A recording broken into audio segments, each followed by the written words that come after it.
Well, hello, everyone. Thank you so much for joining me. Breaking news out of the Nancy Guthrie case. New footage has been released, and I want to show you what we have noticed. A lot to talk about on the other side of this. I've walked through storms in scars and grace.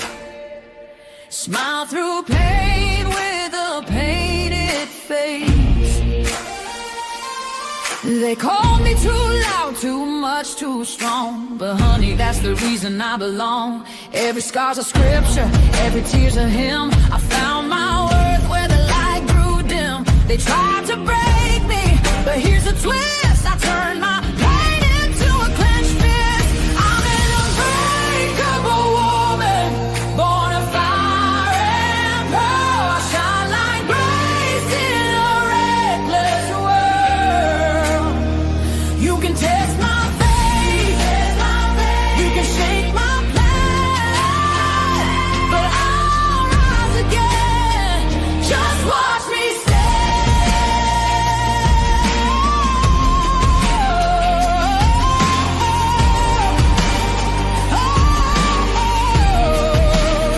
I've been whispered about and written off, judged by the gloss, not the cost. But God don't build weak hearts from gold. He made me fierce and he made me bold. I bend, I pray, I roar, I rise with mascara, tears and battle cries. Don't need your crown, I forge my own. From ashes, honey, I build my throne.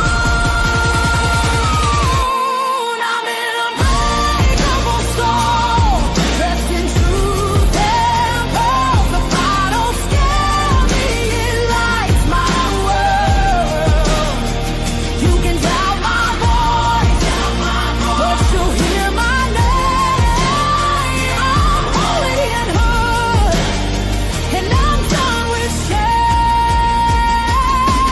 For everyone called too much, too loud, too real. You're not to anything. You're exactly what power looks like. I'm an unbreakable soul, through the fight and flame. My scars are stories, my strength, my faith. Faith in my heart, fire in my curves, forever divine. Clutch them pearls. Getting clutch, better tighten the pearls. Drop the old facts, got the truth for the world. No smoke, no fluff, just the real that we trust. Hold on to your seat, cause I'm coming in clutch.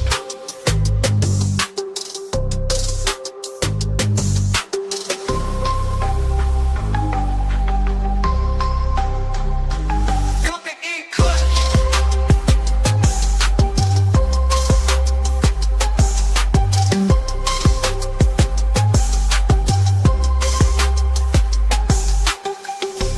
Coming in clutch, better tighten the pearls. Dropping cold facts, got the truth for the world. No smoke, no fluff, just the real that we trust. Hold on to your seat, cause I'm coming in clutch. Coming in clutch.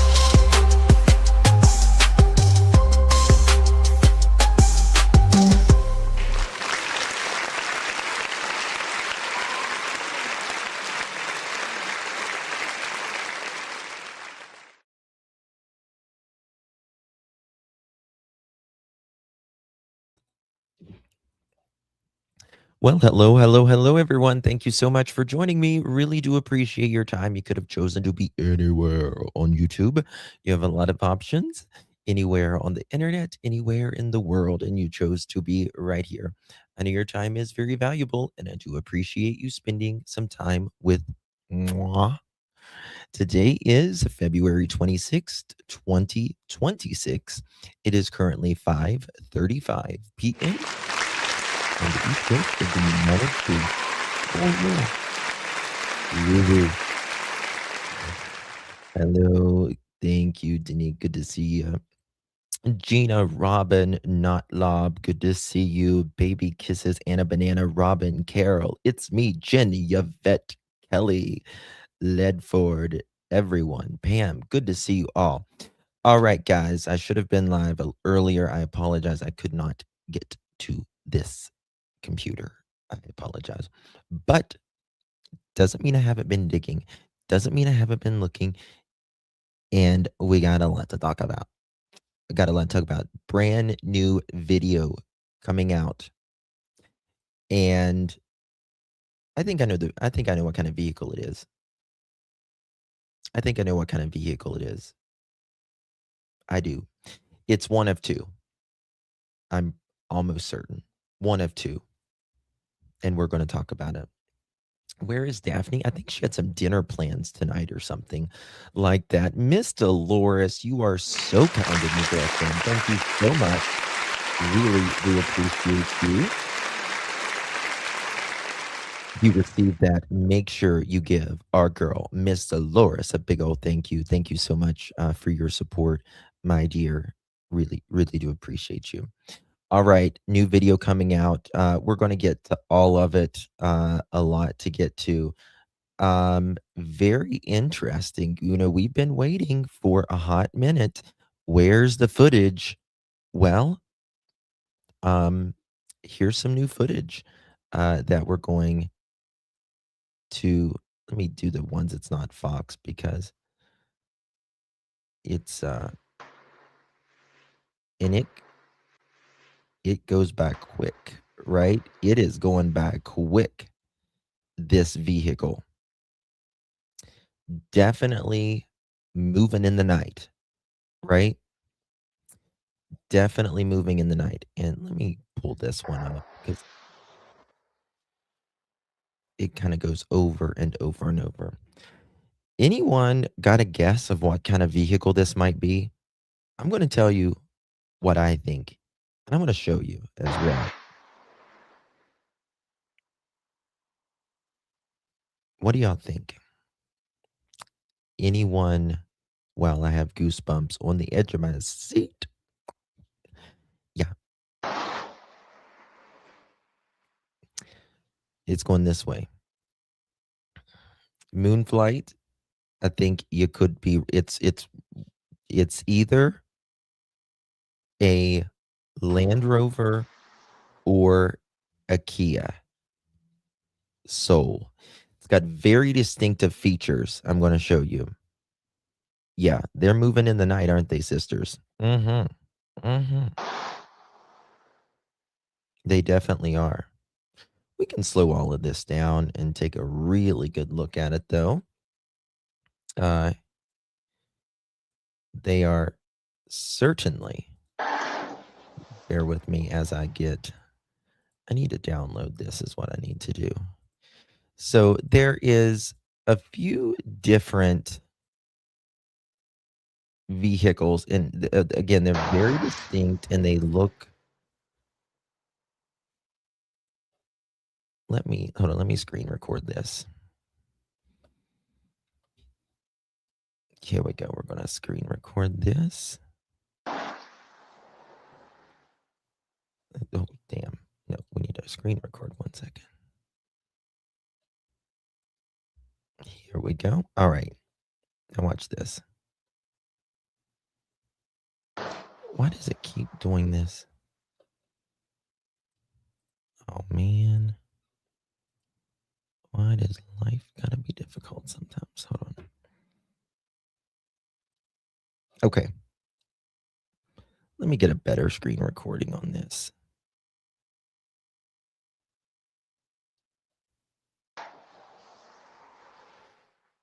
Now, they got it going in different directions, don't they? I don't know if it's mirrored or is this two different pieces of footage? Let's do it like this. You hear that sound? Is that a GUN?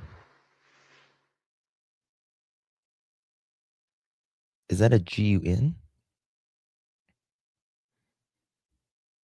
They're clearly, I mean, I just thought of something. There you can see it really good. We're going to get it up much closer though here. Yeah, we can make it into a GIF, but I want to do it like this. We can put some filters on it and all of that as well. There is a lot here coming out in this last little bit. So, um, who released this footage? Well, I will show you that. Hey Jude, 21 Saturday. OG, OG. So let me show you. Michael Ruick from Fox released this. Love you too, darling. Thank you so much, guys. Make sure you hit that thumbs up button. Greatly, greatly appreciate you all being here. He released this earlier. Breaking previously unseen ring camera video shows vehicles on a back road route near Nancy Guthrie's home on the morning of her suspected abduction. Right? Got a link here. I think it's the same one I just showed you. Yeah. So, a resident in the Catalina Foothills, you guys remember the neighbor saying that they found some footage of something interesting, but they didn't want to show like any YouTubers or JLR or anything yet. And they wanted to give it to law enforcement. This recording took place between midnight and 6 a.m. on February 1st. And some of the activity occurred near the 2:30 a.m. mark, which is around the time authorities said that 84-year-old Nancy Guthrie's pacemaker device last synced to her iPhone. The homeowners, um, Daniel and Elise, I can't even Stragangoulias, junk that, told Fox News Digital that the police had not canvassed their neighborhood in the 25 days since Guthrie is believed to have been taken from her bed in the home invasion kidnapping. The FBI and the Pima County Sheriff's Department have been alerted to the video. That's right. You heard that right. The homeowners tells Fox News that the police had not, NOT, canvassed their neighborhood in the 25 days since Nancy Guthrie has been missing.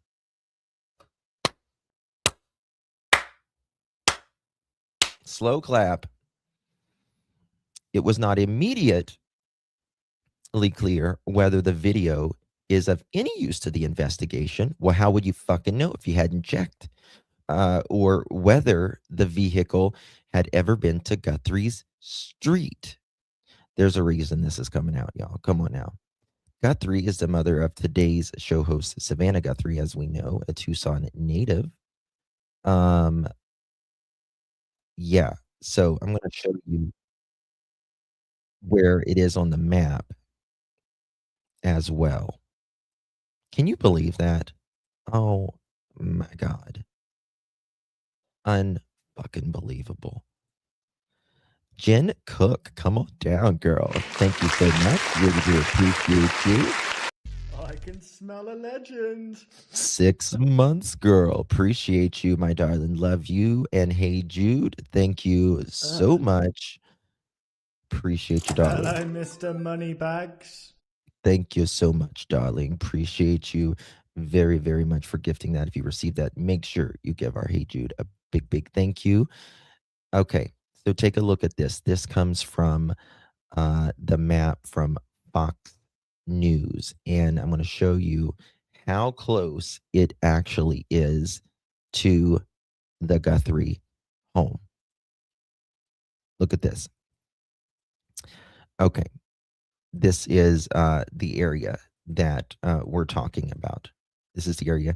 A detailed map of the neighborhood surrounding the Nancy Guthrie on Camino Escalante in Tucson, Arizona, and a secondary route through the Catalina Foothills down Camino Real, landing to the East River Road. East River Road. I'm going to show you some screenshots of this vehicle. Okay. And it's very interesting to me. This is certainly in my opinion, one of two of these vehicles. Um, I I'm pretty good at knowing what kind of vehicles. I'm a kind of a car enthusiast, not old cars. I couldn't tell you what an old car is, but newer cars. I love newer cars.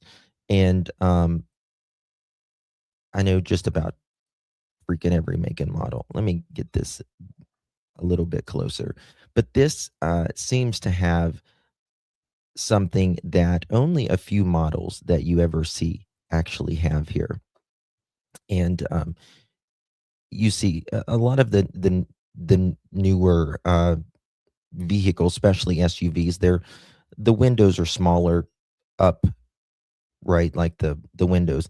But this has a very unique feature, and it's where I don't know the correct term, but it's where like the metal moves, and that only happens that there's only a couple models that I can think of does that.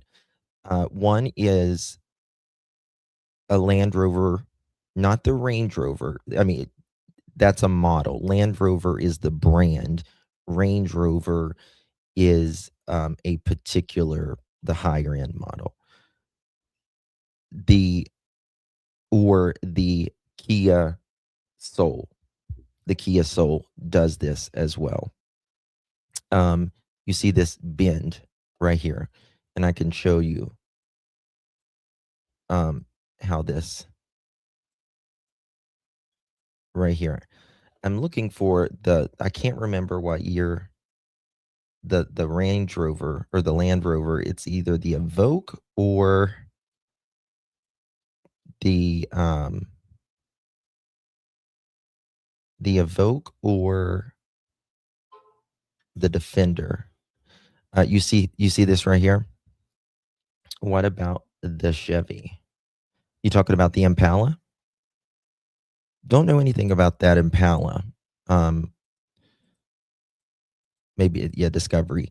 The case is very complicated and would be hard for anyone to solve. Absolutely. Absolutely. Thank you, Miss Dolores. Appreciate you, darling. Thank you so much I for can smell a gifting. legend. Thank you so much, my dear, for gifting that pearl necklace. Do appreciate you, my dear. If you receive that, make sure you say thank you. And Chemistry Queen, hello, darling. Thank you so much for 21 months.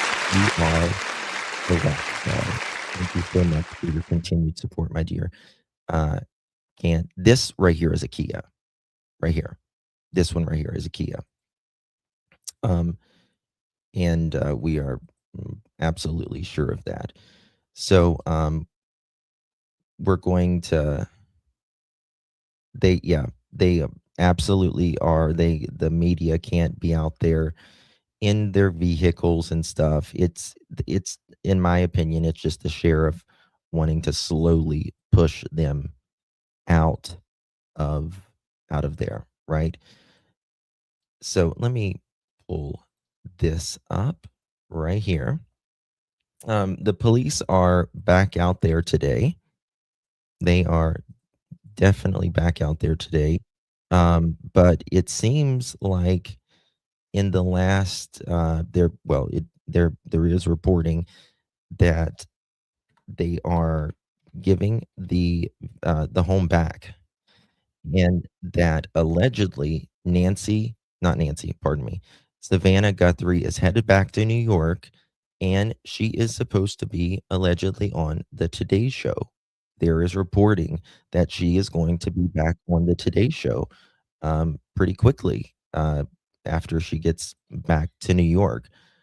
Um, that's fine, right? I mean, I'm glad she's going back because there was a lot of reporting that she wasn't coming back to work, and I'm certainly glad that she is. What bothers me is, I mean, what is Tommaso and Annie? Are they just going to move right in? Uh, like that bothers me. You know what I mean? That part really, really bothers me. Hearing. Yeah, that'd probably be a good idea because I know that she was actually arrested The night before. She was arrested at her home. That was just a rumor. She was not actually in the Range Rover. Only what's his first name? Luke. Luke was driving the Range Rover. He was in there. They got a 9mm, it's like an AR built AR 9mm. They retrieved that. I believe there was a 40 caliber Glock out there, and then I believe in the back trunk. Mm-hmm. I don't know what was back there. That's when I first thought, oh my God, there's a body back there. Because when they put that tarp up, I was like, that's not a normal thing unless there's something really that you don't want people to see, right? Yeah, exactly.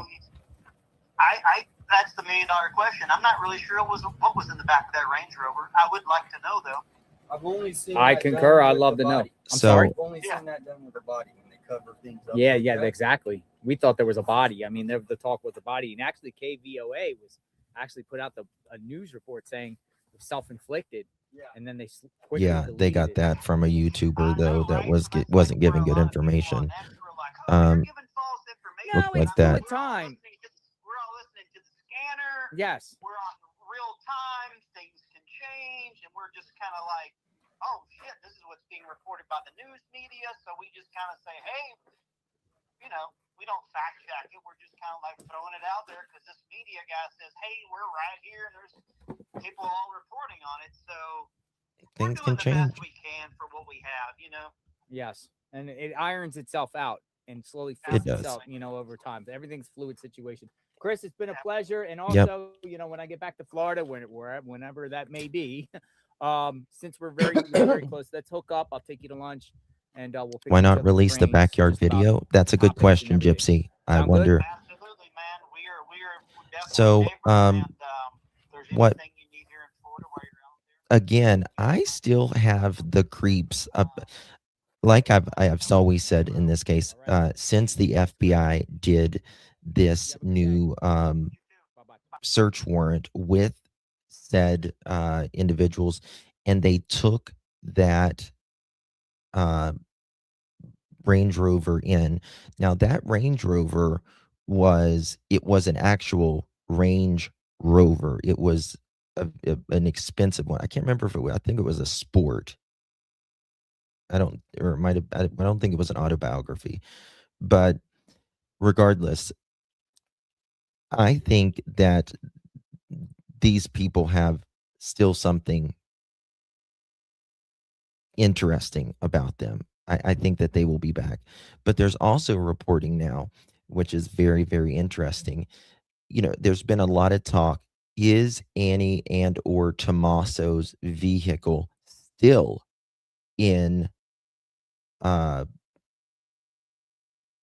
we'll just say forensics, right? Still, does the police still have it? Allegedly, yes. That they still, excuse me, guys, that they still have this vehicle. And again, I think there is a hell of a lot more than one person involved in this. I think that this is going to be someone paid someone to do this. There's no other reason why you're going to do an 84-year-old woman like this. Come on. Right? So many mistakes. Cows go moo. So many mistakes were done in the beginning, and this sheriff just absolutely junked it. Chemistry Green, thank you so much, my dear. In the beginning, he absolutely did. Okay. All right, guys, make sure you hit that thumbs up button wherever you are. Double tap on the screen. It means truly so much. It helps more than you know. If you share the live out, that helps so much as well. Okay, so let's look at some of this video that's coming out. What do y'all think about this?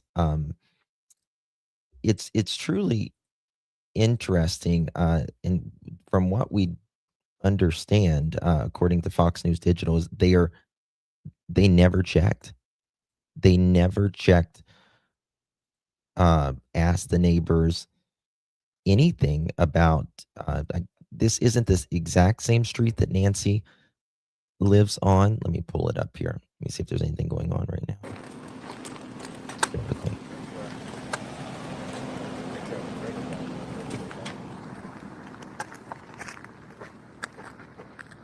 Okay, they're out there with ladders.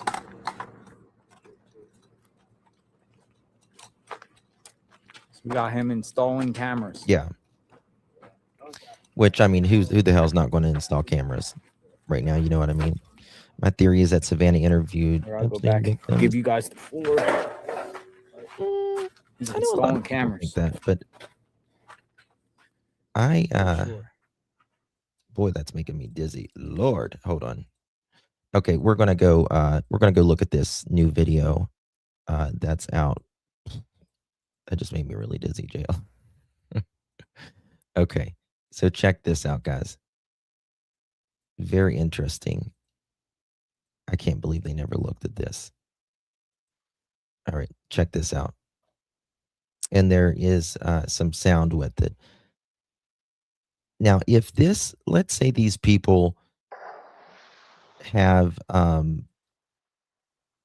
in the car business, they could use this one time and send it to it. Have you ever heard of like car auctions? Like a lot of the pre-owned or used car dealerships will do. They'll take it to an auction and be done with it like that. God even knows where it is. Swap it out. Yeah. It's very, I'm honestly surprised that Savannah is returning to the Day Show while her mother, Nancy, is still missing. But this is the thing. Though. I know that she's going to get judgment from that. We all get judgment from every decision that we do publicly, like especially if you're any sort of in the public eye whatsoever. Someone's going to judge you whether they like you or not like you or whatever, even more so. But how long, and this is a question for you guys, how long is the right time? What if they haven't found her in 2 months? Right? We're almost at a month right now. Right? Does that mean she just sits there in Arizona and does nothing? I mean, she has a job, she has a life and all of that. Yes, she's financially well off and she could take as much as she wanted, but just look up the Sport 2018 Range Rover Sport. Yes. Yep. I've got it actually pulled up here. I think it's the Discovery Sport, isn't it? Discovery Sport, from what I understand. It's wait a second. Let me point this right here.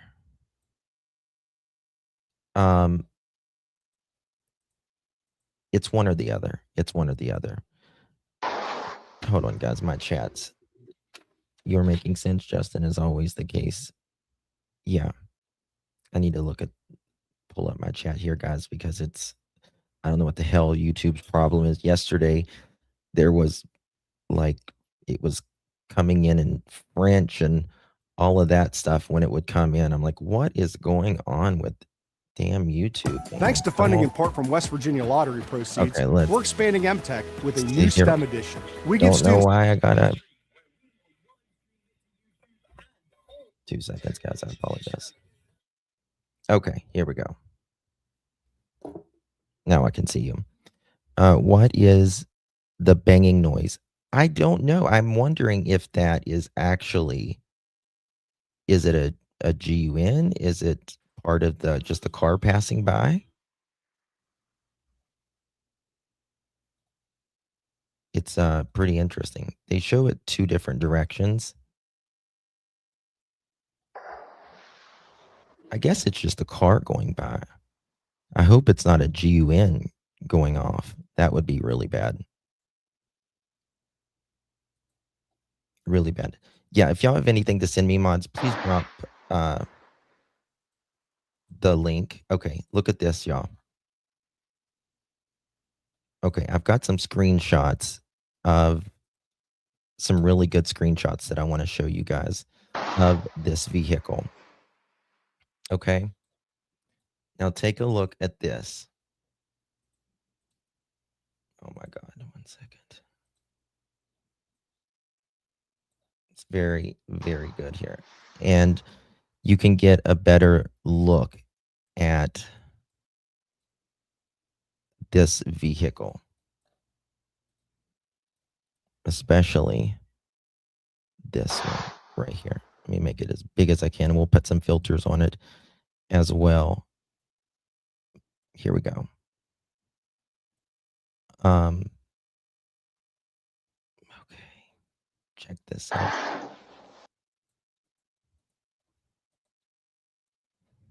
Okay. Oh, damn, wrong one. 1 second. Thought I had it on presentation. There we go. Okay.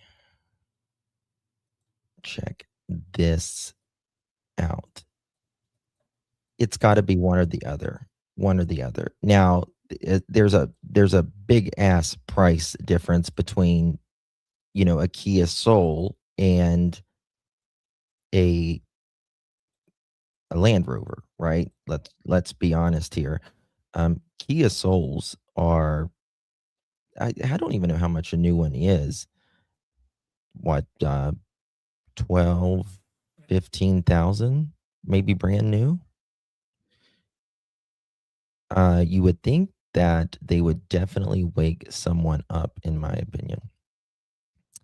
Well, yeah. Oh, hold on. The alarm. I've got to talk to you guys about the camera. You know how Nancy Guthrie, we was watching that the other night, Megan Kelly put out, like if someone pulled that alarm off, like it would still be on or recording if they put it like in their bag or something until their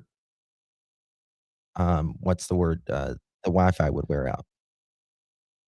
Give me a second. And that is so weird. I just got a Fox commercial for a vehicle, a Volvo. That's how much they listen to us, y'all. It's crazy. So, but look at this right here. Let me make this as big as I can for you guys, so I can show it to you right here.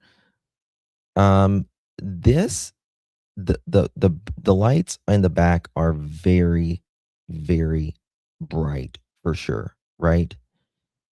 Now the lights on the what's the word I'm looking for? The lights on the Soul is big. It's pretty big on the back from what I've got. Oops, wrong one. Yeah, they're pretty big on the back. The Souls. I've got it from the back. I have a Land Rover. It's in the shop, Justin, more than the Kia Soul. Just saying. I've had 3 Land Rovers, and they can have a lot of problems, especially after they get about 120,000 miles.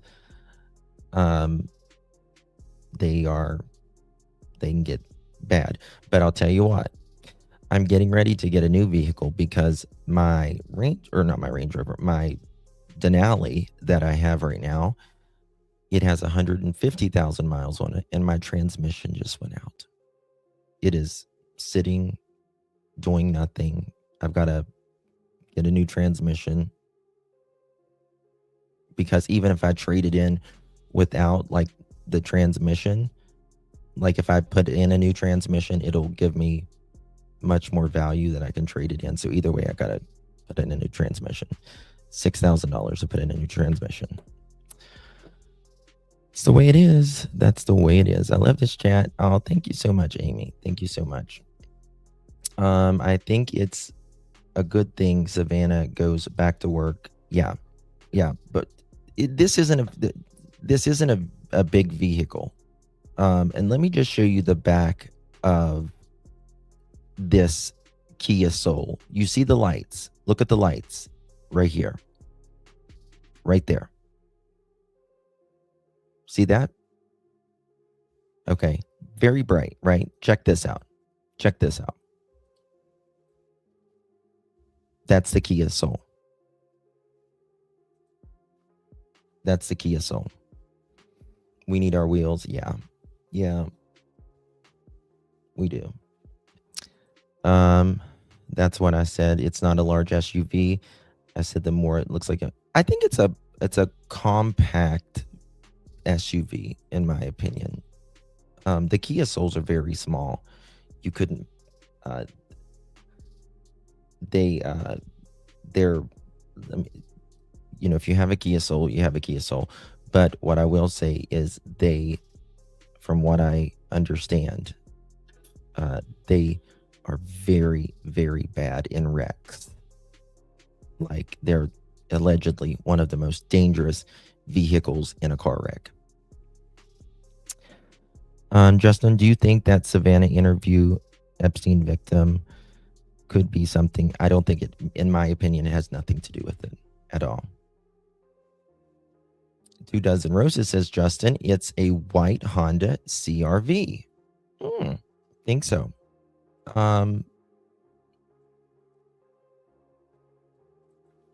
I don't think so, but you could be right.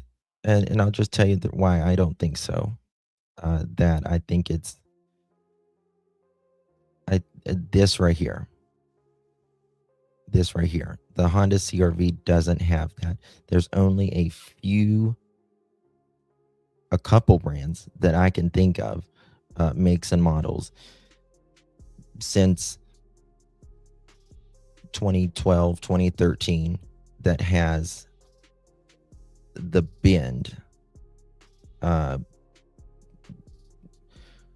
where like the windows go to like the doors. Justin Dispatch had a call a woman screaming the same night. Police dispatch had a call. Well, I mean, it is Tucson. It is Tucson. There was more than, there's a lot of crime in this area, right? There is. Oh my God, Kelsey, you're kidding me. I just got your message. Holy shit. Okay. All right. So Michael Ruitz made a TikTok. Let's see what he says. He's a really good reporter. I want to check this out 1 second. Young guy, but really good guy. So real quick, we weren't expecting any major updates in the Nancy Guthrie case tonight, but a few minutes ago, I confirmed with a source with knowledge of the investigation that the images of the masked man on Nancy Guthrie's front porch recovered from her Nest doorbell camera were not all taken at the same time. One of them, the one that we talked about the other day that shows the man with no backpack and no pistol holster, was taken on a different day, obviously before the abduction. Okay. Was that his latest one? Okay. All right. So we're going to go back to this right here. Guys, make sure you hit that thumbs up button. Never, this is brand new, just came out 3 minutes ago. Hello, Miss Reba. Look at there, looking like a little cute redhead. You are. She's one of my favorite singers. New surveillance video from the Guthrie's neighbors. Nancy Guthrie's neighbors captured several cars driving nearby her Tucson home the night authorities believe she was kidnapped. The footage obtained by Fox News Digital was recorded on a street-facing Ring camera at her home in the Catalina Foothills neighborhood, roughly 7 minutes away from the Guthrie's acre 1 minute property.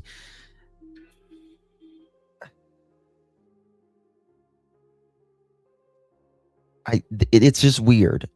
I can't put my finger on why people are why this is being brought out.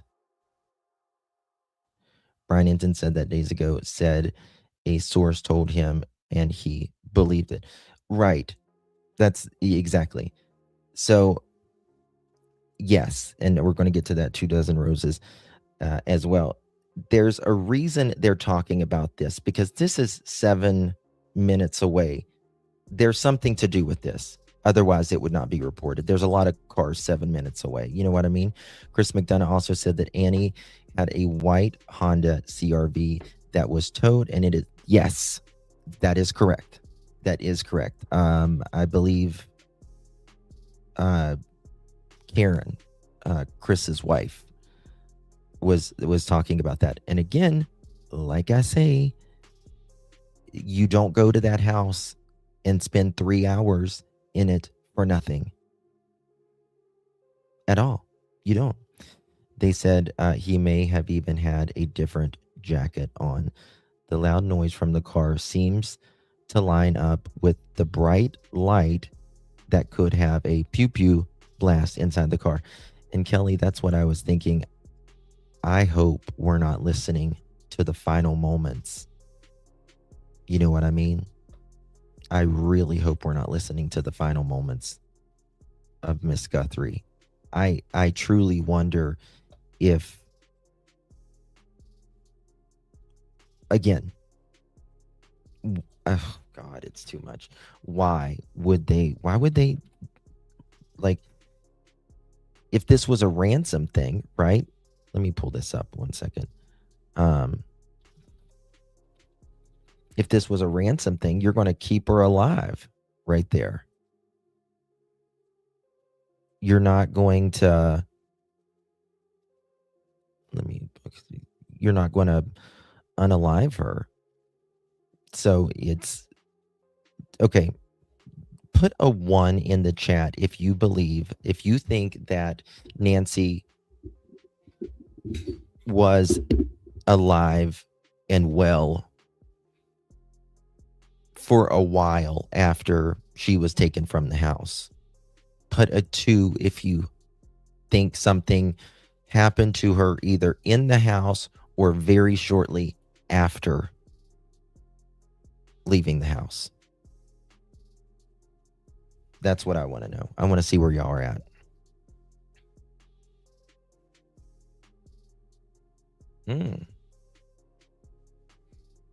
Very mixed, but I'm seeing more 2s. I agree with the 2s.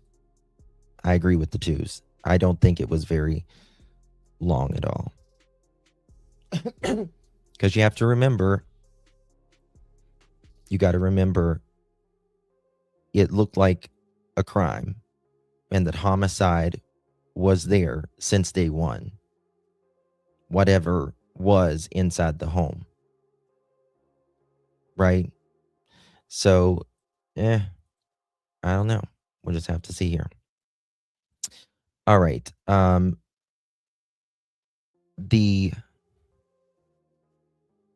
was it? The footage obtained by Fox News Digital was recorded on a street facing camera at the home of the Catalina Foothills neighbors, roughly 7 minutes away from the Guthrie home 1-acre property. The timestamps in the minute-long video shows clips recorded a dozen cars driving between 12:30 a.m. and 6 a.m. February 1st, the day Guthrie was reported missing. Okay. I want to go to our friend, Mr. McDonough, Chris and Karen McDonough from the interview room. Guys, mods, please make sure you drop their links. I want to play something that our friend Chris, because you guys were blowing my phone up on this one, that Karen got some new reporting. And let me tell you something. I trust Chris and Karen with every bit of information that they put out. Always. For sure. Okay. Let me find something here. Chris was just live just a minute ago. Make sure you go watch all of this right here, because right here. Yeah, and what's your thought? I mean, from a PIO's perspective of what he said to you, how did he dance? He didn't even dance. It was just like reiterating, robotic. Like, I mean, he's doing his job. I'm not blaming him. Obviously, the sheriff doesn't want to, number one, hold press conferences anymore. The very few interviews he's given have been trickled out, and I don't believe he's even talked to the media. Although you do hear that, like, he'll text back a reporter out at the scene. I mean, it's just bizarre to me that he's not releasing information all at once. Hold on. The feds aren't talking except for leaked sources, apparently, in this case. Timestamp 1 second. And, you can give statements to the media, because I did this. I was a PIO for 5 years. I always tried to say, look, let me give you something. Let me tell you what I can tell you. And then if you're asking specific questions about the investigation, I can't release it. So you have to be able to say, we can't release that at this time. It's critical information to the case. We're not going to jeopardize the case, or words to that effect. Again, it's hard to know if they're just shutting down on all. A lot of people think that, honest. I find it odd that the House released to the family when there's info floating that Annie's car has not been released back. That's exactly what I'm trying to pull up here in this timestamp, because that's one thing that they talk about. Karen has got some information. By the way, Karen was a former reporter, I think, in I want to say LA, somewhere in California, maybe Sacramento. I can't remember where it was. But so she's got some sources out there. And there is, I think is it a Honda CRV? Yes, we see always late. It's the beginning of the video, is it? I'm at the beginning of I'm pretty much at the beginning of the video, but let me hear. Reason. Hello to everyone that's watching. Yeah. Chris has been pianos. We've been turned down, like apparently many other people have. And so I've just kept at it and got him on the phone. Not Sheriff Nanos. I got his public information officer, and he shared some information that's already gone out. He gave it to us. It just came out today or yesterday. I believe it was maybe late yesterday. But here, we've been holding it because we talked to, you have the emails. Yes. We talked to him like 2 or 3 days ago. 2 days ago. Yeah. And we've been holding it because we wanted to make sure that before it ever went out, that it was verifiable and that it, was solid information, because that was one of the big, questions that has been on everybody's mind, right? Based on this comment from the sheriff, he said, let me, to be clear, the Guthrie family, to include all siblings and spouses, has been cleared as possible suspects in this case. Now, again, you see, there's been so much different reporting, not only from Sheriff Nanos, but from other reporters, right? From the beginning, almost, they said Tommaso, one of the sources said that they believe Tommaso was, they were looking at him and other family members, all of that. They kept going back to the house multiple times, spending time in Tommaso and Annie's house. Tommaso never spoke, which he has a right to not speak, of course. Hiding the faces, all of that. And a lot of people was looking toward Tommaso, band members, all of that. Then the sheriff came out and said, nobody is cleared, not even the family. 24 hours after that, maybe 48, he comes out and said, we are not looking at the family or anyone in the family. And then he comes out the same day, says, we are not looking at anybody at the family at this time. but the FBI has never spoken saying anyone is cleared or not cleared that I'm aware of. But look at The this. family has been nothing but cooperative and gracious, and our victims in this case. To suggest otherwise is not only wrong, it is cruel. The Guthrie family are victims, plain and simple. Please, I'm begging you, the media, to honor your profession and report with some sense of compassion and professionalism. He has not been professional at all. You have not been I think that was professional at all. a shot at Ashley Banfield, who reported this. Okay, now look at this. Very, very important right here.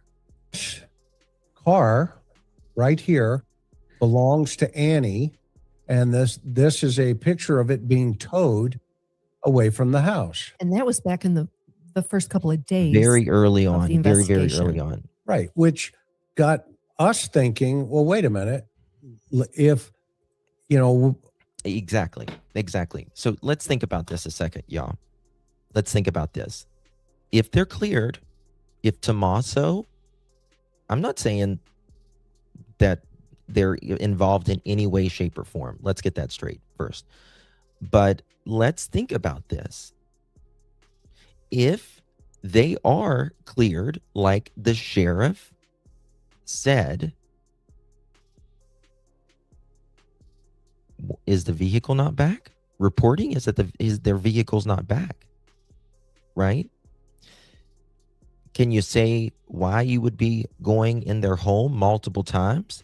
Why you were looking at the neighbors' backyards and going in RVs next to the house and looking around their house when Nancy clearly was at her house when she was taken out? So think about that. Exactly, Baffled. Exactly. If their vehicle is still not back, why are you holding someone's vehicle who is 100% cleared, you're saying? Right?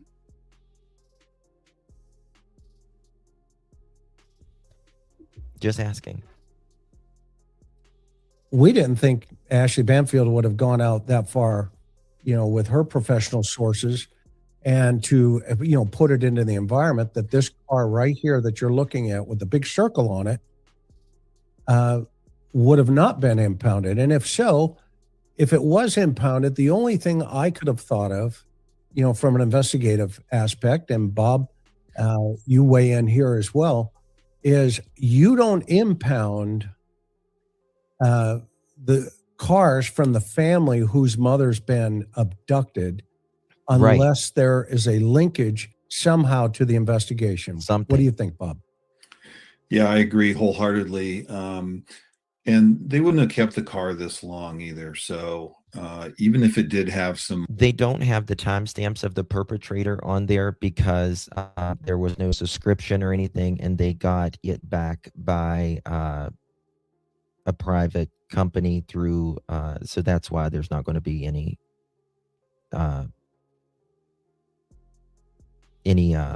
timestamp on there. Yep. Minor evidentiary value. Let's say hypothetically it was stolen or something, and they thought that it would have some evidence. They would have returned it to the family by now. So it is significant, in my opinion, that they have continued to hold it. And at this point, it's been several weeks. What, about 3 weeks since they took the car? So it's both of them word sleuth. The linkage of the car is what Nancy was dropped off in. I mean, again,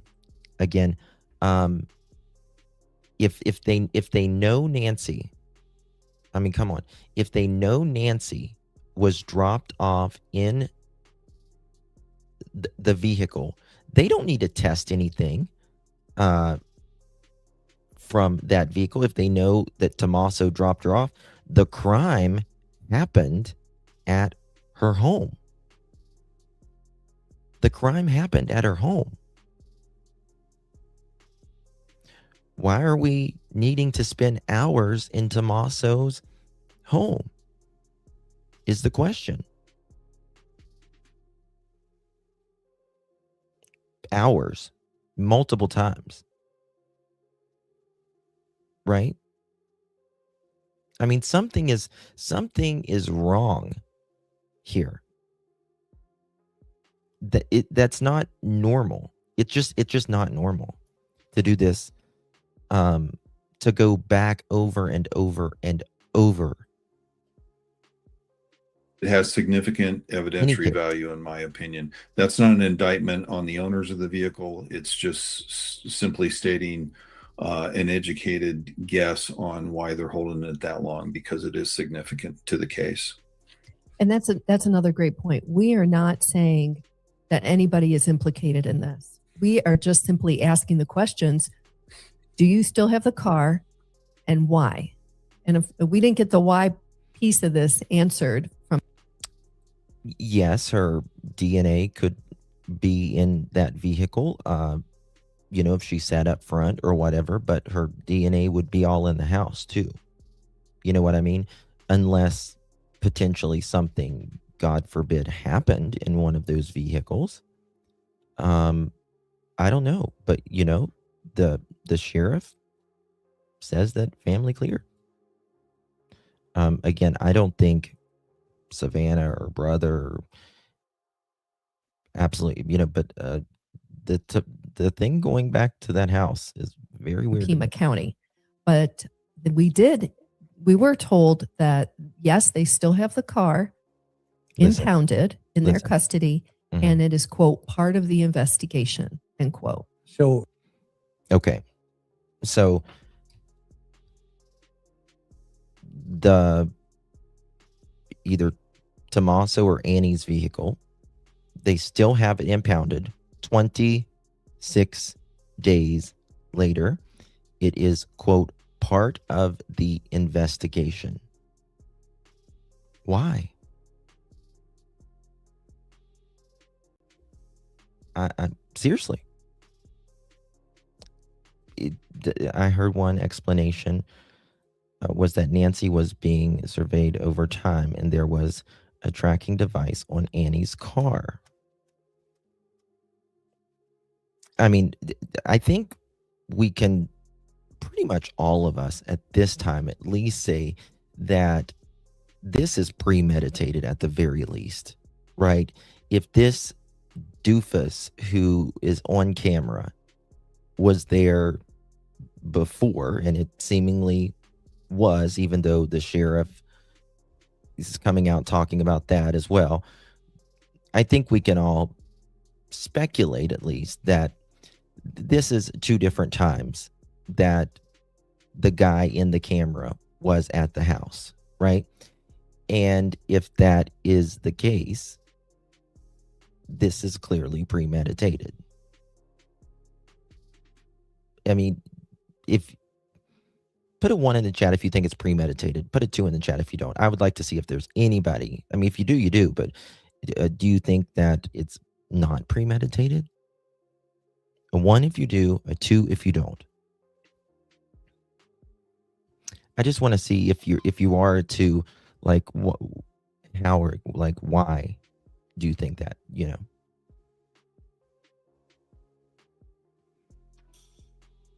Okay, Tracy, can you tell me just your opinion on why you think it's not premeditated?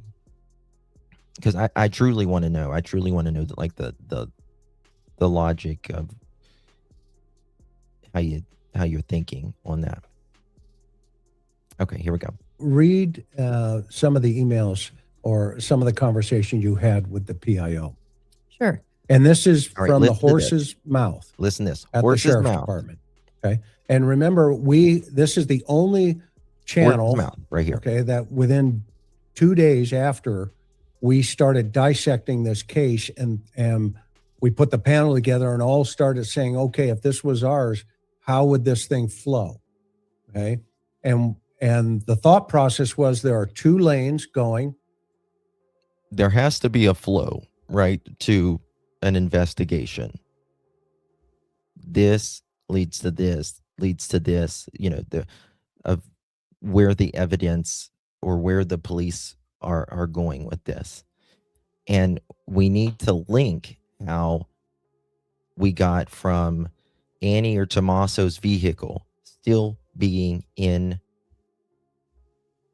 impounded and is, quote, part of the investigation, to nobody is cleared, not even the family, to the family is cleared and has nothing, and then the family is cleared at this time. How are we getting to these? How are we getting here? That the FBI, train number one, I said, left the station. They're going to chase all the Bitcoin. They're going to, put all the, technical resources, evidence resources in. But at the house, Pima County Sheriff's Office is going to stay in that lane because that's going to be their homicide guys working this case from that position. So what did we all see? We all saw the timeline come out. We all questioned. And when I say everybody, I mean everybody, like even everybody in the chat and our subscribers, our members, we all started critically thinking, going, wait a minute, there's a gap in the garage door timeline. We have the 948, 950, but we don't have if, in fact, that garage ever opened up at any other time. And I thought that was an anomaly, and everybody else agreed, and we came to the consensus, okay, well, that's a big question mark. How did they get into the house? And then if you watch Think about just this. recently where we had Maureen and Bob and, with Maureen and others, I brought up the fact that there is one door that nobody's questioning, and that was on the patio. Yes, I think that's the sliding door. The sliding door, right? And a lot of people don't talk about that. And that is close to the, if I recall, it's close to the garage and fairly close to the other little house thing, because had to get in some way, right? Okay, the sliding glass door. It is a small pony wall that anybody could just jump over. And so that gave the front door as a point of entry. It gave the garage as a point of entry. Yeah. It gave the two back doors, one to the garage, one to the interior of the house, as points of entry. And it also gave two slider doors as points of entry into that house. So there's a total of 6 points of entry into that house. What's interesting is the sheriff said, well, we're not going to release that information, okay, not to the public at this point. Okay, so we're going to talk about that here in a couple of minutes. So, hon, what did the PIO say? Okay, listen to these messages. Okay, listen to these messages that Karen is going to put out, because this is from one of those I don't want to say one of those, someone with good sources. I'll just say that. Okay, so listen to this direct from the horse's mouth. Right. Okay, so my conversation was with one of the public information officers at Pima County Sheriff's Department. They work directly for Sheriff Nanos. So I asked about whether Annie's car was still an impound or whether it was returned back to her. And first, this PIO said, quote, as for the vehicle question, that's part of the investigation. Okay, so I got that in an email. And then I spoke with him on the phone yesterday and had a little bit more of a conversation with him. And again, pressed him on the question, do you still have her car? He said, well, we can't answer that. Quote, we can't answer that. We don't want to give away, quote, any information. Now, when they don't want to answer that, that's all you really need to know, in my opinion. But still, Nancy never made it home. The Uber to their house. Why? She did make it home. She made it home. Related to this case. I asked him again if he could confirm whether Annie's car was still there. And I said, look, if it's not still there, then say so, which would go along with what the sheriff said. Right. By releasing the statement saying, well, the family and their spouses have all been cleared. Exactly. And I said, look, we don't want to report erroneous information, of course. And then I said, okay, hypothetically, let's talk. If this were a completely different case, if this wasn't the Guthrie case, and if the sheriff had impounded a car during an investigation, and then that person was cleared, would that car be released to that person or would you keep it?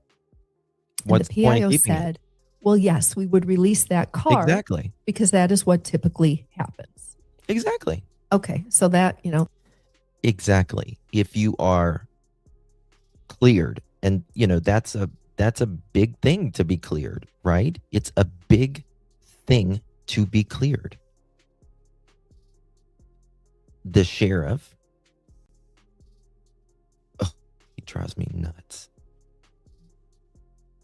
says they're not cleared, not even the family, then they are cleared. But why release their car?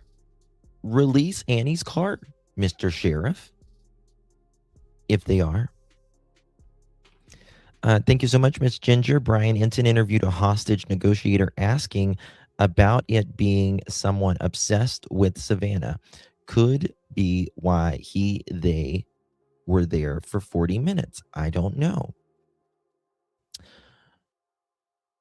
I know Savannah fears that this, that she could have some creepo obsessed with her or whatever. But to me, this is, okay, let's think about this for a second. Think about it this way. Excuse me. Let's say someone's obsessed with her. Okay. Are you going to have help with one? It's usually just one creepo, one rando, weird ass person that is obsessed with you, right? You're not going to have help with that. You're not going to have help with that. Right? So I don't buy someone being obsessed with Savannah. Think that through. When's the last time you saw some random person obsessed with a celebrity or star or anyone for that matter have help? You don't see it because it doesn't happen. It's someone that is just a lone wolf, that is just not right in the head, that they have this obsession. This is very much planned, very much premeditated. And it seems like there is a lot of parties in this. I'm not saying a buku of parties, but it seems like there's two different, I just get a feeling that there's two different bases. Someone that was mad or felt wronged or something, and someone had something done. It's an 84-year-old woman with a pacemaker. Y'all, what's she gonna do? What's she gonna do? It could be political, but I don't believe it's nationally political. I believe if it is political, it is only locally political, because Nancy was very much big into the local politics as well. That was the conversation. Right. Did a car during an investigation, and then that person was cleared. Would that car be released to that person or would you keep it? And the PIO said, well, yes, we would release that car because that is what typically happens. Okay. So that, that was the conversation. Okay. Now, again, Karen is asking someone here if this was someone's car and you was looking at it. Okay, think about it this way. If you cleared the family and you took that car in to be tested with something, you would have had to have made a determination that that car is not valuable in the investigation anymore because you cleared people in the family, right? If you cleared them, it's obviously no value to you, so you return the car. But in this case, sheriff is saying cleared, but we're allegedly keeping the car. How?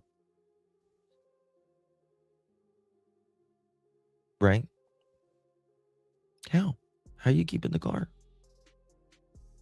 If the family is no value to you in the investigation, meaning they are not part of the investigation,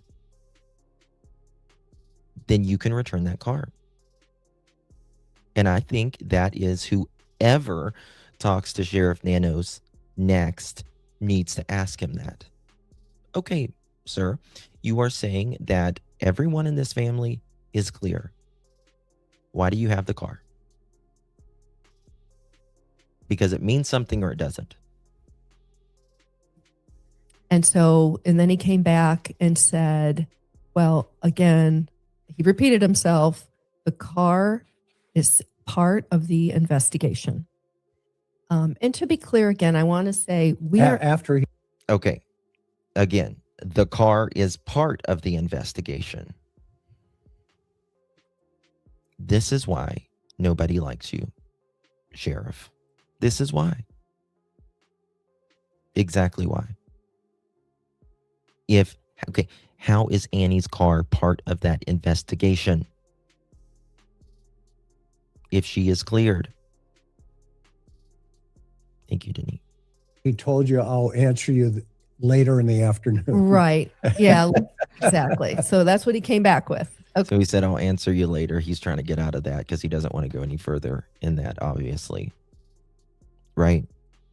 Okay. So that's the new running line now. The car, Bob, the car is part of the investigation. It's part of the investigation. I want to be clear again. We are not saying that the family is involved. We're not implicating anybody. No. We are asking these questions. Yeah, it's not about saying any specific family member is involved.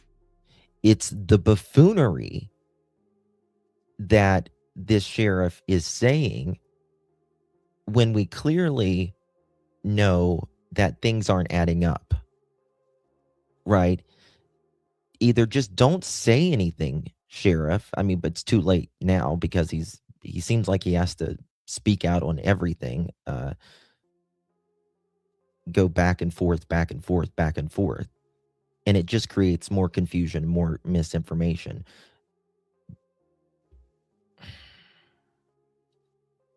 Of the sheriff who is running the investigation. And that's scary. Yeah, very legitimate question too. I mean, you know, that's scary. Without beating a dead horse here, you hold a car that long, there is some evidentiary value to it, no doubt in my mind. So, and I think that value, that evidentiary value, is significant in this case. And that makes sense. Yeah, I agree. That totally makes sense. And just hang on before you make that point. Mm-hmm. I mean, look, we saw when they made, I guess it was the hot stop down in Rio Rico, and they detained Carlos. They searched him. They got a search warrant for his house, and then they released him. Yes. Right.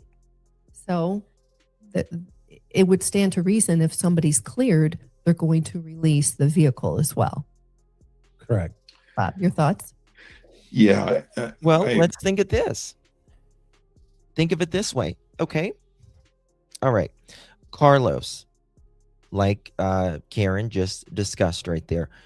Carlos was detained, right? they looked at 2 vehicles, right? The vehicle that him and his girlfriend or wife, I think girlfriend, was in, and a white van. Okay. Now, are those vehicles back? Does Carlos have those vehicles? Allegedly, yes. Right? If Carlos has his vehicles, tell me, why does not Annie, the daughter of Mrs. Guthrie? Makes you wonder. Makes you kind of wonder, doesn't it?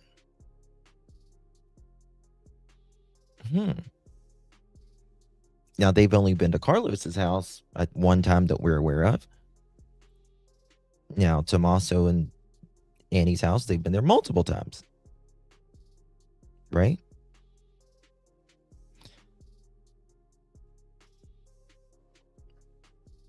I think now, is diarrhea in the mouth before we could get a word? Because it's part of the investigation. Miss Kelsey, thank you so much, my dear, for renewing your membership. Love you long time. Good to see you, my dear. Is there a group? And all maybe FBI knows, and let them all walk for now. Lucko, I believe so. Yes. In my opinion, I believe so. Well, the Range Rovers, allegedly part of, they took that in as well. Kelsey, I saw your text a second ago. I hope you have that for me. I hope you can send me that video. Agree. And if I can, let me comment on clearing someone. We've discussed that quite a bit in the previous episodes that I participated in. But let me just say this. The only person really that can clear someone, emphatically clear someone in a criminal case, is a prosecutor, not a sheriff, not even a detective. By the way, yesterday, whenever they were at the house and there was all, people dressed up and all of that, and someone went in the garage, a vehicle went in the garage, whatever, there was allegedly prosecutors there as well.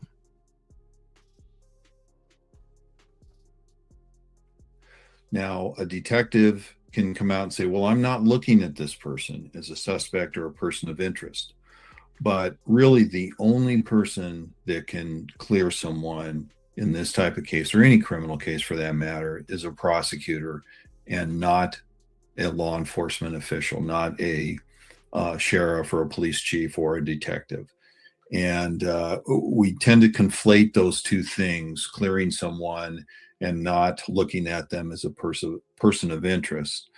So I think that's an important distinction to make, especially in a case like this, and especially since the sheriff clearing the Guthrie family has been such a significant comment that he made. And again, that's not suggestive that the Guthries are suspects or anything like that. It's just that since it was such a major incident, a major portion of this case lately, I think it warrants some kind of explanation, at least to the audience. Yeah, and what's your thought? I mean, from a PIO's perspective of what he said to you, how did he dance? He didn't even dance. It was just like reiterating, robotic, like, I mean, he's doing his job. I'm not blaming him. Obviously, the sheriff doesn't want to, number one, hold press conferences anymore. The very few interviews he's given have been trickled out, and I don't believe he's even talked to the media. Although you do hear that like he'll text back a reporter out at the scene. I mean, it's just bizarre to me that he's not releasing information all at once. The feds aren't talking except for leaked sources, apparently, in this case. And, you know, you can give statements to the media, because I did this. I was a PIO for 5 years.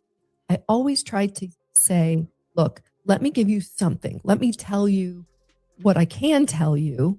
And then if you're asking specific questions about the investigation, I can't release it. So you have to be able to say, we can't release that at this time. It's, you know, a lot of people thinks that Nancy may have come to the front door. Kelly says maybe the whole point of removing the Ring camera was that someone Nancy knew by voice would come to the front door. He grabbed her and started bleeding while he's shutting the door. Then the car is gone. But couple problems in that, in my opinion, Kelly. One is that they were there 40 some minutes. Number one. Number two, she has 2 hearing aids that she cannot hear, and she did not have them in, apparently. Number 3, I don't see an 84-year-old woman answering the door at 2:00 in the morning. Right? Yeah. And the sheriff said she was actually taken out of her bed as well. However, he pulled back on that after the media asked him in one of the press briefings. He said she was literally taken out of her bed. And he said, well, I use that metaphorically, that she was taken from her home in the nighttime. I think she was taken out of her bed as well. I think she wouldn't have heard at all. She's not going to be up at 2:00 in the morning when she's got to be at church very early. Remember, she didn't get home till 9:45, nearly 10 o'clock at night. Right? I believe she was taken out of her bed. God bless her. That had to be scary as hell for any soul, let alone an 84-year-old lady with a pacemaker, barely mobile, and can't hear worth the damn.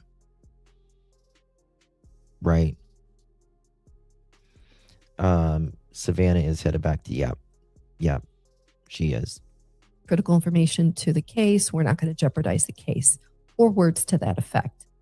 You know, again, it's hard to know if they're just shutting down on all information, or if we hit a sensitive vein with the car and there's more going on behind the scenes. It's hard to know. You know, I think there's a lot more going on behind the scenes. In fact, I think they're moving right along. They're not trudging along. I think they're moving full steam ahead. And what we saw yesterday at Nancy's house, to me, is another indicator of that. So I have no doubt. We've said this previously on your show, that my opinion is they're all working well together, despite some of the rhetoric from the top of the FBI and well, not necessarily FBI, but the sheriff for sure. But I think they're working all well together, and they're moving ahead. Some of the video that we've seen, clearly the FBI agents and the Pima County detectives are together, walking through or going back up to the house, or just in their day-to-day activities where the media has caught them. Clearly they're all working together. So that's what we thought, and that's the way this should go, in my opinion. Yeah, and let's, to your point, Bob, let's bring the audience up to speed.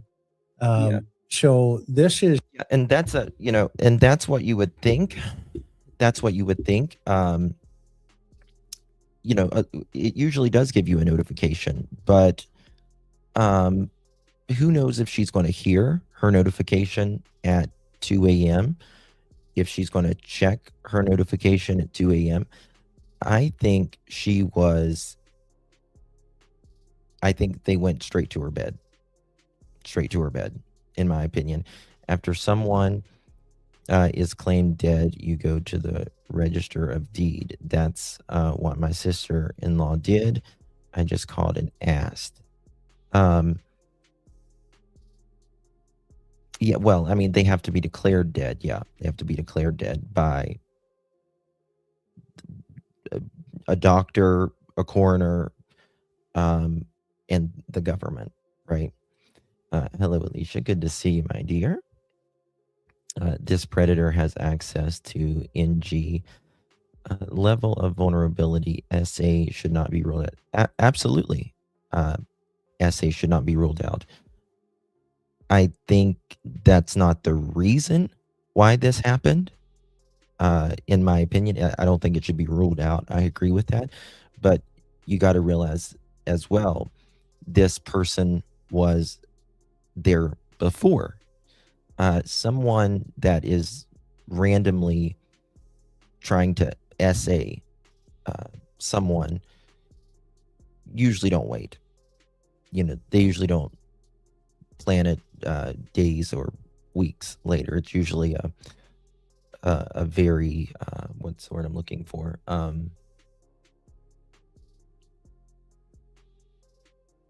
It's usually done with the quickness.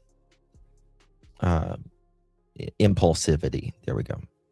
Say, this is a photograph that I put up, 4 or 5 days ago, where everybody, while we've been looking at this objectively, one of the things that you learn quickly and through, even courses that you take in homicide investigations and those kind of things from Department of Justice, et cetera, is slow down. Just slow down when you first get there. You guys see the sliding door? Believe it or not, there have been statistical studies that have been done that if a homicide investigator within the first 10 minutes of getting there makes about almost just under 400 decisions rather rapidly. Yeah. And now here's the interesting thing about that. That's crazy. That's crazy. Within the first 10 minutes of an average homicide, they make about 400 decisions. Shayna, good to see you, my dear. Thank you so much. There is new footage that is out, my dear. Shayna, thank you so much for your 1 month. If you go back to the beginning, I show that footage and we talk about some of the cars and stuff. Of those decisions, every one of them has to be at least close to correct, because you will be asked about those decisions on the stand by a defense attorney.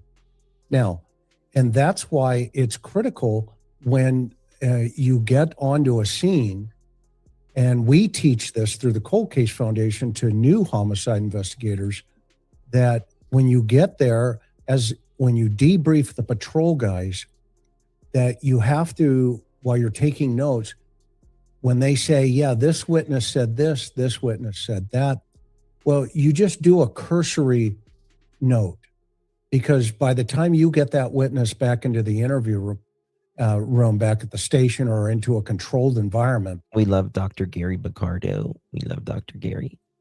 The sheriff probably just isn't used of doing these type of investigations. Well, you see, I mean, again, I got, I had a lot of, and I have a lot of compassion for the sheriff in the beginning, but this is the thing. He says something and then he pulls back and says the opposite. And this is a huge investigation, and it's just best not to say anything, in my opinion. It's just not a good excuse, in my opinion.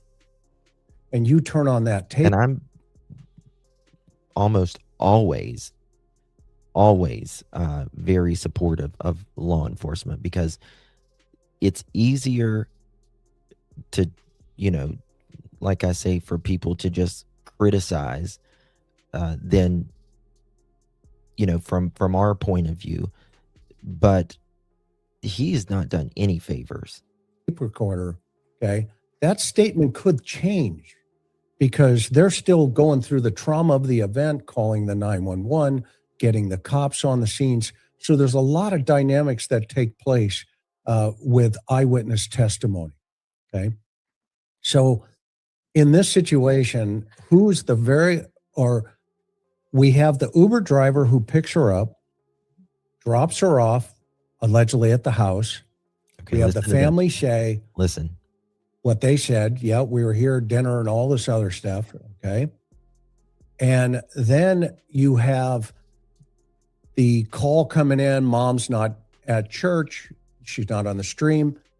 And the family dialing 911. Well, that first deputy on the scene got all that information like that. Quick. Okay. But from who? Whoever was the reporting party. Yes. And that's a very, very, who was the reporting party that gave this deputy that was first there this information, right? That she was with the family the night before, that she took an Uber, that she was driven back, that they seen her go in the house, that she had church the next morning with a group of individuals. Y'all can't see me over here, sorry. On the mobile, I apologize. I was move this camera just a little bit. So who was all of that in the very beginning? Because that's important. They knew all of this information. That mom was missing. Okay. Who's ever on 911, which, by the way, we have not heard that call yet. We've only heard the dispatch, BOLO, that was put out usually. The radio broadcast. The radio broadcast, right. The second day. So we don't know what the initial 911 call was to say, hi, hey, we can't. I mean, yeah. AMG says, was there any proof that Nancy made it home on 1/31 other than the word of Tommaso Annie? Were there phones pinged at night for the area? I have not heard anything on this. Okay. So a lot of people wonder, did she make it home? And yes, you got to think of the crime scene. There was clearly enough inside this house and outside of the house that showed that Nancy was there, that she was bleeding, that her phone was there, her hearing aids were there, and the phone was cut off, that the camera, the Ring doorbell camera, was ripped at a certain time as well. All of those things shows that she was there. She was there, right? Thank you, Jason. I keep trying to see if Nancy was there at all. All of the things together of the pacemaker disconnected and blood at the scene. Yeah. She was there. She was there. And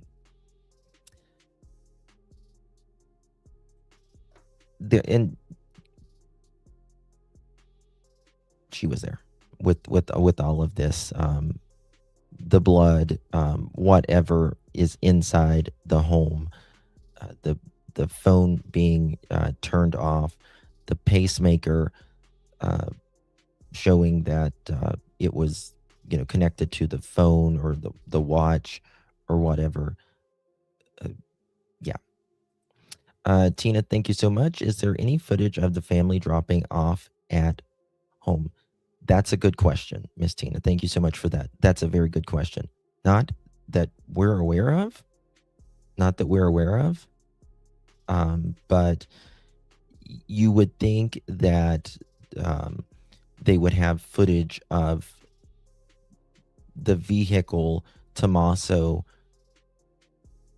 driving Nancy home somewhere on business footage at the very least. And hopefully, the vehicle that was used was not, the data was not written over as well. It probably wasn't, because it wasn't, it was just a few hours later. So it shouldn't have been written over or anything. They'd probably be able to tell on that with GPS and the software. Can't find my mom. So that's still, they're holding that close to the chest, rightfully so. Okay? But the first deputy on the scene is going immediately into an investigative mode, because if she's a missing person, she's a very high risk missing person that within that first 2-3 hours. Mm-hmm. So he's processing, or she's processing, whoever that first witness is going to be on the stand one day, okay, what was told to him. And then from there, he's making decisions to do a couple of things. One, I need to tell my responding officers what's going on for their own, as they're coming in, they're going to do things as they're responding to the scene. He's also making a decision, or a supervisor who may be listening is making a decision. I'm going to be responding automatically. And so now once that supervisor gets on scene, he goes to that first deputy and says, what do we have? And that deputy repeats the initial information that was told to him. That's a good question as well, Leilani. Clutch, have they found any, found if Carlos delivered any Amazon packages to Nancy? He said he may have. He doesn't recall. Again, the Carlos thing has me bewildered, because what led them to Carlos? And they pulled right out. I don't believe it's just his eyes. I don't believe it would be him delivering a package hours before Nancy went missing at all either. Yes, we can't hear the 911 calls. That as well. Was the 911 call not released? 911 call was not released at all. And again, it to me, it goes back to the person, like Chris is talking here as well, the person who called this in to report that Nancy was at family's home, that they played games and did all that, and she was driven back. And then there is allegedly Annie's car that is still in evidence. Why can't you just release that 911 call? If family is cleared, right? If the family, Tommaso, if they are cleared, I'm not saying that they're, involved in any way, shape, or form. But the question is, if they are cleared, why not release the car? Why not release the 911 call? No, Jason. You're not blocked. There's two different chats going on. We have the vertical and we have the horizontal. So you might not be able to see some others in there. They may be in the other chat. They have records from Amazon, and pics were delivered. All is numbered and checked off, same as FedEx. Correct. Yeah. Yeah, he is Lady for Justice. He sure is. Okay, Alicia. I think they won't release that because it may have not been family, if it's true. But regardless, family or not, why can't you release that 911 call? Through the reporting party. Remember, the Uber driver is not there. Okay. None of that has taken place yet for these initial responding folks. Okay.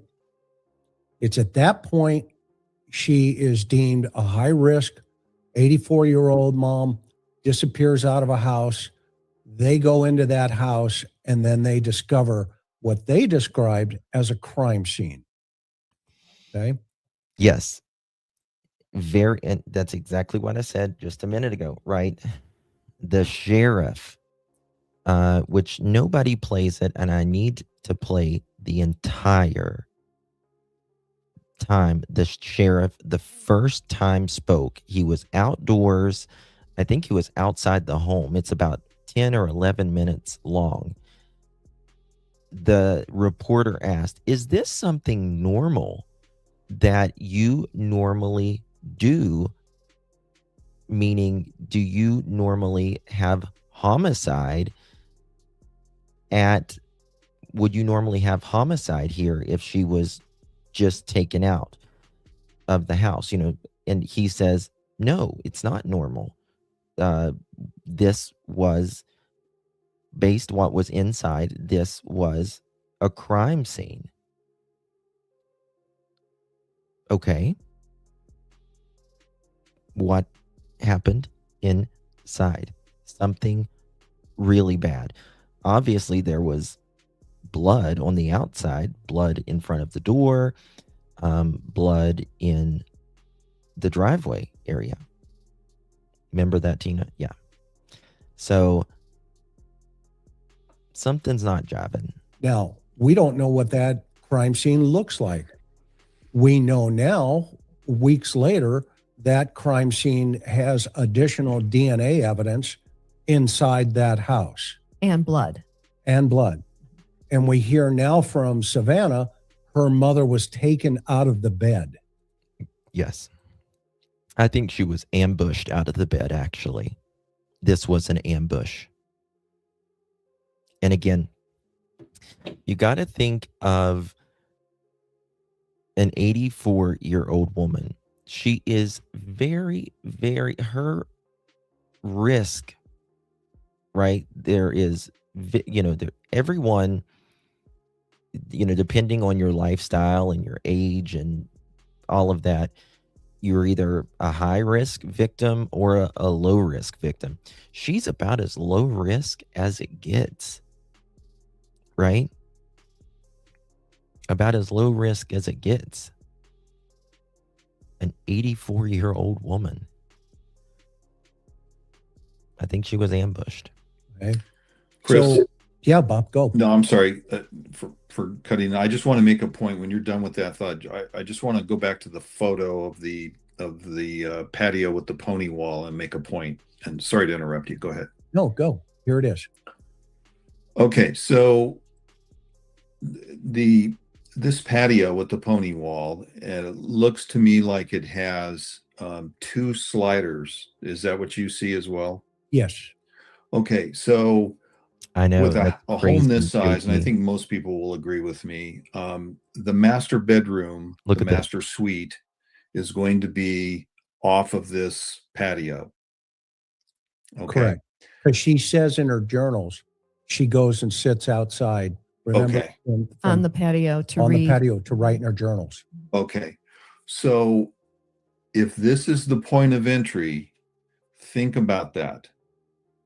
Now, we have some significant reason to believe if Nancy was in the house at the time, correct, Cassie, whoever came in broke in through one of those sliders. Think about that. Think about how Nancy was awakened and just the terror that she must have felt with someone coming in one of those doors with a stocking cap and dressed the way at least the person in the front was. So unbelievable fear. I just wanted to make that point. So as you mentioned earlier, that pony wall is just very small. Anybody can leap over that, climb over that very easily. Thank you, Jason. And then who knows, maybe she left a slider partially open or something to get some fresh air into the room, that kind of thing. It doesn't look like there's any significant forced entry, but And that's the thing, right? First of all, it doesn't, it says that it doesn't appear that there's any forced entry, and that can only mean a couple things, really. That they had access to get in some way where they didn't have to damage doors or anything like that, even though they did take cameras and stuff. But we're talking about getting access inside the home to initially get in there. That means they either had to have a key, a code, or was able to pry open something without it breaking and appearing. Or like he said, there had to be a door cracked or something. But again, just my opinion, I don't see an 84-year-old woman with a pacemaker and 2 hearing aids keeping a door cracked in the middle of the night for fresh air.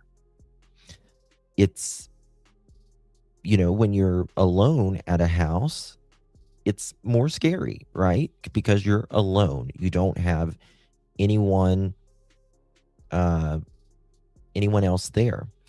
And so you're generally more cautious of keeping the doors locked, keeping everything as, keeping yourself as safe as possible. Not that really anyone thinks that, someone's going to come in at 2:00 in the morning in a mask and abduct and you or an 84-year-old lady either. And blood trail, no mom, stuff left behind, and 40 is like 42 or 43 minutes. Yeah. Who's gonna? It's a significant amount of time to be there, and it's the only reason I myself can conclude that someone was going to be there 40 some minutes is they were cleaning up some things, meaning I think cameras, prying the cameras off and that kind of thing. But more importantly, they had to know that nobody was coming, right? Nobody was coming. If you think the popo is on the way, or a neighbor hears you, sees you, or whatever, your ass is out of there with the quickness, right? You're not going to be there. You're not going to sit there. You're in and out. They wanted Nancy. They didn't go there for anything else. They would have taken it if they wanted something. Nancy was the goal for them. Nancy, not jewelry any in the house or anything else. It was Nancy. No, Lydia, I don't think, I think it's always got to be on the table that there's essay, but again, you got to think of the premeditation of them allegedly being there, this person being there days prior, right? This person there days prior. Well, if that's the case, generally, if someone's going to essay someone, it's a very impulsive thing, and they do it in the moment. It's not something that's generally planned like this. I believe Nancy fought back as much as she could. She's a firecracker, from what people say. So, I have 70% hearing loss in one ear. The other ear, I hear 100% okay. But I sleep on my good ear. I can't hear if someone comes in my apartment or if my cell rings. Mm-hmm. Yeah. Yeah. Mm-hmm. This very good point. With this view that we have, we really can't tell, because as you and I know, Chris, it doesn't take much to open a slider. You can do it with a simple screwdriver in most cases, and we're not going to be able to see it from this vantage point. So it doesn't mean that there's a broken window or broken glass out of one of the sliders. And you also have to think of this as well. Nancy was dropped off at about 9:45 p.m. To me, it's a little late. I don't know. But she was dropped off about 9:45 p.m., right? At around 2:30, all of this is happening, right? We're talking 4.5 hours after Nancy is dropped off, maximum, that she is being removed out of this house after she gets there. It can be popped open very easily, and if she did have it cracked open, I have a slider in my bedroom and I crack it open all the time, especially when it's warm out. And we know even this time of year can be very warm in the Tucson area. So that could have happened that way. Well, one thing that is I believe is very important to ask, and I'm absolutely sure investigators have asked it, but did Nancy normally go over on the weekends, every weekend or every other weekend or once a month or once a quarter, whatever? Is that something that she normally did? If it's not, then that's a little more suspicious. It's even more suspicious, in my opinion. Right? Because the time frame of her getting there and then being taken out of the house is, you want to know if this is something that she normally went over there and had dinner and all of this. Just wanted to point out and get people to think about perhaps what Nancy was going through if she were in fact taken from her bed, as we think now, based on recent comments. Yes, Lydia. So that's just the point I wanted to make. It's an interesting point too, because now it's got me thinking, okay, if they came in through the slider into her bedroom, her hearing aids are off, she didn't hear anything until she did. We don't know what happened in the bedroom, and then she's taken out the front door, clearly because it would have been easier for a car to pull right up and put her in, right? I mean, if she was to go back out, if they were to have taken her back out through the patio door over the pony wall, and there's a lot of, brush. I mean, again, think of this. Like we were talking about, an 84-year-old woman is not a high-risk victim, right? It's very, very low risk. Again, she's pretty immobile. She's got to walk with a cane. Think about the perpetrator or the perpetrators who was kidnapping her, right? You're either going to have to walk her to the car slowly with the cane, or you're going to have to carry her.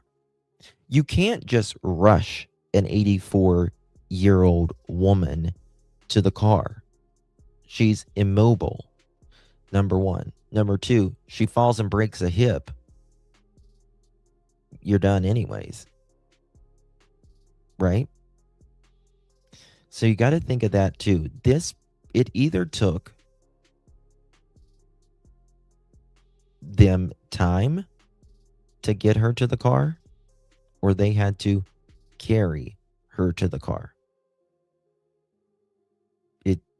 It's if there's one or two, if there's one, you're not going to carry her by yourself. You're just not. If there was two, you might, be able to carry her. But if you had to walk her to the car, now remember, in the one footage,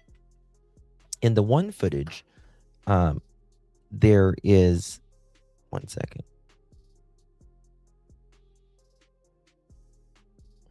in the one footage, there is him with the GUN, right?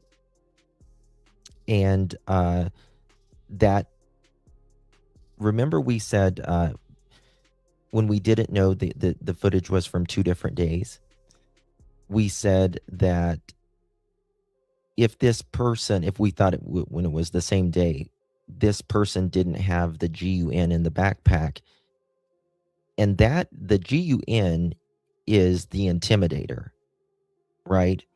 You put a GUN against someone or threaten them with it, that intimidates them to follow direction.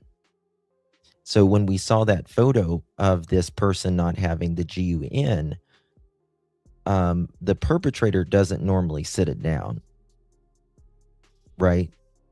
So now it makes a lot more sense that this was 2 different days. But this person, if they got Nancy to move by herself, it had to be with a GUN to make her walk, right?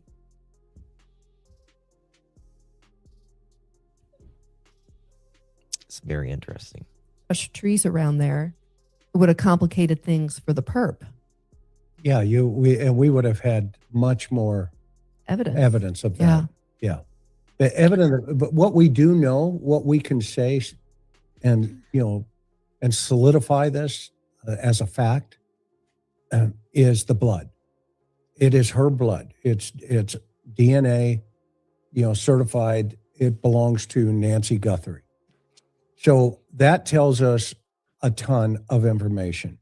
It tells us, obviously she is injured.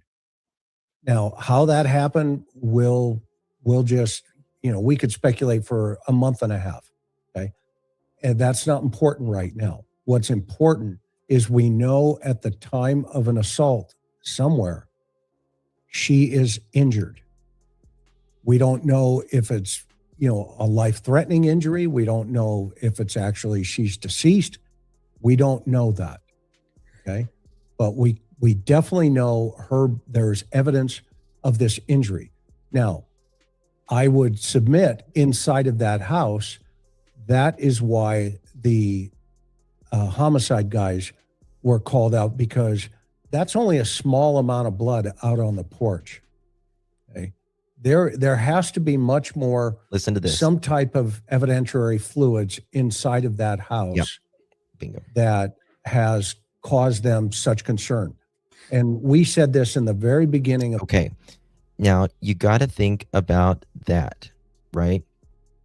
Now, just because we saw it's not a large amount of blood.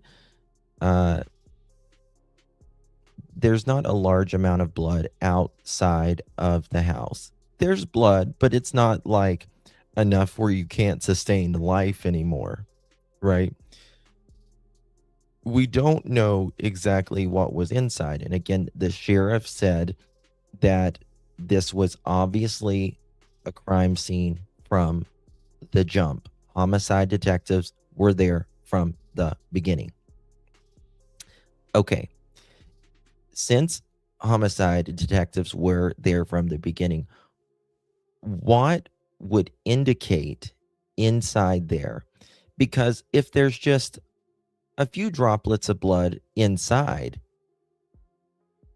you don't necessarily, that's not going to push you toward homicide immediately. Right? It had to be that there was, oh, my pen's leaking. It had to be that there was something really, really bad inside that house. Really, really bad inside the house. This thing, when it went down, when the sheriff was talking about that initially, my question was, he had made a comment about, well, we sent that off and we have others that we believe we can put into CODIS. I don't think so, yeah. So that tells me and told us collectively that, okay, there's more going on here. There was a big struggle. Something happened inside that house where there is additional DNA. Now that DNA has come forward, and there's a question of whether or not, it can be separated, because it sounds like it's mixed. Mixed. It's a mixed DNA sample. Right. Which now can also is again, I want to say that the sheriff now says that the family is cleared, not blaming them, anything like that. But what I will say, again, we've talked about the car and all of that. Is this a coincidence that this happened out of all days, just hours after being with the family? Right? Is that a coincidence? They weren't together every day like this, right? If this is planned or premeditated, that would certainly set up as a good alibi, in my opinion, as well, right?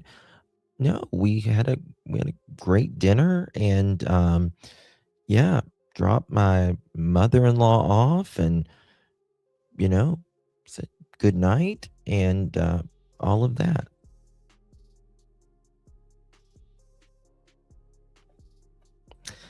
They came back at night and took photos with lights out in the front room. It was on a lab. Correct. They did. Yes. They did that at Tommaso's home as well. They weren't making Nancy disappear. They were making evidence on a body disappear. I would say both, in my opinion. Bathroom, 84-year-old woman wears briefs, diapers. She needed to be changed before they left. She hit her head on sink and slipped on the floor. There is no coincidences, I believe, in this case. I think they have zero photos of the family time together that night. I think that there was a family gathering that night, in my opinion. I think that there could have potentially been, in my opinion, an argument or a serious conversation. And it could have went sideways, not the way maybe someone wanted it. I don't know. Be only a couple of things. It could be saliva, as Suzanne Ryan pointed out, a DNA expert, from the bite, the camera or the flashlight. It could be from the gloves. It could be, fluids from an assault of sort, maybe an SA or something to that effect, which, Lord forbid, that's like horrible. Okay. Or it could just be, from a fight where she got a couple of scratches in, and, the skin or anything. I mean, it could be 1,000 things, or it could be on. I think Nancy is, she's 84, but I do believe that she is, she knows to leave DNA if possible, right? The person's DNA if possible. I think she's going to put up a fight. You don't want to ever, in all possibilities, if possible, not let that person take you to a second place, right? It's now or never. They might have a GUN to you or whatever, but you fight before they try to put you in a car or anything else. It's now or never. You don't let them take you to the second location, if at all possible, right? Cheats. They're going to try to intimidate you with the GUN and all that, but it's now or never, mother chicken. We're gonna dance. Be on the pillows. It could be on the floor. There's a lot of could be's in this thing. We saw in one of the photos of Nancy and Savannah, I think taken from the Today Show set, that Nancy had significant, I'll call it bruising. I'm not sure what the medical term would be, in her arm. I believe it was her left arm. Yeah. And so that would tell me that she bleeds very easily. So it could very easily be a defensive wound. She's almost certainly on blood thinner, right? If she's got a pacemaker and she's obviously got heart issues, she's almost certainly on blood thinner. When you're 84 years old, you can hit something very, very easily and bleed. It's nothing. But also, you know, that blood that she was bleeding is very important, because you got to think she was most certainly put in some sort of vehicle, right? And if she was alive, she was put into a seat of a car, or God forbid, a trunk or whatever.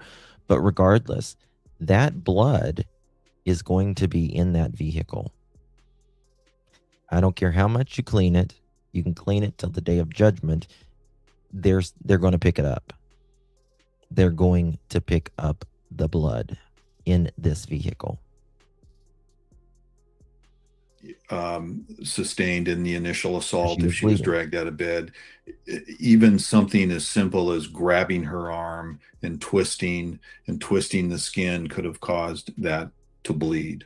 So it could be that simple. I agree with you on the SA, and as unfortunate as that might be, I think that is still in play as far as we're concerned, until we learn otherwise. But that could be the mixture of fluids as well.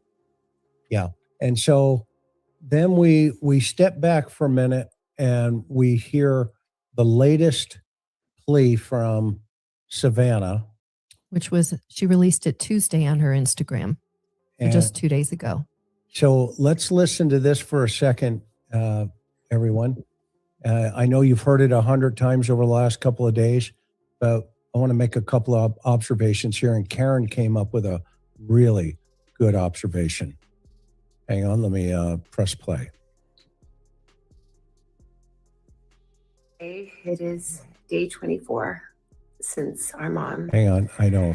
was taken in the dark of night from her bed. Okay, hang on for a second.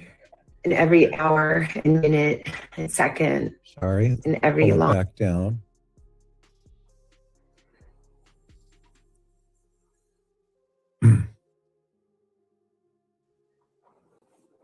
All right, we keep. Let me get this. Sorry about that. Getting some new information from federal prosecutors. Go to my audio here. In a second.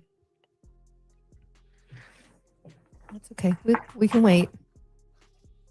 Let me just fast forward. Yeah. Jump now.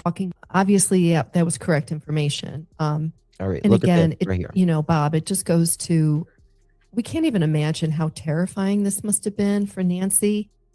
This 85-year-old woman, I mean, asleep in her bed. We know she uses powerful hearing aids, and, you know, could have been fast asleep. And then, oh my gosh, you know, all of a sudden the guy on the porch with the mask and everything, that, you know, with a gun, this masked man ends up in her bedroom. My Riviera, did you send a text or did you send a email? Because I didn't get a text, my dear.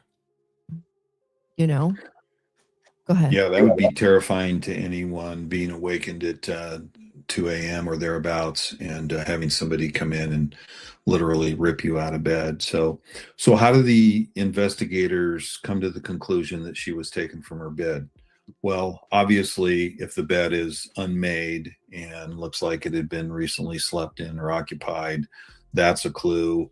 But clothing, maybe even her toothbrush still being wet in the bathroom and things like that would be a good indicator for them, for the detectives, as to whether or not she was, you know, removed from the bedroom. There were a bunch of questions about that and in the comments. So that would be one way. And don't you think that the sheriff was holding it back a little on the overprotective side? I don't know what else to call it. Because he's thinking clearly, oh, we're going to hold on to information that only the suspect knows, only the perpetrator of this would know. We don't want to release it. Something like that actually speaks to the horrific nature of this crime. And I totally disagree when authorities downplay the severity of the horrific crime. We saw this in the Koberger case. I don't get into it, but to lessen what these victims go through is disgusting to me. And you're not revealing or screwing up your investigation by revealing the horror that the victim or victims went through. So yeah. The Koberger case, as you well know, is a good example of that. There were reports and some video and still photos of blood actually visible on the outside of the Koberger house. So, you don't have to be a detective to understand that was a very horrific scene in there. And now, of course, we've seen some video of it. So, and even downplaying, again, I don't want to mix cases here, but even downplaying how many times the college students were stabbed, again, doesn't give away the crime scene, doesn't give away intimate knowledge that you're going to need to pursue the perp. But what it just them saying about how bad this was like inside, it doesn't give away any information that's going to be critical for the case. It lessens the crime, and it's a false sense of security for the neighborhood, the community, and it's a disservice to the victims and the victims' families. Very much. Well, and well said, Karen. To that point, I do believe I am in the camp that the sheriff said too much from the beginning, and I pointed out the door. He commented about the door being found open. I believe he used the word open, not unlocked, but open. And so as a detective, an investigator, I don't want my PIO to give away a lot in my case.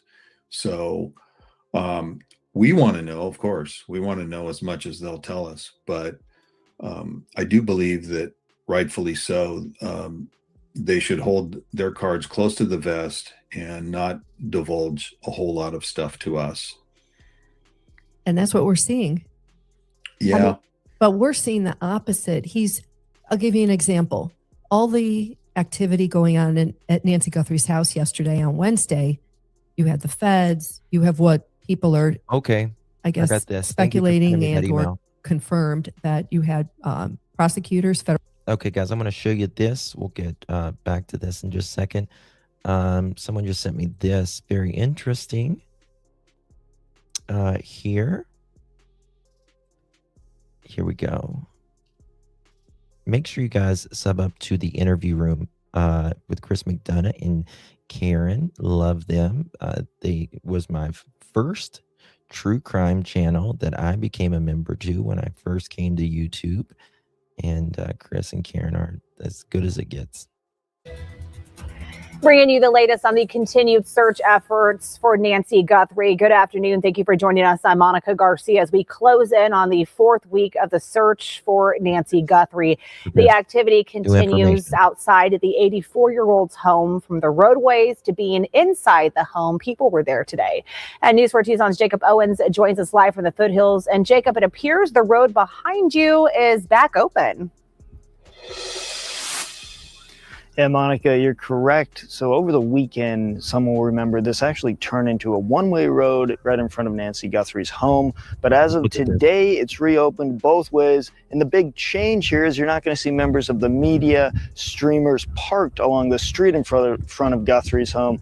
You have to park several streets away to do so, but the presence remains, and so does the activity. Let's show you footage from just an hour ago. So that's when activity picked up again here at the home. We could see people moving around inside, though they did not appear to be law enforcement. A short time later, a white Wagoneer SUV pulled out of the driveway. The driver appeared to be possibly private security, wearing what looked like a Bluetooth earpiece. What stood out in the video, though, was someone in the back seat, appearing to crouch down with their arms raised over their head as the vehicle drove away. We are working to learn who was inside that SUV and why they were here. Who was that crouched down just a minute ago? Who was that crouched down. Hey, Daff, good to see you. Someone was crouched down leaving that house. The only reason someone's crouched down is they don't want to be seen.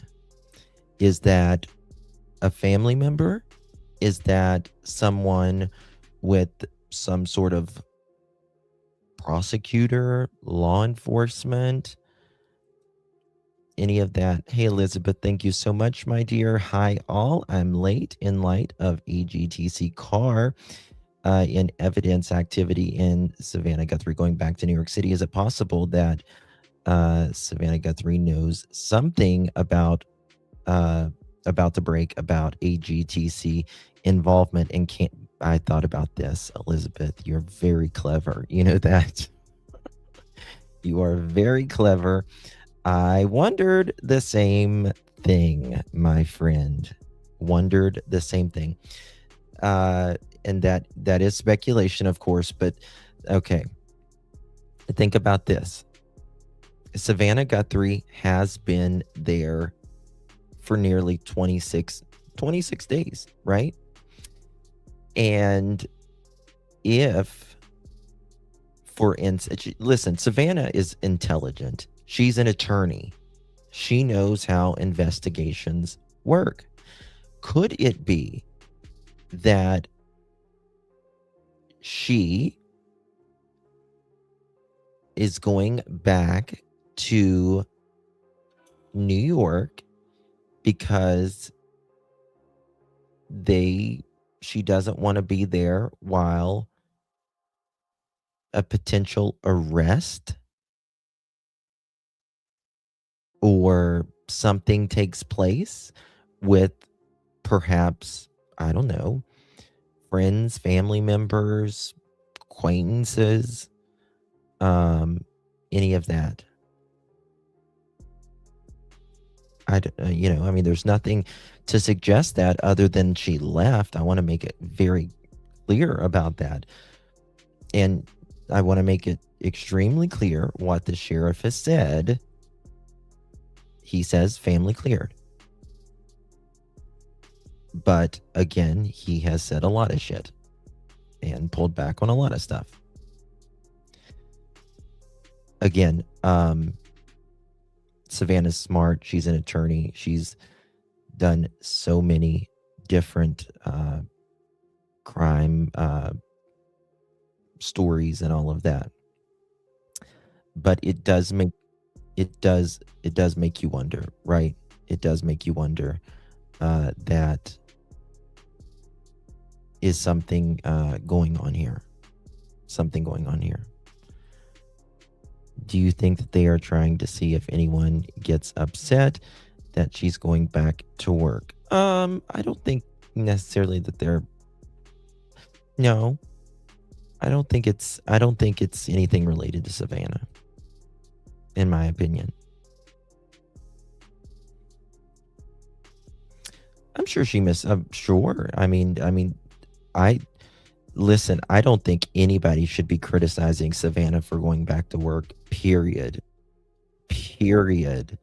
I mean, to be honest with you, if I was her, I would probably be going back to work too, because sitting there 26 days, driving yourself crazy doesn't help. Keeping yourself busy is the best thing you can do in a situation like this. But again, someone just left just a little bit ago. A short time later, a white Wagoneer SUV pulled out of the driveway. The driver appeared to be possibly private security, wearing what looked like a Bluetooth earpiece. What stood out in the video, though, was someone in the back seat, appearing to crouch down with their arms raised over their head as the vehicle drove away. We are working to learn who was inside that SUV and why they were here. And Monica, that activity, aside from that video you just saw, it's continued today. Earlier that involved a Comcast vehicle and a SUV arriving. But since we've been speaking, there continues to be work with who appears to be a handyman regarding cameras at the home. We'll have more on that ahead at 5. Reporting live in the foothills, Jacob Owens, News 4 Tucson. Also, is their head as the vehicle is who's going to take the house now? Is it something that's going to be sold? Is it Tommaso and Annie? Are they going to move in? What's going to be on with the house now? It is cleared. They can do what they want now. Cassie, I didn't get a text from you, baby. Hold on, Cassie, is it with Dee Dee? People say they're texting me. I'm not getting these texts.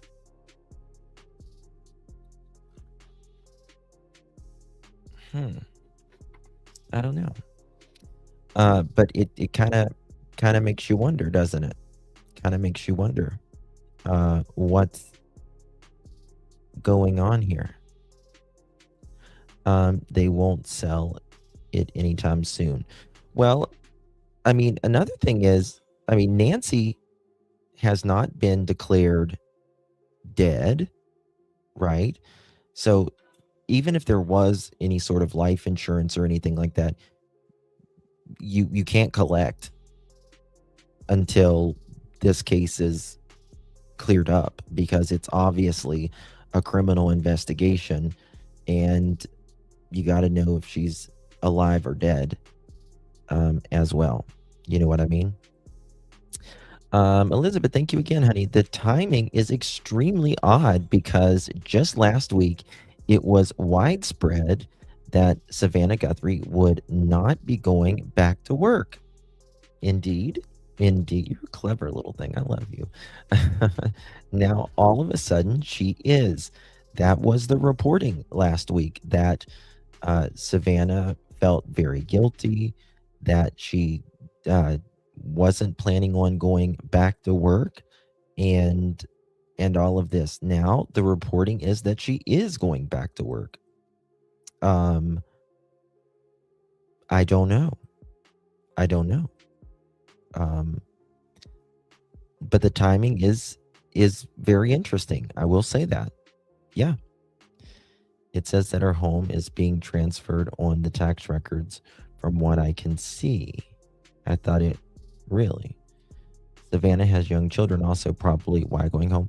Absolutely. I mean, there is no reason to criticize Savannah for going home at all, or going to work at all. But it is interesting, the timing, with allegedly she wasn't, and now she is going back home. It does make you wonder if again, they have not given back this allegedly Annie's car, which is interesting. Okay. For what, Cassie? Hold on. Okay, we're going to go to JLR real quick. 1 second. Something might be going on.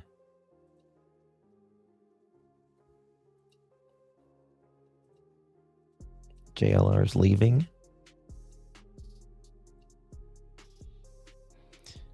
Okay. What's going on with JLR? Where are we headed?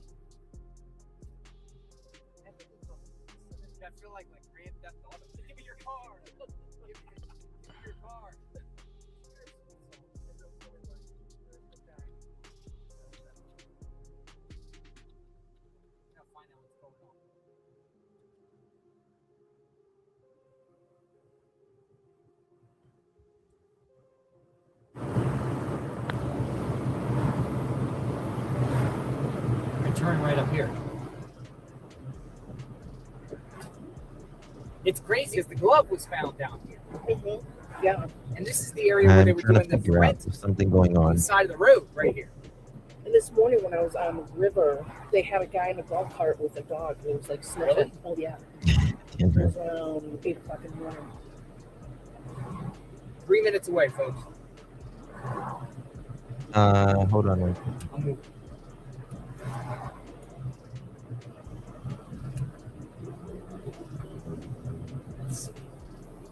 So you've been watching this case. Mm-hmm. Where are you from? Yeah, I'm from Chicago, but I've lived here for about 35 years.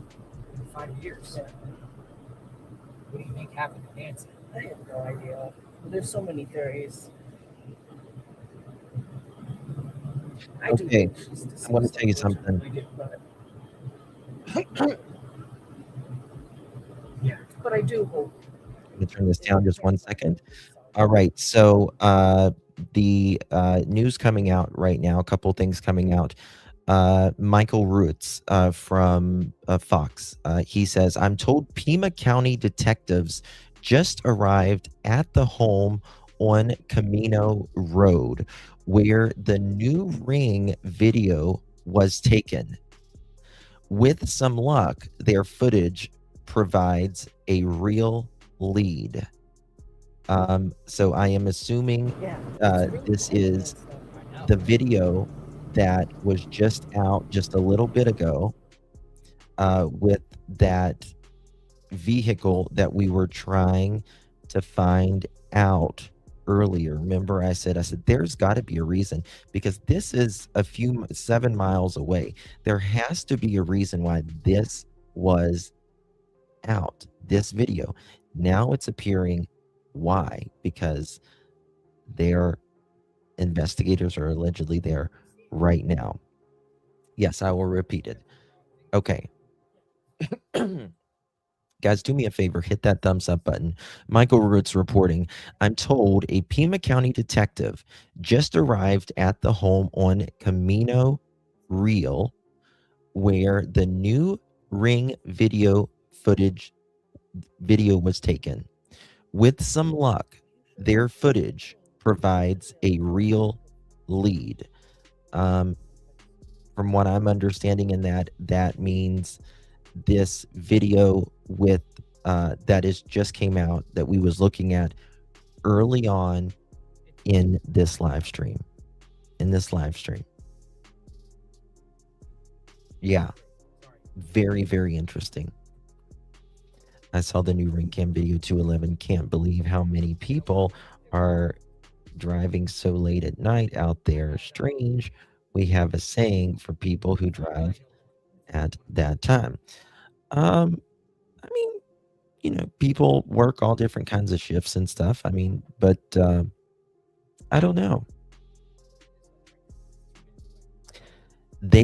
Cassie, the FBI had not, or law enforcement had not looked at this video whatsoever. They hadn't went to this place, hadn't asked them, hadn't looked at it, but there's something up with this video. Something's weird about this video. So hopefully something's going to come of it.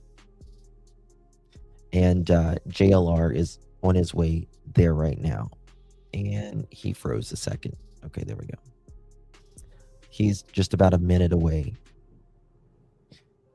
Right, medical field and others work late or super early. Yeah. The video was past the Fox. Yes, sure was.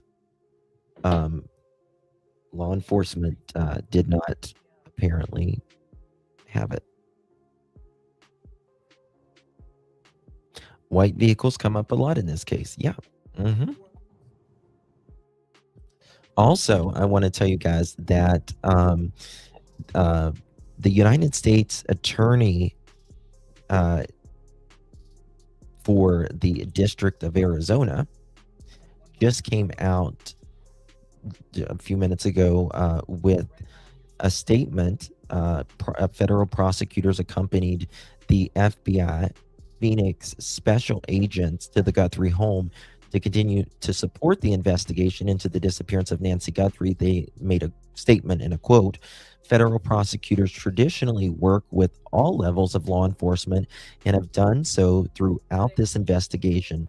The United States Attorney's Office, together with the FBI and every other law enforcement agency involved in finding Nancy Guthrie, will go anywhere, do anything, and persevere always to find her, end quote. That is coming from Timothy. Hold on one second. Thank you so much. God bless. Peace be with you. Yeah, peace be with you too. I'm gonna grab my stuff here. Peace and blessings be with you all. No filming you. Uh-oh, my thing's caught.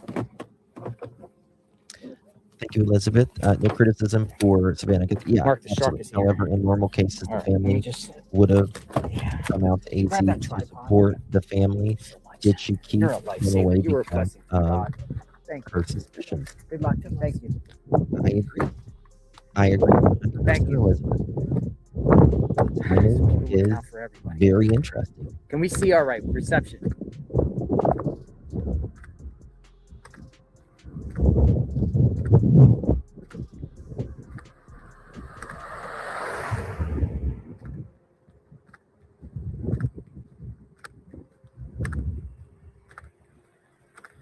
What are we looking at, brother? Just got here. I was talking to this guy. Who is he? Okay. He's not fucking around. He ain't. He's Not a fed, fucking isn't he? around. Somebody. He's somebody. Where are these people at? I don't know. I just got here. I thought there was like a presence, but I just see one person. There's a here. ring camera here. Yeah, that's the camera that. That's the camera that captured it. I talked to the Camera neighbor. that The, you can tell that I came here earlier. the way those cactuses I sit. talked to the daughter Very of the interesting. owners here. They said they're willing to help. They want to talk to media. They want to help out with whatever they can. So they came to this house. I just got here again. This is the second time I got here. So. You can clearly see the camera. Yeah, it's right there. And this was the one that came at like 237, 236. Yes. And she also said they have another one back there too, but that one. Yeah. Let's kind of sit here. You could take me up to the other spot, right? When you're done. Yeah, I got you, man. I told you. I just texted you. Everybody was blowing up my chats. Go get JLR, JLR. And I was just here too, picking up something. So I could have picked you up. But I'll take you back, man. So, who is this guy? You don't know who he is? Dude, I don't know. The guy just I was like asking if he's media. He And said no, sternly. Sternly. And he said, "How can I help you?" You know when they say that. Who Okay, they are. look at there's another camera right there. And then he just rolled up the window when you rolled. There's up. a camera right there as well. Camera there and right there. Two different cameras there Well, there's the and camera right that there. captured the-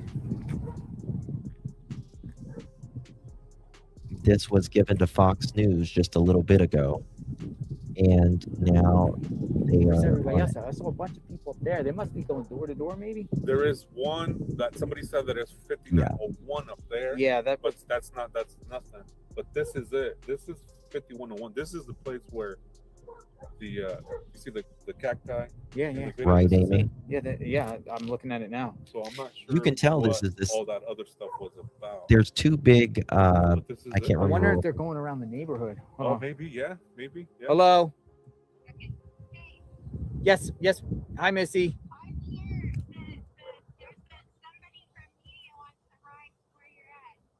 Well, I'm at the address of what is here? 5109. 5109. Camino Real. Okay. 5109.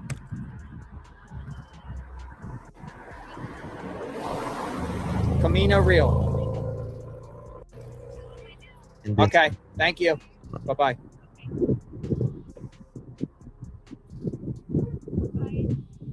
Okay.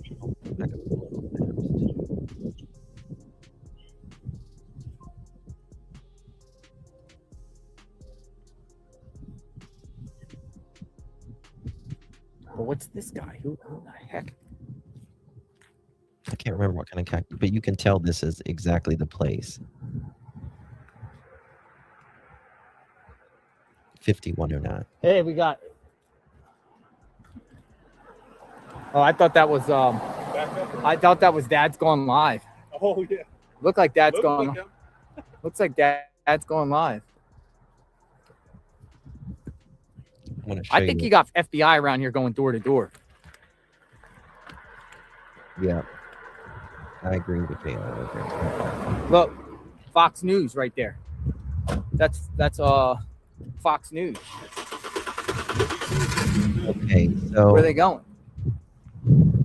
There's only two different. That's Fox News right there. Right here. It must be around here somewhere. I'll mark the shark. What road is this? Let me check one second. It was weird because when I got here, I think it was NBC or ABC, like came right after that too. Really? Yeah. Then I had left. Okay. They went up that way. I saw 2 cars parked up that way. You want to take a ride up to it? This. All right. So I'm gonna put this tripod in the trunk. Yeah. Or in the back, and let's go up that way because I saw 2 cars parked on the side of the road. Yeah. And look. Let me show you something right here. But she did say there was a camera right there too. Really? Yeah. Yep. There's 2 cameras right there. All right. Yeah. Let's just scour around the neighborhood. I'm gonna show you something. Taking off. Yeah. I think feds are all embedded around here. Ooh, that guy scared me. Did he? Yeah. So there's 2 roads. What do you want? There's a road on each That's what he side of said? the house. Or how can I help you? How can I help you? Yeah. Cops Dude, always say that. I think they're in the neighborhood. I'm gonna show you this, but right here that you're seeing is the house, and it's North Camino Real Road. That's the road they're on now, and then there is behind it is North Camino Escula Road. Right there. Very, very interesting. There's something up with this, in my opinion. Oops, here we go.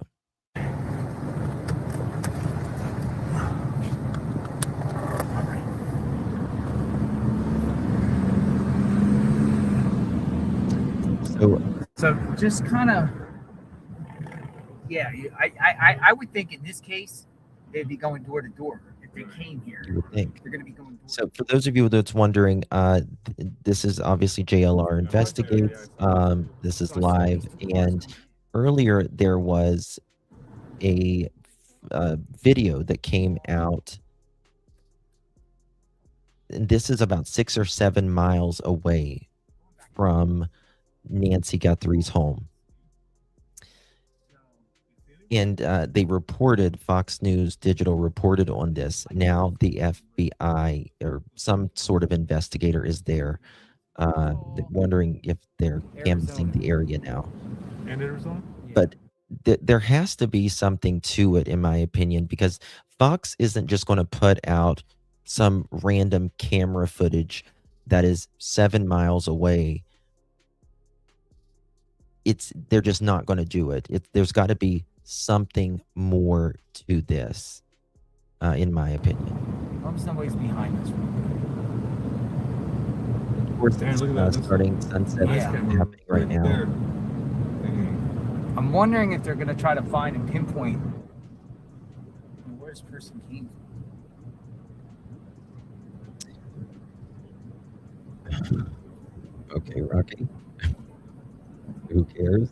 This is really a shortcut. When I came from that side out, it's truly a shortcut to get away from the main road. Oh wait. Oh, Amazon. No, okay. Amazon. Look like SWAT. Yeah, I gotta tell Missy. You were like, tell Missy.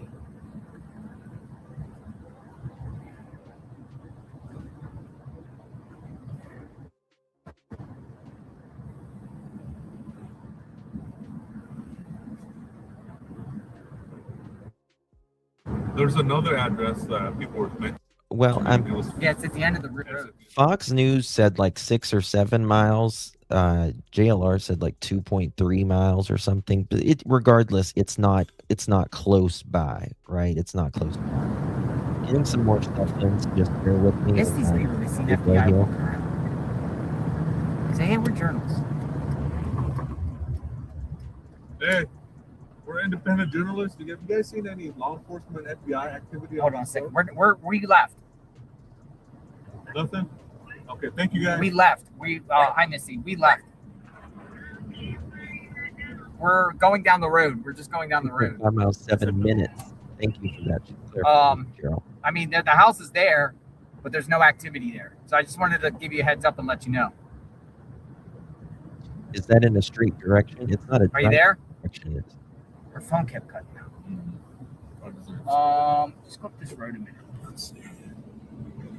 Then we'll turn around and go back the other way. They might have just got done. What were they saying? That there was activity? Yeah. You want to come up, Daphne? Hi, Missy. You want to start a stream? You can start a stream. No, that's fine. It's okay. Your phone keeps cutting out. We left, so the house is there. There's no activity. We're just going round and around the neighborhood now.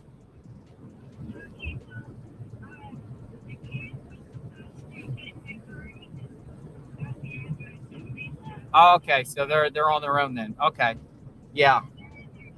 But thank you anyway for willing to come out. I appreciate that. I had to rush and get right to the scene.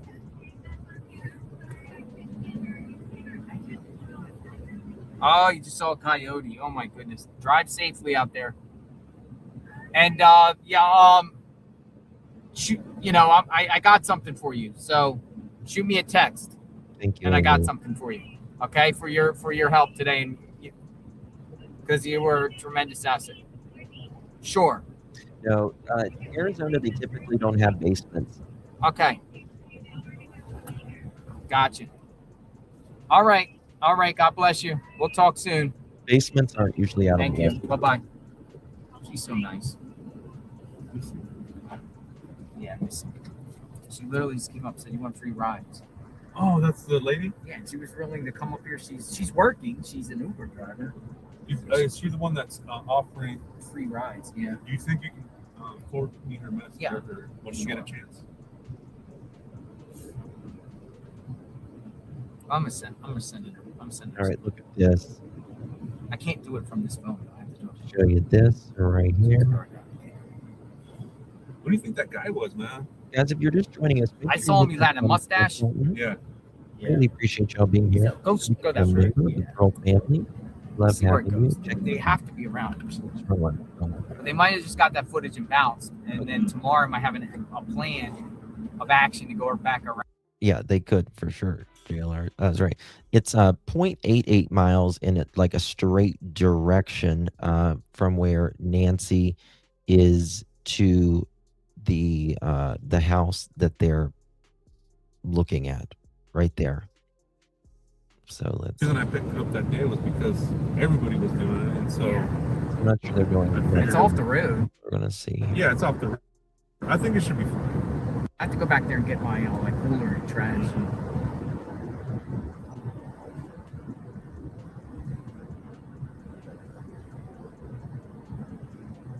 Really nice. Okay. Got it. What I tell you guys. See, what I think happened was the footage got released by Fox News. I think all the journalists descended onto the property here. Guys. So Michael Ruetz just came out with some more stuff from Fox News. Retired New York Police Department detective and national security. Make sure my mic is on. Yes. Okay. And national security. Where's my damn thing? Pat Bronson reviewed this video, the one we played earlier. I can play it in a second. With his team, he tells Fox News Digital they believe the vehicle seen at 2:36 a.m. is a Kia Soul, based on its slanted roof window design and rear quarter glass. He also noted the vertical brake lights. What did I tell you earlier when I first went live? It is a fucking Kia Soul. It is a Kia Soul. Mm-hmm. Six.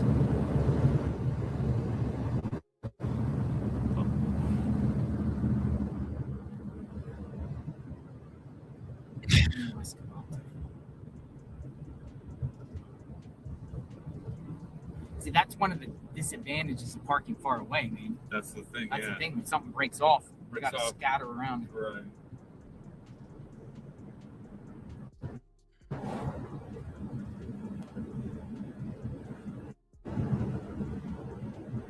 I don't think it's an electric vehicle. I'm looking in the neighborhood homes. See any sign of law enforcement activity. But could this be the route? He shoot over and then come down this road. Well, this is the route it took. This right here, if you go through here, it cuts through the neighborhood and it gets you out to the other main road. Yeah. So we'll see in a second. Give me 1 second, guys. We're getting some more stuff in. Bear with me.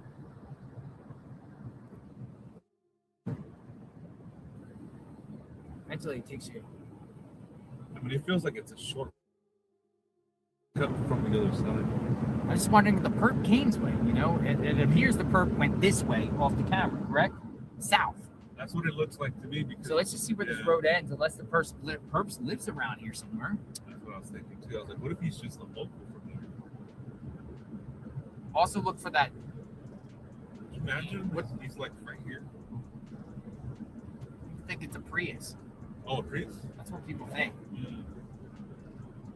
Just look around and see if any resident around here has that type of car. Right. But eventually it takes you here to River. Yeah, people say look for the car. That's what I'm saying. But look. There's a white car back there. But it's not a Prius. So the perp here, if the perp actually came down this way, not go this way, right? Yeah, it will. You either could go that way, go east, or go back towards up here, the light on River. What in the heck is all that? It's a restaurant. It's a steakhouse. Smells good. Yeah, that smells good. Ford Focus. Go up the river or up Campbell if you can, all the way up to the shopping plaza. You know what I'm thinking? The Starbucks. You know where Starbucks is? Yeah. Yeah, just guide me. You know what I'm thinking too? If he's going this way, he's like covering his tracks. People say Kia Soul. People say Kia Soul. Cool. Kia Soul. Well, something like that. Like that Something like that. Oh wow. Something like that. See that? Yeah. Probably was it. There's a Kia right there too. There's another one too. They're all over the place. These things are all, but this one had like a slant on the back. Like Kia Souls are so very common. So you could see it when you pause it. Very, very common. Yeah. God, I'm having I see deja it like vu a right back now. thing with like a square back. Fox News Digital says Kia Soul. Oh, you're saying Kia Soul? That's what people are saying. Oh, wow.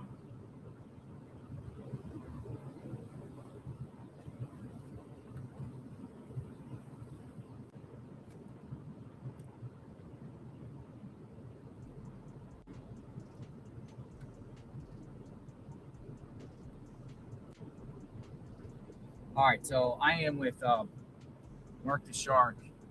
He's gonna take me up to my vehicle. Daphne, what the fuck? Law enforcement now at the house, likely to get the video right into 38 minutes. What? Hold on. Yeah, so they were just there.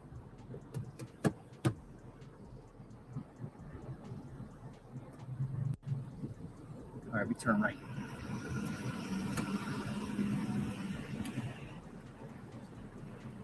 Oh, okay. Okay.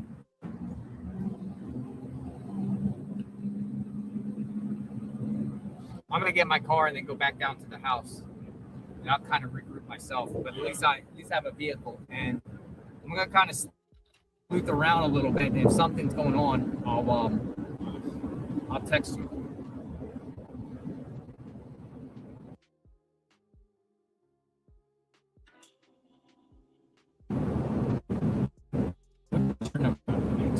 What area code? What is it? I don't know if there's somewhere.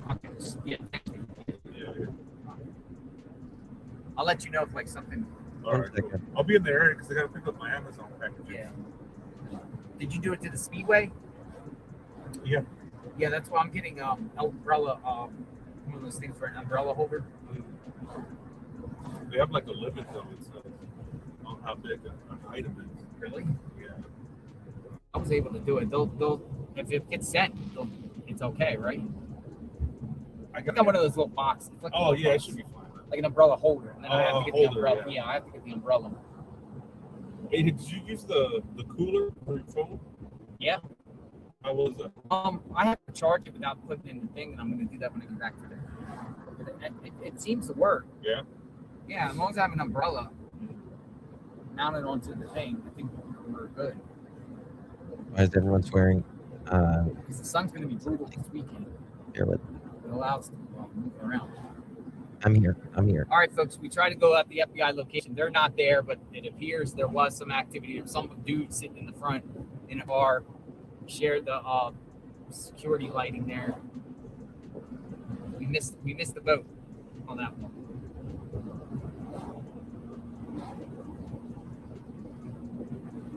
And at least I don't have to walk in the dark here. Yeah. I spaced. I'm checking something. Just bear with me. Going up the mountain.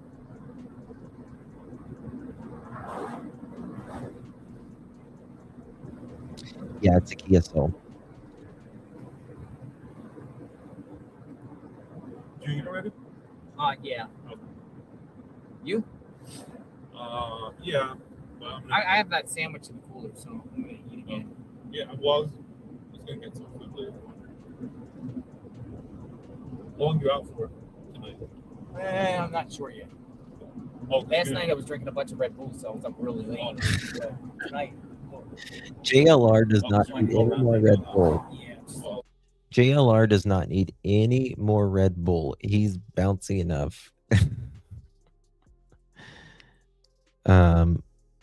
What does Kayla drive? Kayla probably don't drive shit. Kayla is known as, in my opinion, a crackola horo. I don't know. But it's probably nothing. I think Kayla can barely drive her own soul, let alone anything else. You know what I mean? You know what I mean? She's barely driving her own soul. JLR said he can't have more Red Bull. His heart is beating 1,000,000 miles a second. Yeah. I love it when you guys tell us goofy stuff you're doing or I'm just saying she's isn't Kayla in the clink? Yeah. Yeah. Kayla, God bless her, man. It's not good. It's not good with her. Okay. So let me show you this, guys. About what he wrote here. Let me just make sure JLR is not doing anything. If there's anything going on. Stuff out here. Oh, they're going to CVS to get some aspirin or something or some snacks. Okay. If anything breaks, I don't think nothing's breaking right there. But right now, Michael Root said retired New York Police Department detectives and national security expert Pat Brosnan reviewed the video with his team, and he tells Fox News Digital that they believe the vehicle was seen at 2:36 is a Kia Soul based on its slanted roof, window design, and rear quarter glass. He also noted the vehicle brake light previously seen, and this is the footage that we've been looking at. And I told you guys at the beginning of this, before we knew any of this, that this is a freaking Kia Soul. Or it could be, in my opinion, a Range Rover or a Land Rover, not a Range Rover. Definitely not that as well. It's great to see Arizona Sunset, though. Yeah, he is getting his care and going back. Yeah. Yep. Okay. All right. We're going to go to this right now. Bear with me. I'm going to go to the big DD because he's got something very interesting here from a couple. Check. That's a brand new. Make sure you subscribe to the big DD. He is our friend, And he is one of the best on here, deception detective. Okay. Here we go. Look at this. Very interesting. You're going to see here.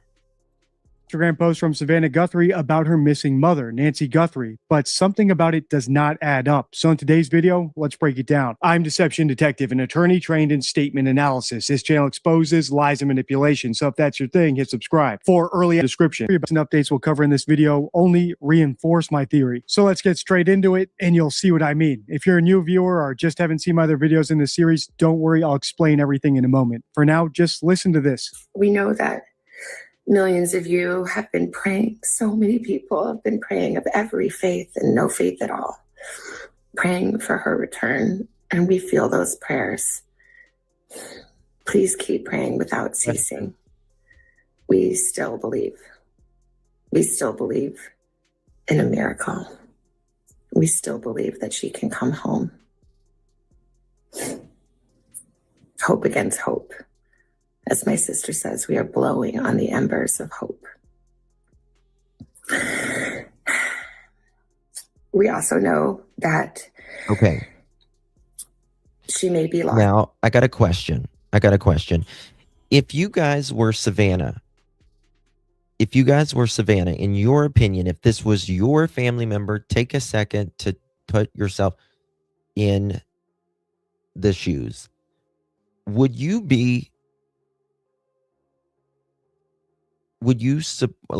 would you feel about this investigation going? Honestly, how would you feel about this investigation? As Savannah's sister Annie says, we are blowing on the embers of hope, but where is Annie, by the way? And why did she get mentioned in the first minute of this statement when Savannah's other sibling, her brother, didn't get mentioned? Good question. Why is she mentioning Annie and not Cameron? Or quoted at all?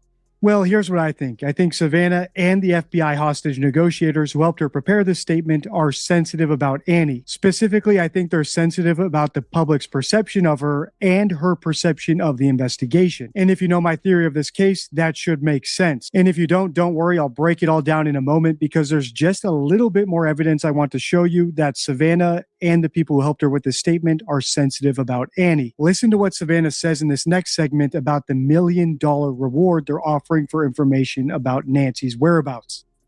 She may have already gone home to the Lord that she loves and is dancing in heaven with her mom and her dad and with her beloved brother Pierce and with our daddy.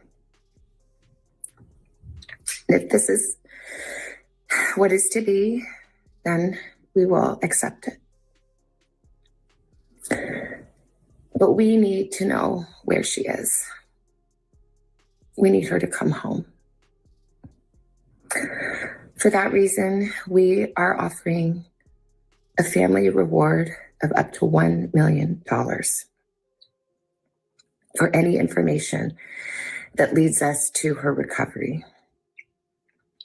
All of the information about this reward and the details is in the caption below.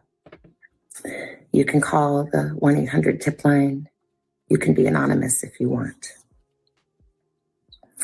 Someone out there knows something that can bring her home. Somebody knows.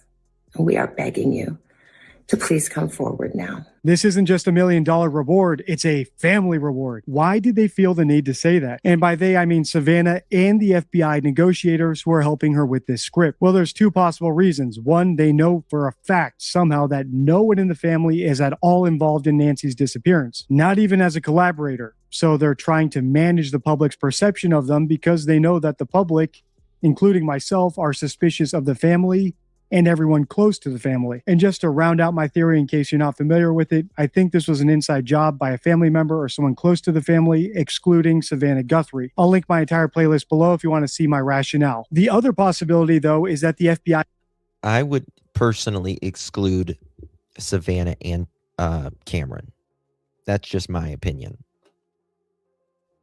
Is suspicious of the family and they don't want to put them on edge. So they're making a point of calling this a family reward and involving them in the statement, even though they're really only working with Savannah. And there's actually some evidence that one of these theories is correct over the other one based on another update in this case. But first, let's watch and break down the most bizarre part of this entire update. Listen to this. We also know that we are not alone in our loss. We know there are millions of families that have suffered with this kind of uncertainty. And for that reason today, we also are donating $500,000 to the National Center for Missing and Exploited Children for their work in helping families who are coping with loss and actively looking for those who are lost. We are hoping that the attention that has been given to our mom and our family will extend to all the families like ours who are in need and need prayers and need support. So please, if you hear this message, if you've been waiting and you haven't been sure, let this be your sign. So please come forward, tell what you know, and help us bring our beloved mom home, so that we can either celebrate a glorious, miraculous homecoming or celebrate the beautiful, brave, and courageous and noble life that she has lived. Please be the light in the dark. Just like the family reward, this family donation suggests to me that this statement isn't just a plea to any potential abductors, it's also a PR exercise. Which begs the question, again, why are Savannah and the FBI so sensitive about what the public thinks of Savannah's family? I can't say for sure, but I think it's because they know someone in the family or close to it is involved, and they don't want to tip them off. Now, maybe I'm wrong about that, but it would explain another bizarre update that came out right. I agree. I'm not saying that anyone in particular is involved, but again, I don't know why they are at Tommaso's and Annie's house so much. I don't know, like Dee Dee just said here, why they are mentioning Annie and not the other siblings as well. And all of that, it's so weird. Before this statement from Savannah, according to the New York Post, the DNA found in Nancy's house can't be analyzed for a year now because the sheriff sent it to Florida instead of simply turning it over to the FBI. In other words, that simple decision might have cost the Guthrie family any chance they had at finding Nancy alive. You are such a dumbass, sheriff. Dumbass. Giant difference between identifying an abductor within 1 month and identifying them a year later. But I haven't seen a peep from any of them. No outrage, no lawsuits for incompetence, nothing. So what's going on here? Well, I think the FBI is working with Savannah, and I'm sure they're noting just how bizarre the rest of the family's reactions are. Their reticence to make any appeals to any kidnappers the way Savannah is doing. Their reticence to make any complaints about how the police are fumbling the investigation. Yeah. Again, you can take this how you will. Again, not saying anyone in particular, but Tommaso and Annie from Jump, they were the only ones hiding their faces. They was the last ones to allegedly see Nancy. And just within hours of them dropping off, Nancy is gone.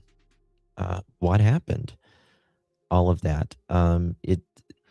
There's no plea. I believe Cameron made a video at one point. Not Annie. Again, Savannah is very intelligent. She's an attorney. She knows how these cases work. Are any statements or appearances at all. Check the end screen if you want to see the rest of my videos analyzing this case, and make sure to hit subscribe so you don't miss my next installment. Until next time, stay true.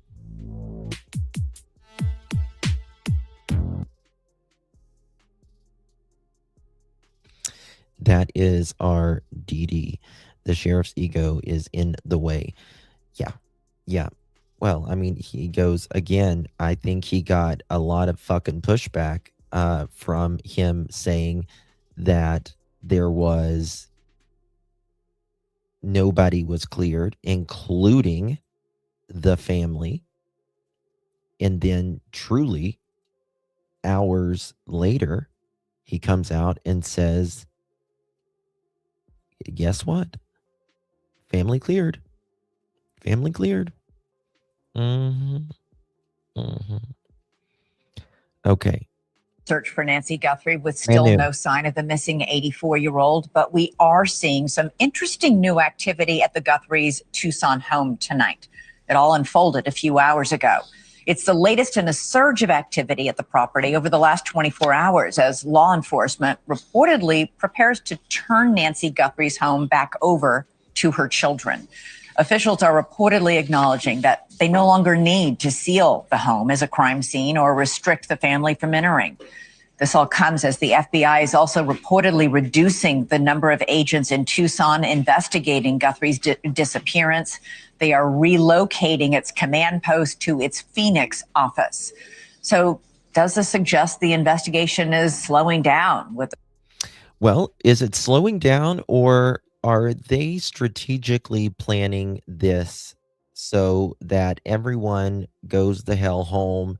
Savannah's going home now, and this new camera footage comes out. This thing about, the DNA could take a year. They're trying to get the media, to deter the media to getting off the street. They did a one-way thing on the street. Then now you can't park your cars there. Are they just wanting everyone to go home so they can do what the hell they want to do? Perhaps, arrest or whatever. That way they're not going to be followed, because they're being followed left and right now. We know that. I mean, it's just the way it is.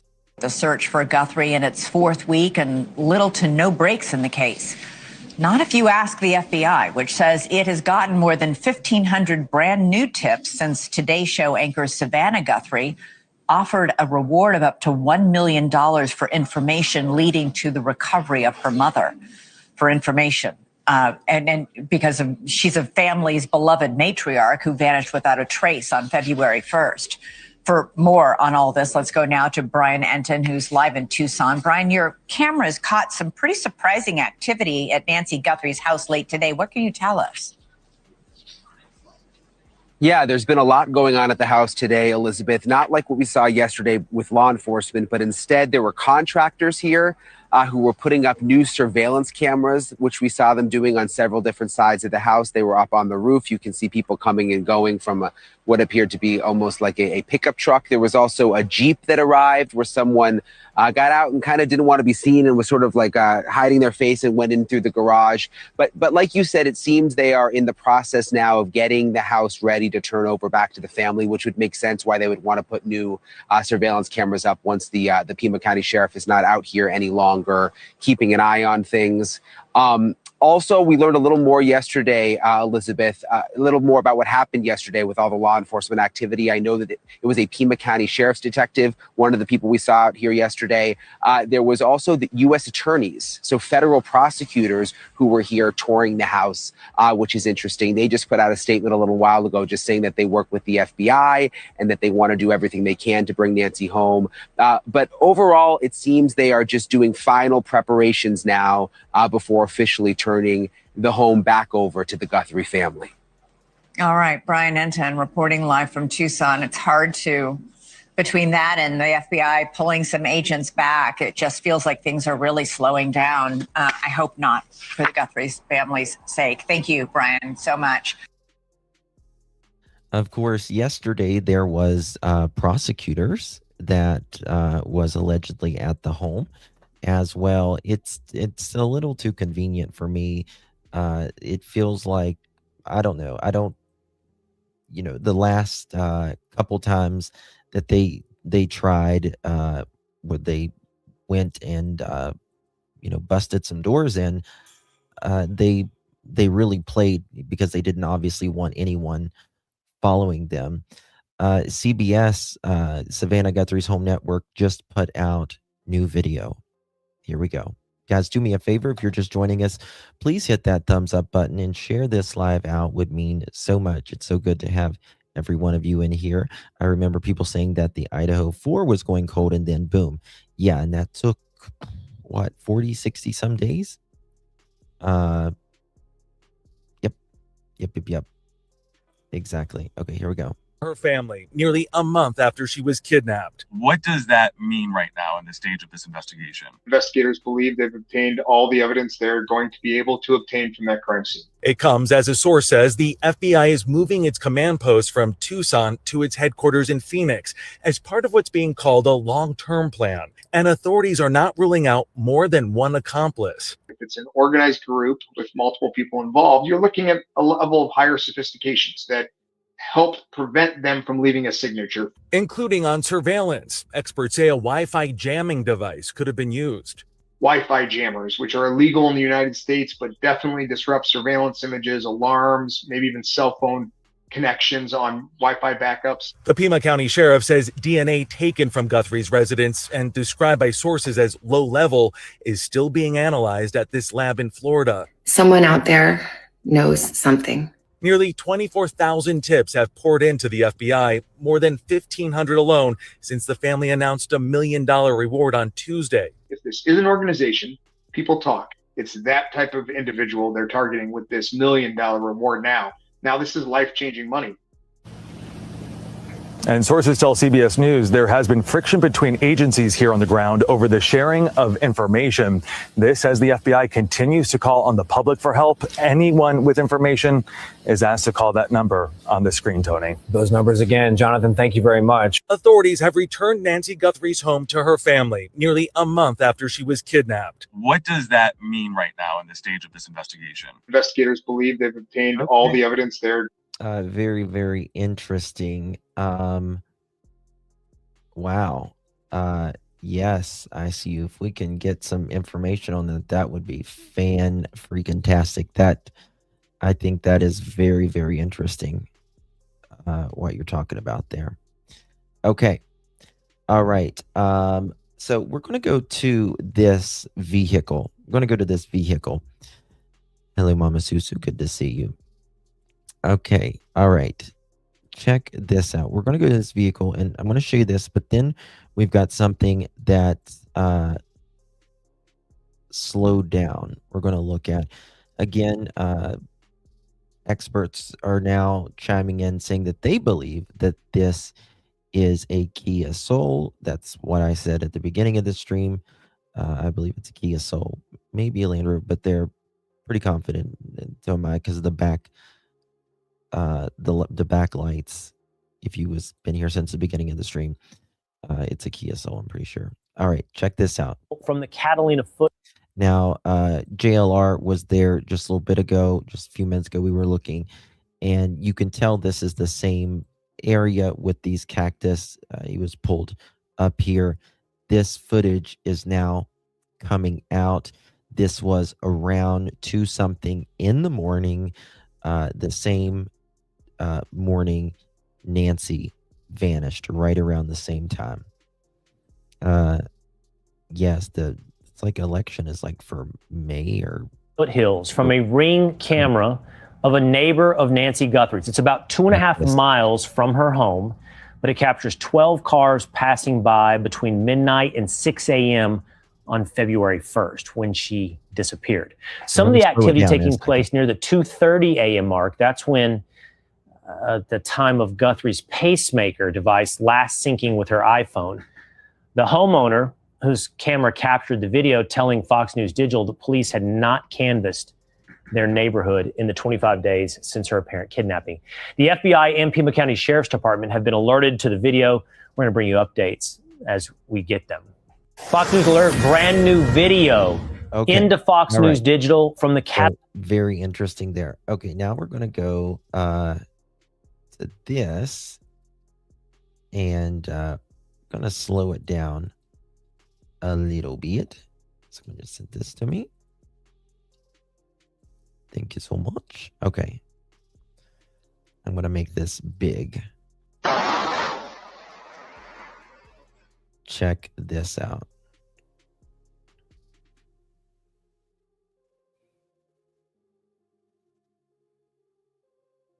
It's very, very much slowed down. I can actually take this frame by frame.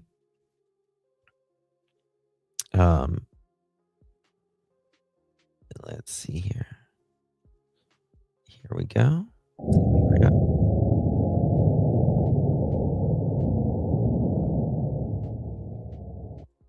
Look at that. Look at that right there. That is certainly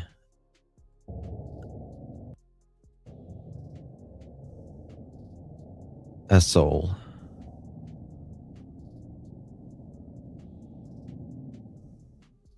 Pretty. You see that? This is a very important part. This right here. You can see this. And then there are these big lights. They are cruising.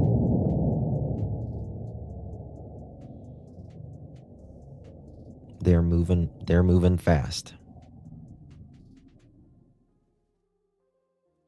Certainly moving fast.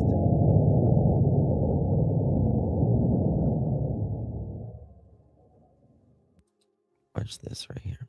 Okay, I got another video for you. It's them moving by at the normal speed.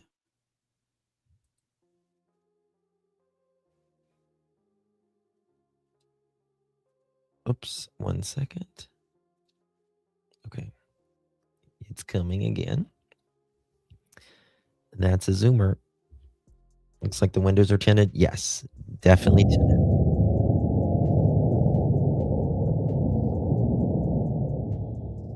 Hold on. You can see. Can you see someone's arm? Wait a second. You know what I can do?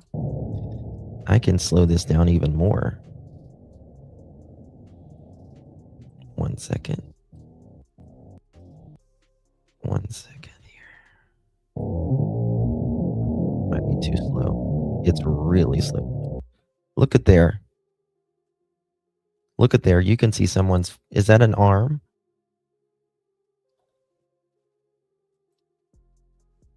Look at that. Looks like one person. Check that out, guys.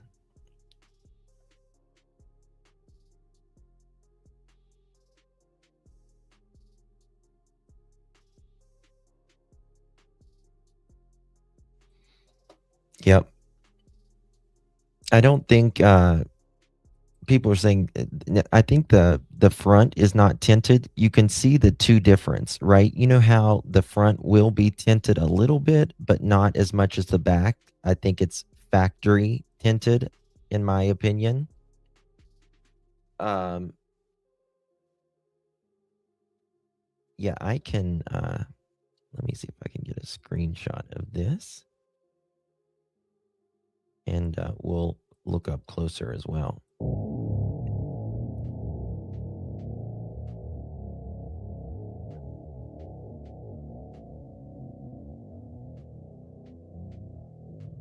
I got it slowed the book down.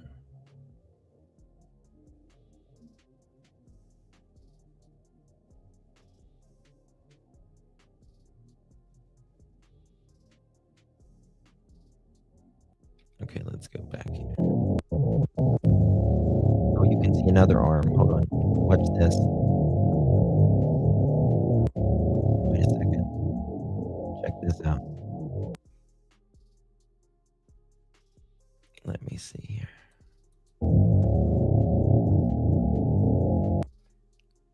It's almost like you can see something right there as well. A little bit. Right there.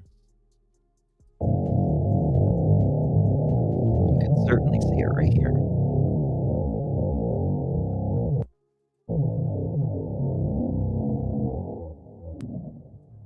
Right there. Oops. Right there. Is that a passenger or is that the driver? Passenger or driver? No, can't get the license plate. Yeah. Yeah, well, let me zoom in. If you have, if you're on like a tablet or a phone, you can zoom in with your fingers even more at home.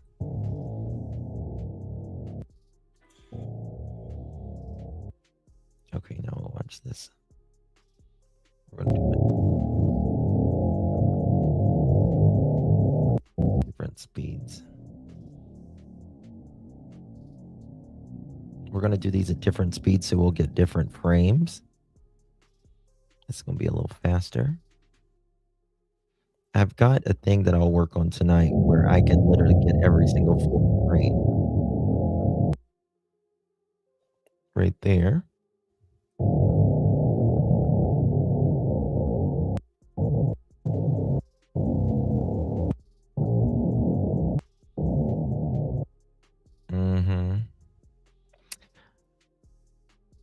I don't know. That looks really, like, to me, it almost looks like a passenger, but it could be the driver.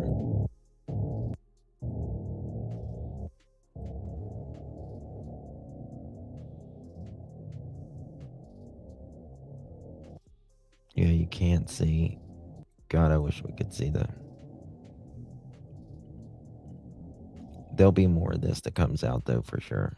Let me do it like this. Hold on. Very interesting. Yep. You can see that arm. Right there.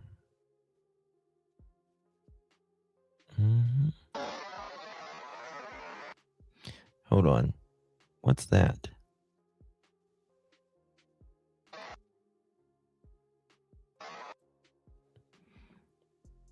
What's that light? Is that from the mirror? Or not the mirror, maybe the mirror, yeah. Looks like a big person, yeah. Looks like a tall person. This was released earlier. Someone released this from to Fox News Digital. What is that? What is that? Hold on. Is there lights on the... Hold on. Is there lights on the mirror?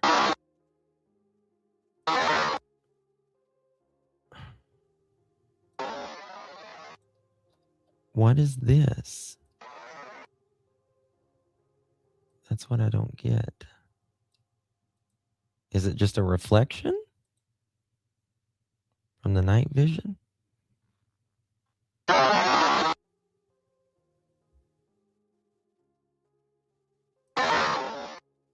Yeah, they're flying.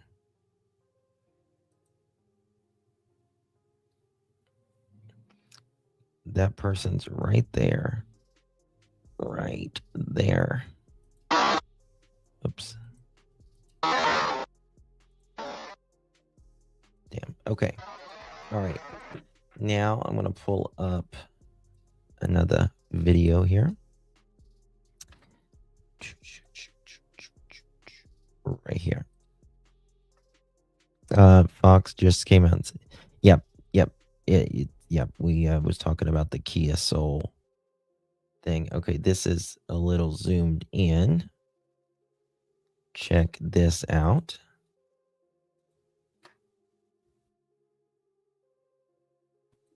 Guys, please hit that thumbs up button.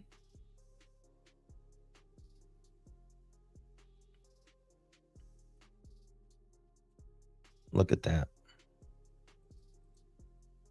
Kia Souls are not big.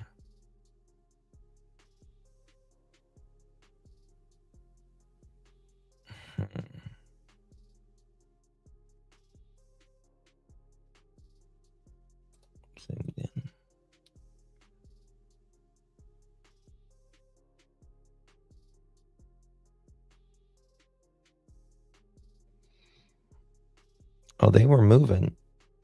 They were cruising. What's that? Hold on. They're definitely cruising.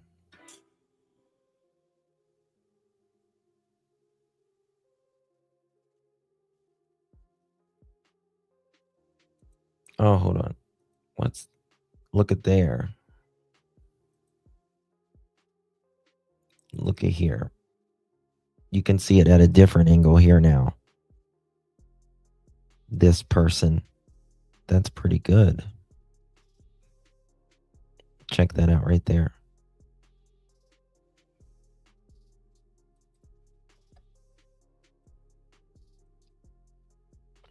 We don't, and I want to make it clear, Chaos. Law enforcement has not came out and said that this is related in any way, shape, or form. However, I haven't seen Fox put out any other vehicles like this, and investigators were there just a little bit ago. So I think there's something more to it, in my opinion. Yeah. The back connects the same, but in my opinion, it's some kind of driving from a bar. Don't know.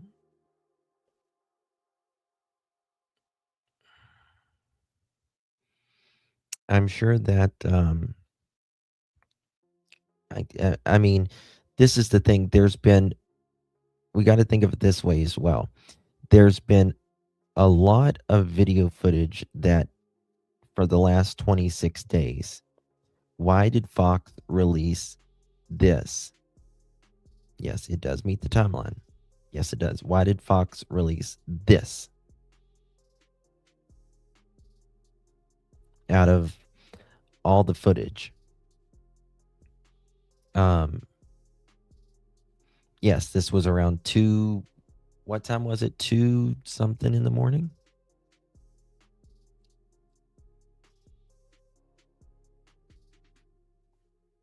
I mean, and this is a little ways away from Nancy's house. Right? Why?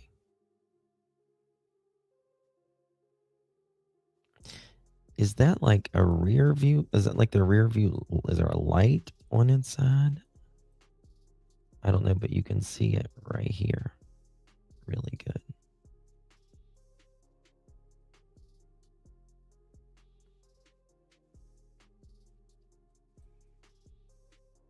Right there.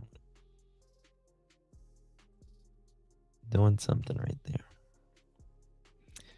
Bite light. Yes. Why this? 2:36 in the morning. Oh yeah. Yep. It's a soul. It's a soul. When they released this earlier, we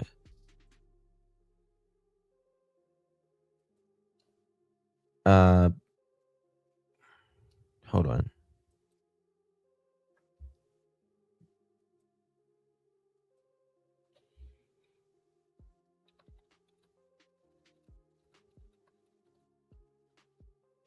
Yeah. I just text you back, Holly. Okay. So yeah, that's pretty interesting if you ask me. Something's, like I said, we have no idea why of this was released, but to me it's like I don't know. I don't find it's weird. It's just very weird to me, if you ask me. So why send this video now? Why not from the start? Good question. Good question.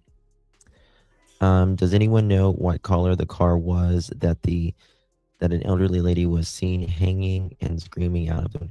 So that wasn't an elderly lady, from what I understand. It was someone. They didn't specify, but that was a blue. What was it? A Chevy Impala. That was or Malibu. Was it Malibu or Impala? One of the two. One of the two. That's yes, exactly. Check this out. Okay. Yep. The Kia Soul hasn't really changed a hell of a lot since it's been out, I don't think. But if you see this, you see how it goes up, and then some of them go like this, some of them go kind of like straight up and down right there. And if you look at this, again, there's this is a very distinct, this part right here. It's very, very distinct. Very few cars do it like they go up like this.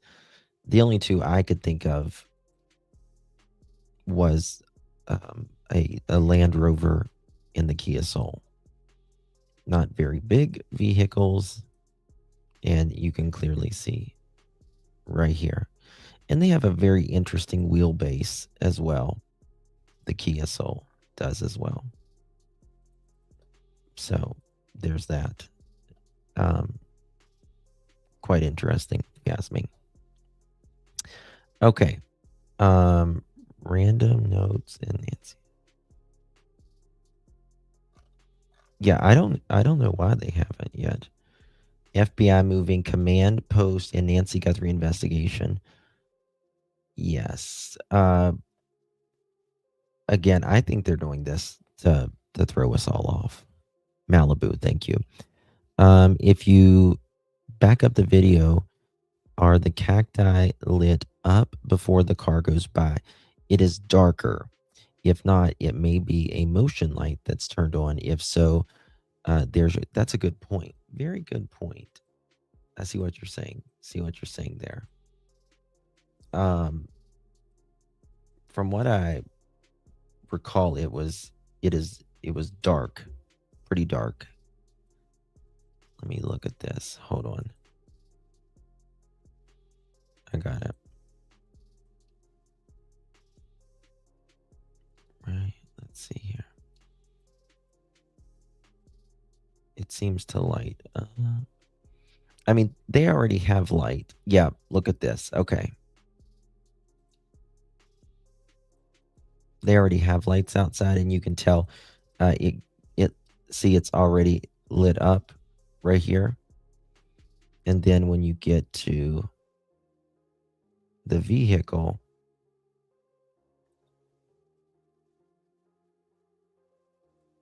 and just so you know, a little bit of light will make things really, really, really bright in the night vision. What day of the week did Nancy go missing? It was February 1st? January 31st, February 1st on. I'm getting something in. Okay.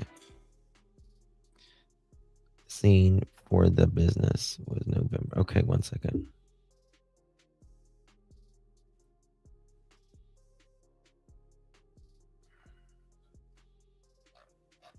I see you.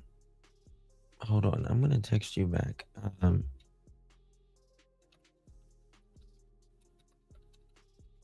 Boy, this is interesting.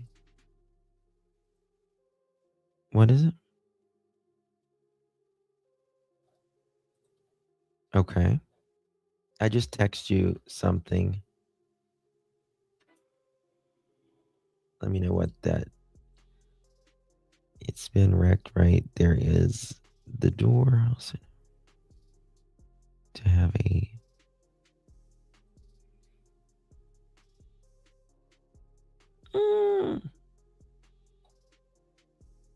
Let's look at it.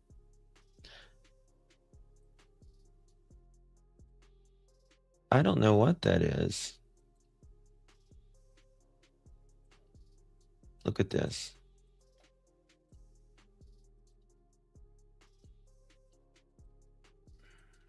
This right here. I think that might be a glare from the night vision, maybe. Someone said they thought it might be wrecked, but I think that might be a glare. I don't know. You see that? Right there? Where they circled it?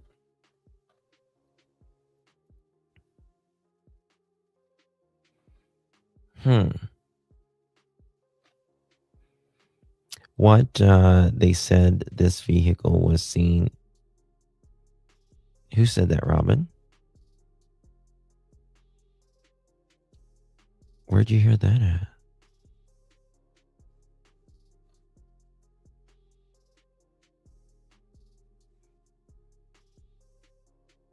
I don't get it. A lot of vehicles would be driving around Tucson that night. I agree. And what makes this so special? Hey, Scouts, good to see you.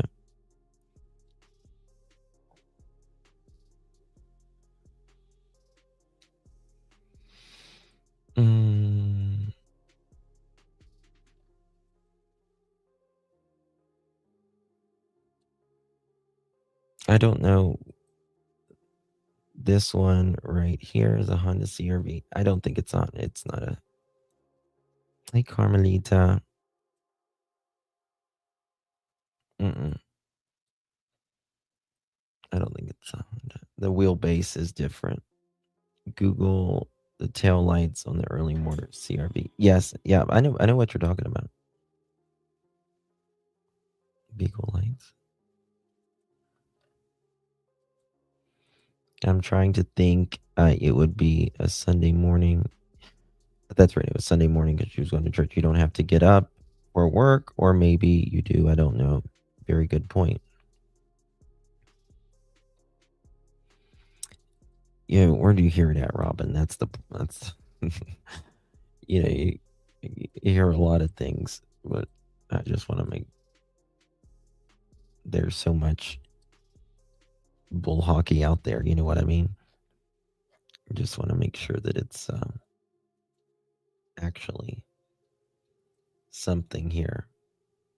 Let's see here. 1 second. Okay, 1 second, guys. Getting something in here. Here we go. This was WFSA.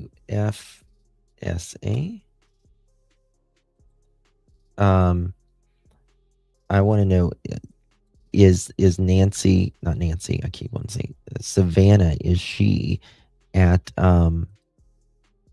did she leave? Probably know this print for Did she leave for New York yet?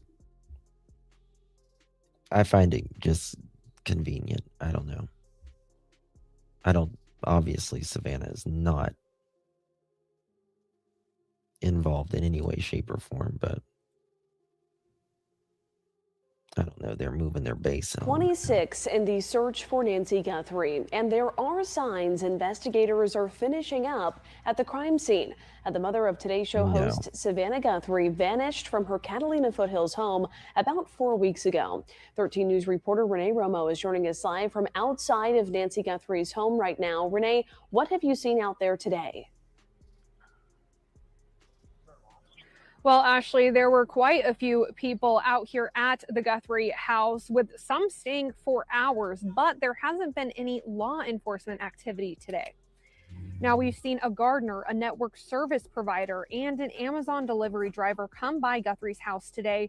Along with that, 3 different cars pulled into Guthrie's garage. They were at different times, but from what we could see, they did not appear to be law enforcement. Some men could be seen carrying boxes out to the car, and we could see one person run from the garage into the car before it left after 2:30 this afternoon. Afterwards, we could see a man installing cameras around Guthrie's house. This is all happening as a law enforcement source confirmed to me that Nancy Guthrie's house will be given back over to the Guthrie family soon, either by the end of this week or sometime next week. I spoke with retired FBI Special Agent Richard Kolko about that timing, and he tells me at this point, investigators should have what they need.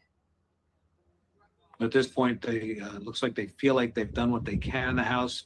They've probably photographed it extensively. They've collected the evidence they need to collect, and they know they can get back in the house if they need to.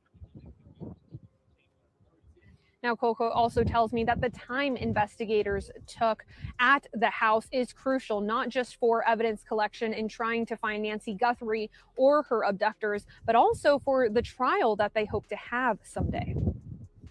From the house being secured from the night or the morning they discovered Nancy missing until the time they actually turn it back over to the Guthrie family, they've had it locked down. They know that everything is static, and that's the best way to do an investigation. So if you have to explain something to a jury later, you can say nothing was moved, nothing was changed, and here it is between this date and this date. As we near the end of the 4th week of this investigation, we've also seen a change out here at the scene with far less media presence. Pima County announced the road in front of Nancy Guthrie's house would be reopened to two-way traffic. That's And they added temporary parking restrictions along the road and the roads surrounding it until further. Good question, Ratui. I mean, are they going to, start having, barbecues in the back? I don't know.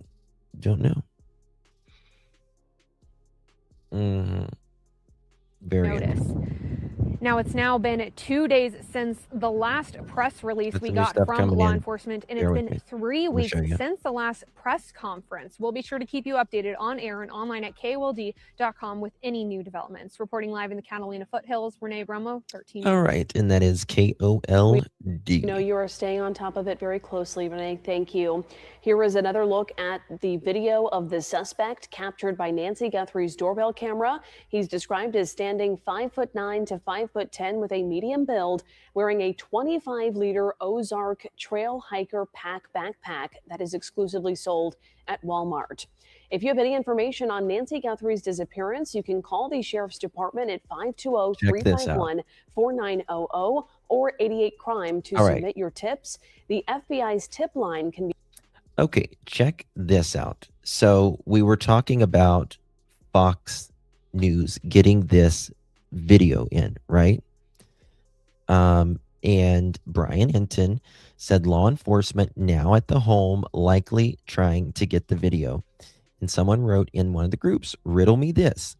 How did Fox News get the surveillance footage of the video speeding by at 2:36 a.m. the night Nancy went missing before the FBI? This is so disappointing. Well, I can answer that for you because a couple things. Number one, the FBI and law enforcement did not check in that area. Second of all, they gave it to Fox News. Now, Fox and these big media stations, they're doing their investigative journalists. They're always investigating as well. So they may know stuff that they haven't put out as well. But I think there's something with this. Out of all the video footage in the past 26 days, why this? Why this? It's a little weird to me. You know why? That I can't say. Also, another person post right here. Interesting, if you ask me.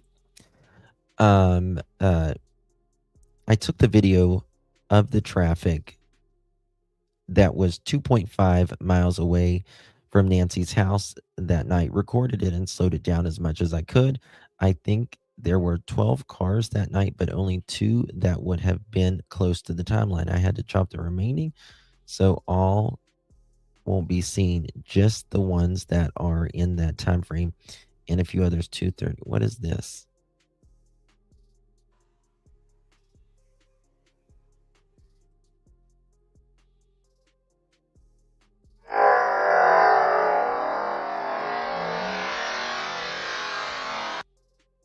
Okay.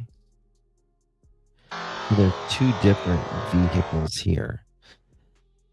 Now, this is interesting to me. I wonder if that's a CRV. Look at those lights.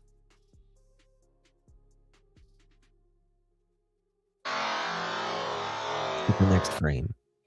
Look how those lights go out a little bit. You see what I mean? Sounds haunted. Yeah, it's really slowed down. Exactly. I will go through it again when finished. Can you text me or email me, Robin, where you saw that at? That's very interesting. Very, very, very interesting, that part.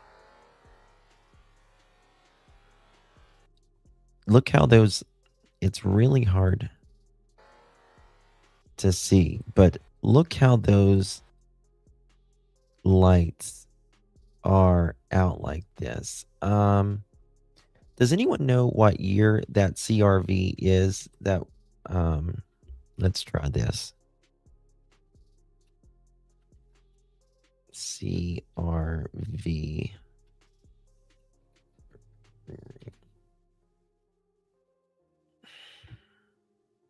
How is that? Let me look at this. Let me pull this up and show you guys.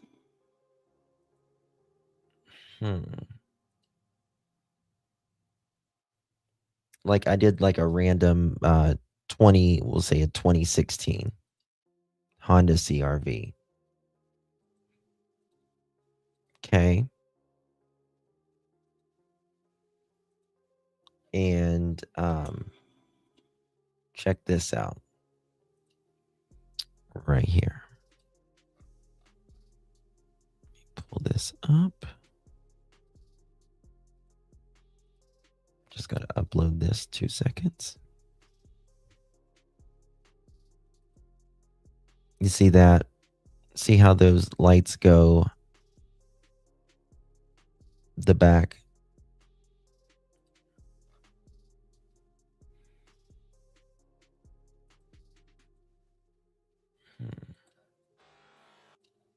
Did I pop it down yet? Okay.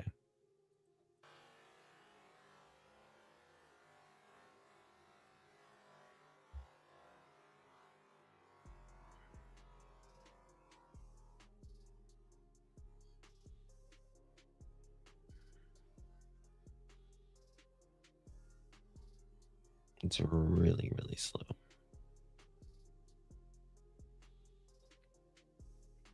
It's got to be, I don't know, there's something about this. Savannah or someone I heard was saying that Nancy had a bandage on her arm before she got abducted because she had cut her arm. Could that? Yes. Could have. Absolutely. Okay,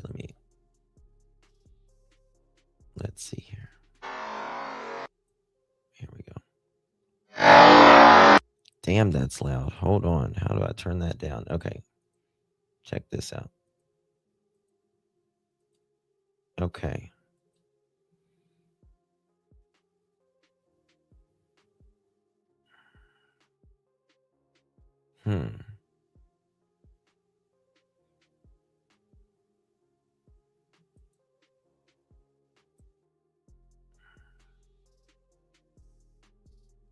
Interesting. Okay, let's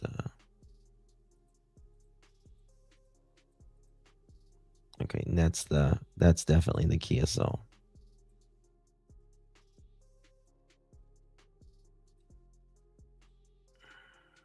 Right here. They probably sped not to be picked up by cameras. Yeah, I agree. Her crib looks like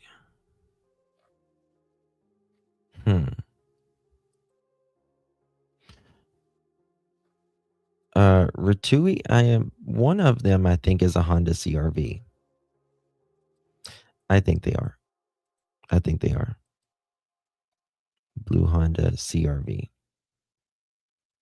A blue Honda CRV? Let's see what color this, you're going to see if it's Like the Kia, you can tell it's light, right? Because it's only white or black here. Let's see if this one's dark or... I don't know.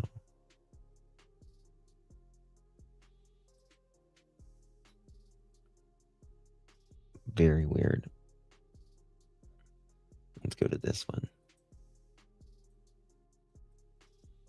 Right here.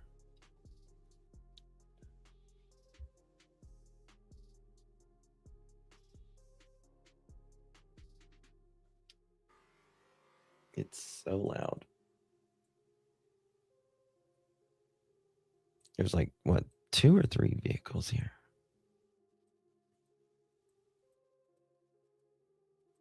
Fox knows something, I think.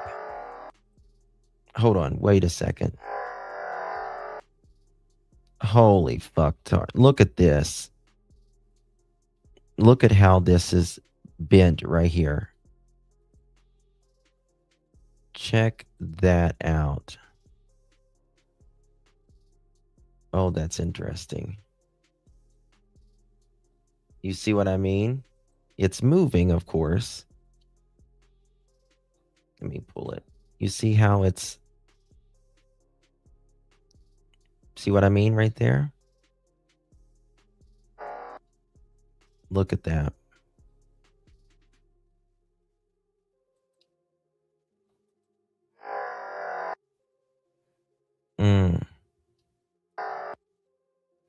Oh, hold on. This is the parking light. You can tell. Well, damn, where'd it go? Let me show you. This is the parking light. Look at this. Okay. Right there. Because you can see it move. Watch it move. See it how it goes out of... I'm pretty sure that's a parking light. Watch this.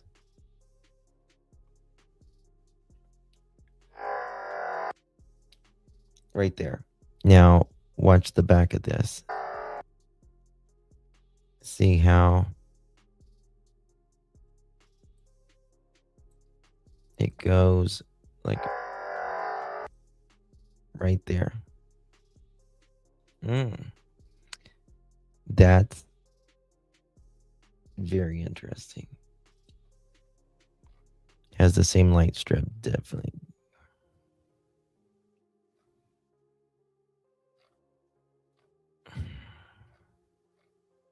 Yeah, it's not an electric car. Electric cars are very, very quiet. Very, very quiet. Let me look at something right here.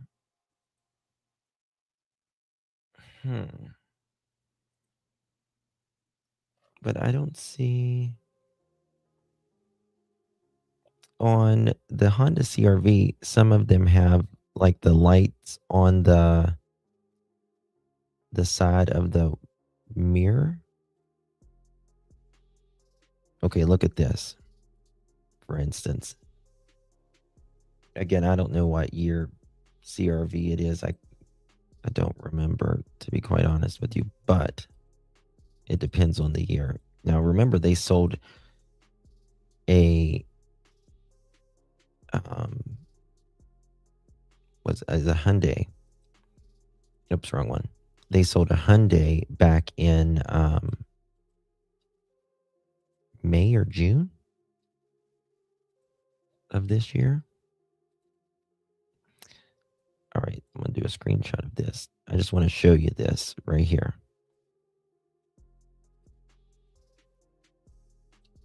I'm going to pull this up. Guys, do me a favor. Please hit that thumbs up button. Share this live out would mean so much. All right, we're almost done uploading it. There we go. You see how, like, you get what I mean? How the it's bent in the back here.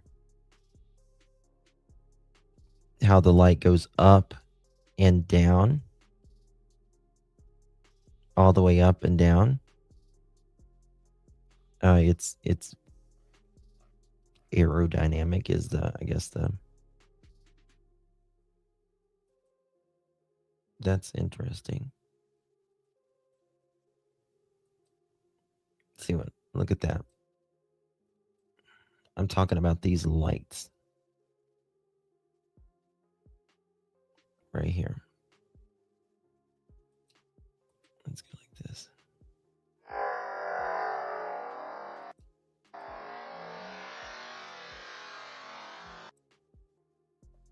You can see like they go in like, think of like slashes, like a slash, like a forward slash. This would be like a forward slash, and then this would be like a forward slash there. See how they're like bent, each of them? It's very interesting. Just looks like it to me. I don't know. See how they are? This one is over here. This one is over here. They both have like, they're not straight up and down. Justin, I sent you a picture. There's a picture with lights in the front of Nancy's house. Have a look. I sent you an email. Where, right now? Or, I mean, I know you sent me an email right now, but you can see lights at the back. Oh, yeah.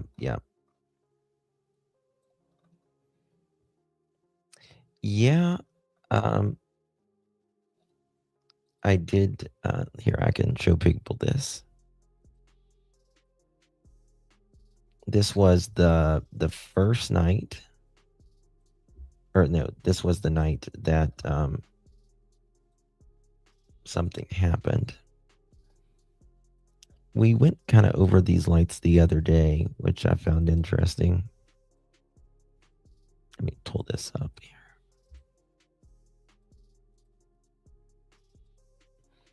Need to go over maybe Chris's video again, because he really explains it.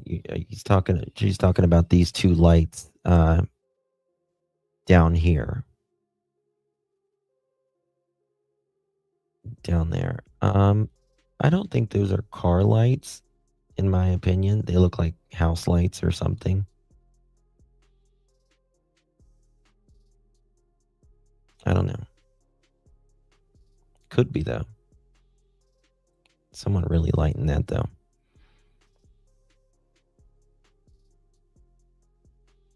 I think someone said a Honda CRV. Well, the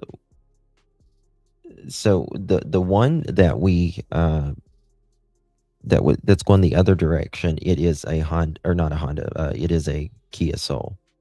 We're talking about this one now.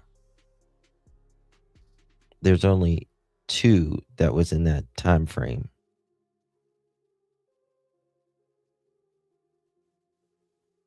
Do they got their blinker on? Hold on. When I say blinker, I mean signal. Sorry. Or is that just the camera? Watch the right-hand side.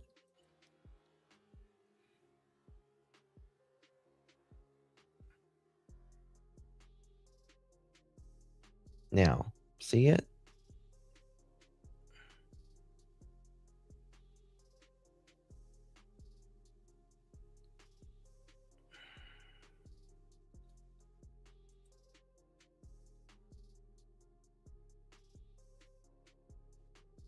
I don't know. Very weird. Very weird.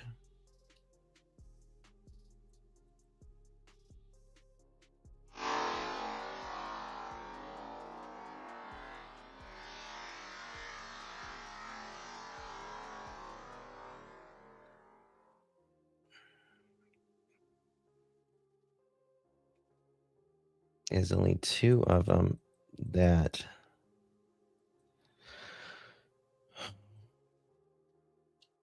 I need to quit looking at it. It's driving me nuts.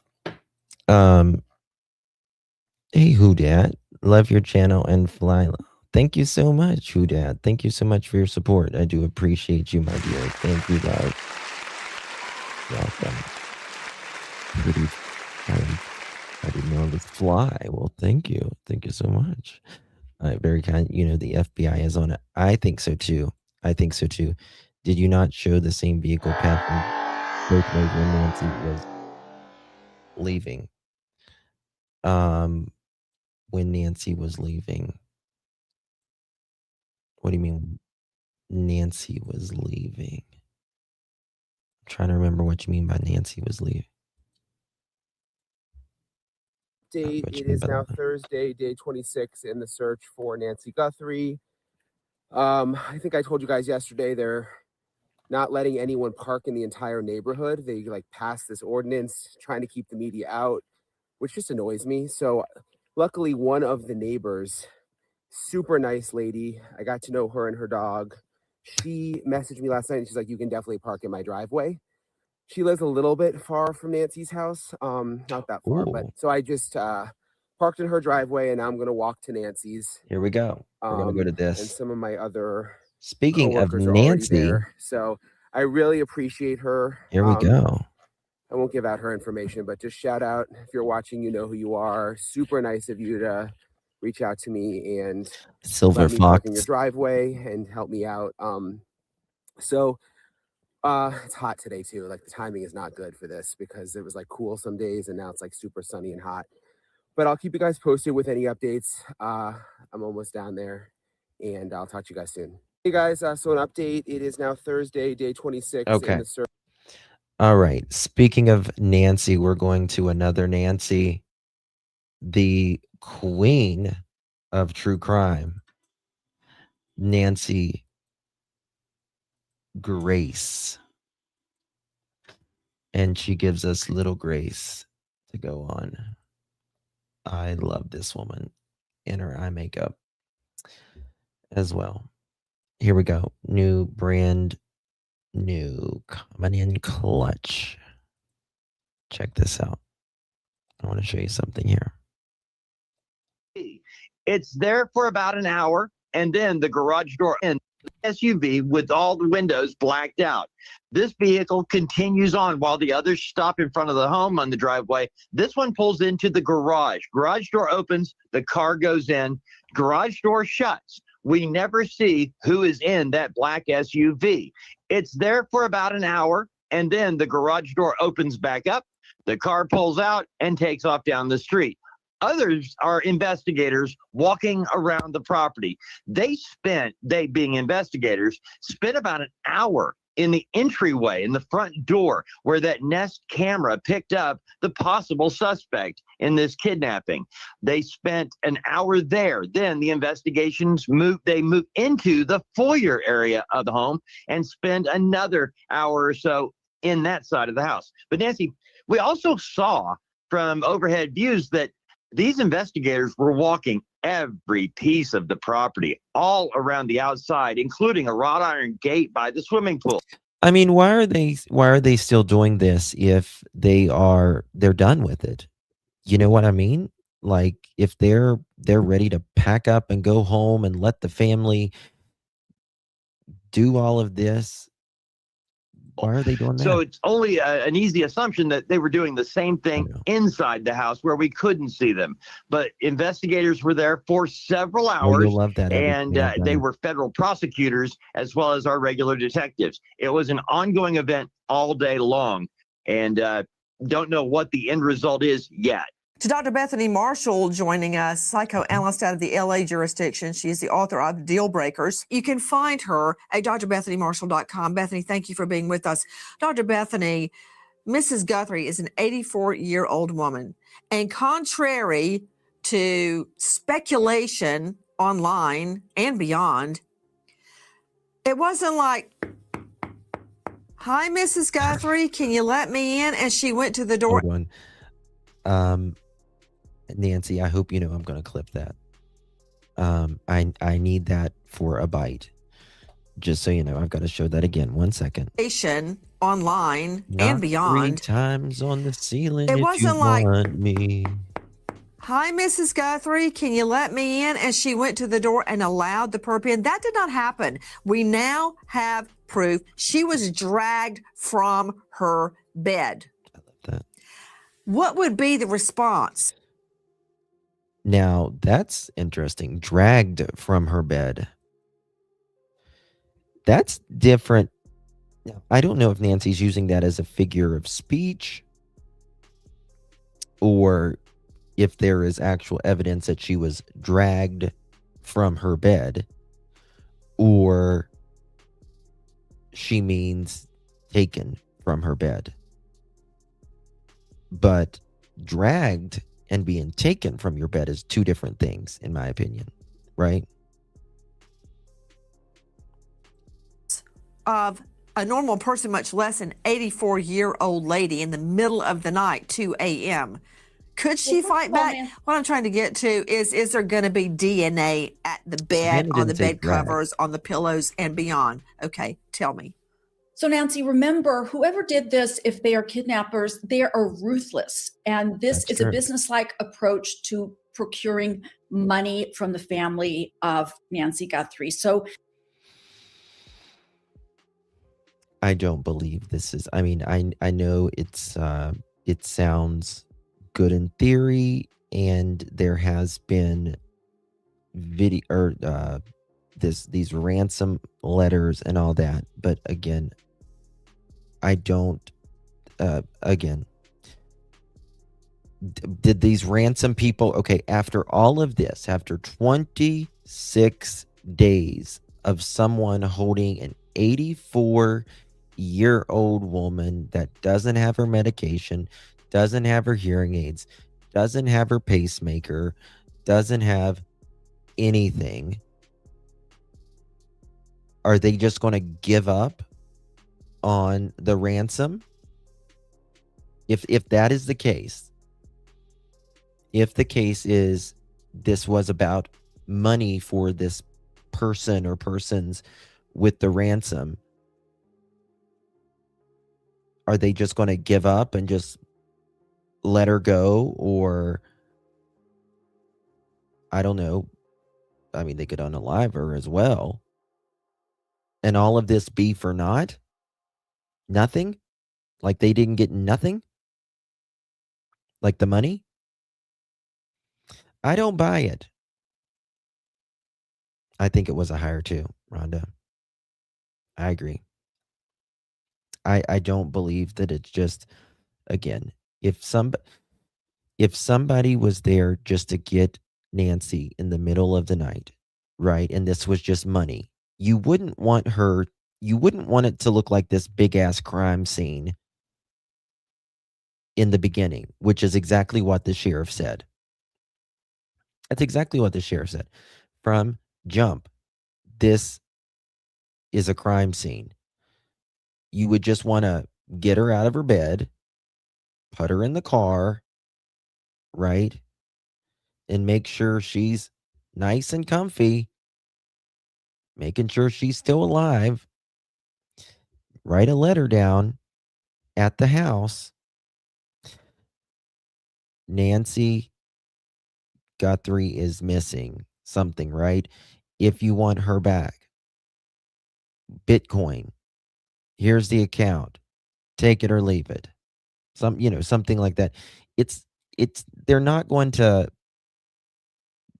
be texting TMZ and all of this.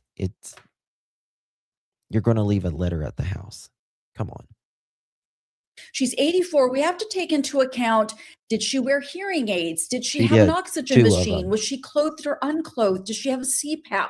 What were those factors when they first accosted her? Secondly, the first 45 minutes of an abduction is the most dangerous. There's usually a lot of violence. So what did Nancy? Well, the first 45 minutes of an abduction is the most dangerous. They were there 42 minutes. Nancy Guthrie experience. It's similar to somebody who's in a mudslide or a tornado or a flood or something unanticipated. The first response is going to be shock, that the nervous system becomes activated like the fight or flight syndrome. The second is going to be disbelief. this is not really happening to me. Similar to somebody who's in an accident, they tell themselves this didn't really happen. It's a type of dissociation. After that, Nancy, they're likely dragging her to the front door. And remember, the skin on elderly people's arms and their legs and their torsos is extremely fragile. You grab somebody like that by the arm, their skin is going to tear. At that point, she's going to be experiencing more disorientation and confusion. DNA, of course, will be deposited all over the place, especially since the skin is fragile and will have torn. Now, when they get her to the front door, the blood trail stops. This has me extremely concerned because that means at that point they had to carry her and get her into some kind of a waiting vehicle. If she's conscious, at that point, Nancy, the realization will be sinking in that something disastrous is happening to her, and she's going to be trying to make sense of it. Guys, you are seeing the aerial video footage from our friends at Fox News. Well, like I said earlier, right? There's only two ways you can get Nancy out of that house. One, you either carry her, meaning there had to be more than one person, or two, you had to walk very slowly with her and be very patient. And maybe I'm wrong on this, but I don't see someone coming in with a GUN at 2 o'clock in the morning being a real patient person, right? Because if you, first of all, she's, like I said, she's not very mobile. If she can't move very good, she's got to have a cane. You don't want her to break a hip. Very feeble. So clearly she was at the front of the door at some point, right? There was a package there when Enton was there at the door. Yeah. Why wouldn't you give her a walker so she could walk out? I mean, she has a cane or whatever, but they were patient enough to do whatever for 40 plus minutes inside. Yes, they were comfortable.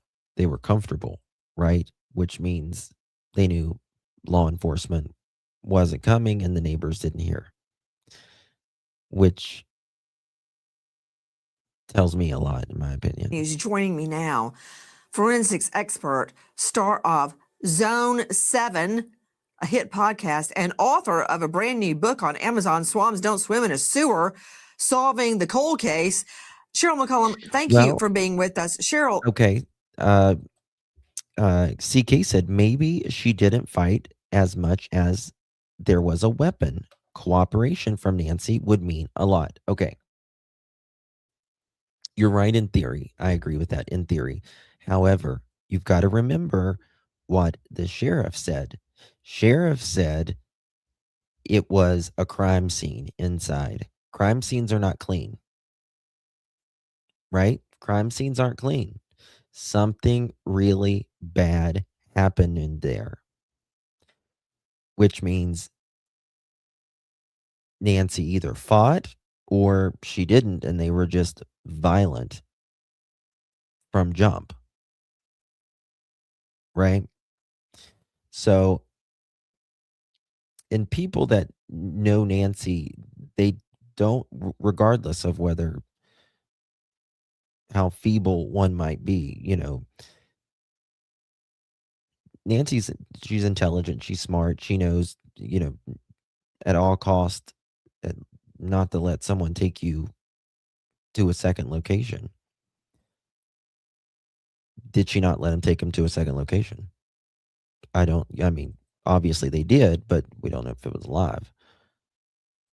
It seems to me, especially when you heard Dave Mack describing how they were going in and out of that pool gate, that they were looking for every single possible entrance, every egress into that property. Yes. Because when we see, and now it has been determined largely anyway, Cheryl McCollum, through no help of Nanos, that the videos we were seeing, and you and I poured over them frame by frame, Cheryl, to determine, was that the same guy, the porch guy with the backpack, without the backpack?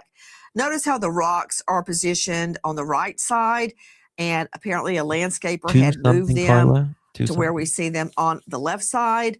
There is different plant configuration. The lighting is different, obviously, from two different occasions. How did he get in? How did he leave? Did he just waltz up the front walkway? I think they were looking at all those possibilities and more, Cheryl McCollum. You and I many times retraced a crime scene, and we would do it over and over and over. Yes. What do you think they were doing?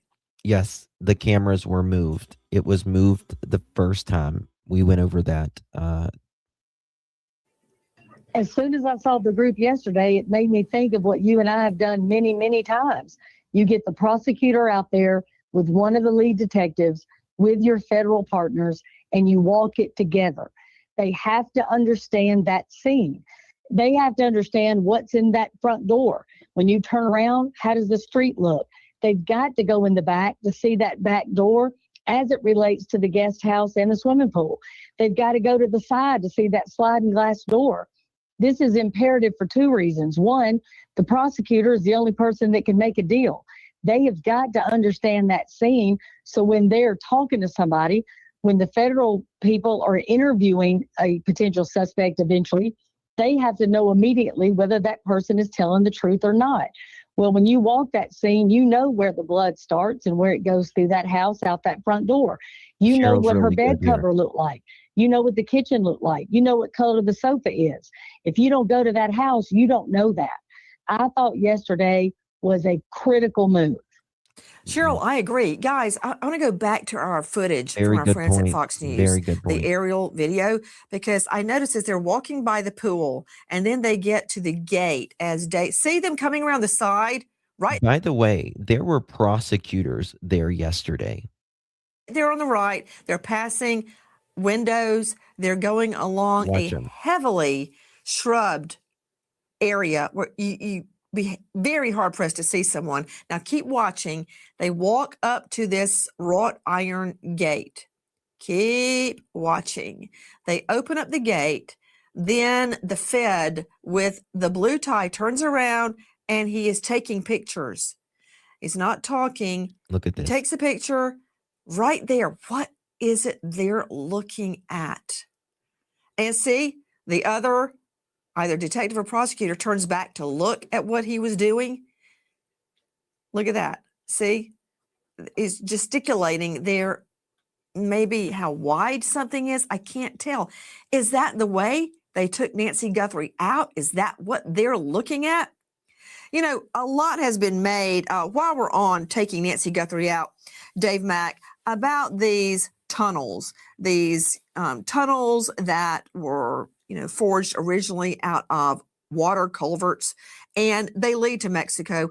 And could the perp have taken Nancy Guthrie down one of these tunnels? I find that fantastical because she can't walk over 50 yards. I don't believe that. But yeah, that is has taken over the internet. What can you tell me? I don't believe it for a second. Well, Nancy, the tunnels that you talk about, the Thornydale tunnels, they run close, the tunnels meaning near Nancy Guthrie's home, and they have resulted in the find of the backpack that had been abandoned. This is a tunnel that is an overwash area. One of them is actually called the Relito River Wash Area.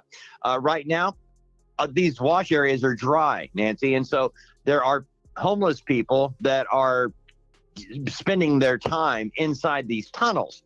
Nancy Guthrie's home is located next to this Relito River wash area, and these allegedly, Carmelita, nothing was taken from the house other than Nancy. Nothing of value that they are aware of.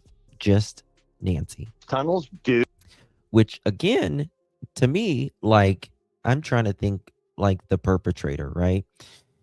If I am there for money, right?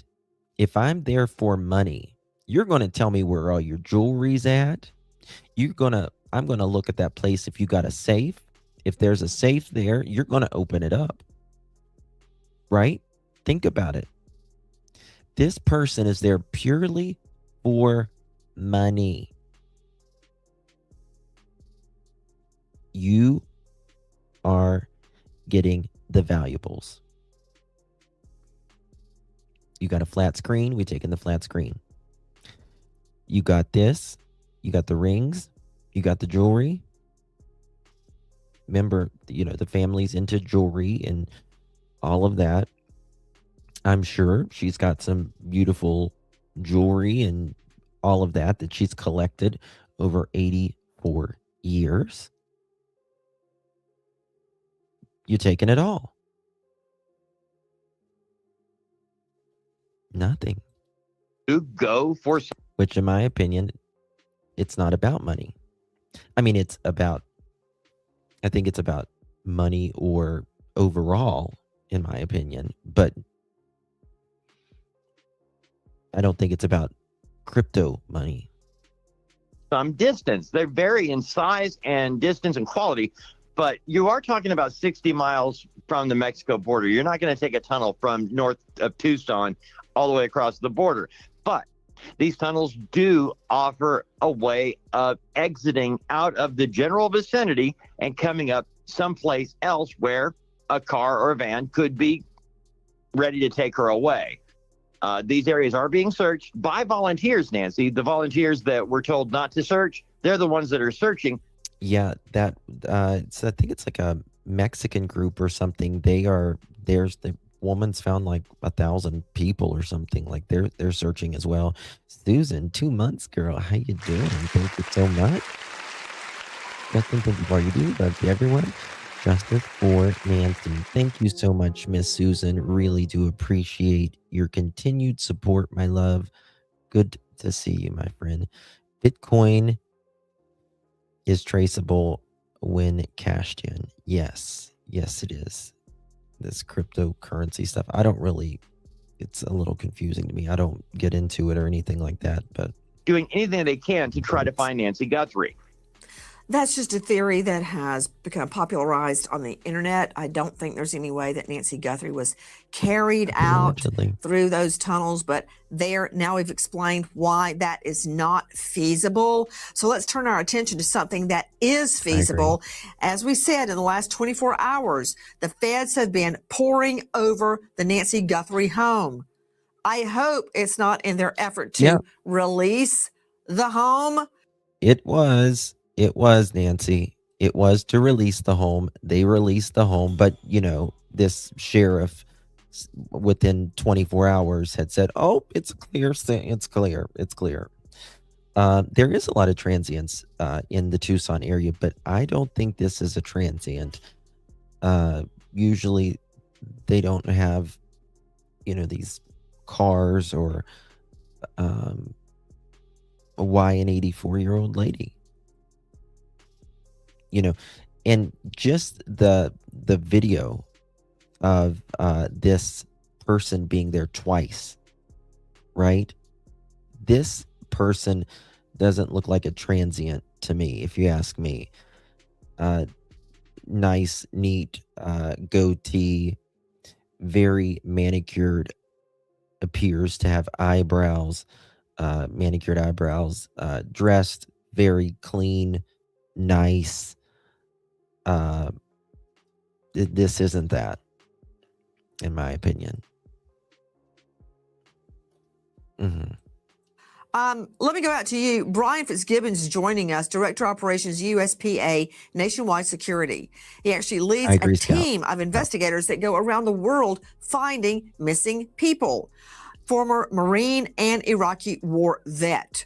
You can find him at USPANationwideSecurity.com. Brian, I want to talk to you about the feasibility once and for all of taking Nancy through these intricate tunnels did not happen, and how suggestions like that are half-baked are slowing down the investigation. No. Well, to answer that question first, I agree. Yeah, I know that there was people saying that in chat, but Taco Cat, there's nothing to suggest that Nancy, anything was taken from a safe or anything from the home other than Nancy. That is a fact. We don't know of anything, absolutely anything, being taken from Nancy's home other than Nancy. Not her cell phone was allegedly left there, her hearing aids, everything. So I want to clear Not feasible for the first and most obvious reason. We know that Nancy can't on her own walk more than 50 meters. So just the logistics of getting in and out of the tunnel would provide a major challenge. Now, the tunnels would provide concealment of movement, all right? In a panic situation, robbery gone wrong theory scenario, it might fit in. But I want to add one key thing here. This tunnel, the entrance to that tunnel is miles away from Nancy's home. So after the perpetrator removed her from the house, why would he stop in the vehicle to go into that tunnel? It doesn't, exactly. The logic doesn't add up. Thank you, sir. Well, you're right, Fitzgibbons. To be exact, it's 8 miles away. Back to you, Cheryl McCollum, before I get to the rest of our panel. Cheryl is actually out on a scene right now. Cheryl, releasing the scene too quickly. Remember in Brian Koberger, if I have to raise his specter up, the home was demolished on King Road. What if a potential jury needed to see the layout of the home? Completely impossible. 3D reconstructions, well, they're great, but it's not like the real thing. Think about Alex Murdaugh. Exactly. There were plenty of 3D reconstructions done in that case. But in the end, the jury went back to the scene. They went all the way back to see where Maggie and Paul were murdered. Remember? And it was crucial. It made a difference in the minds of a lot of jurors. Nancy, at the police academy, we are taught you get one shot. Bingo. You don't get to go back 3 and 4 and 5 times like we've seen here. That's not a good look. So again, Nancy probably filmed this yesterday or later or today, sometimes later before this came out, that they are now saying that they are releasing the home. Put a 1 in the chat if you believe that they should not release the home, and put a 2 in the chat if you think it doesn't matter. It's okay that they release the home.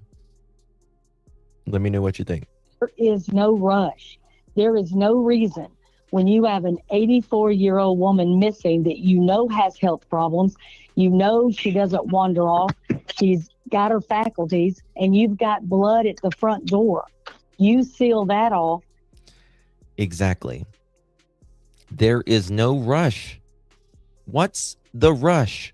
Why did this Sheriff Dum-Dum, why did he clear it so fast? And again, just like he said, oh, we'll just wait for, we'll leave that up to the prosecution. Well, you're making it harder. Until you have a Nancy looks so happy there. Good handle on what has absolutely occurred. There's no way that we would have released that scene, you and I, if we were working this back in the day for at least a week. Oh, no way. And remember, in the Parkland shooting, that school stayed closed for 7 years.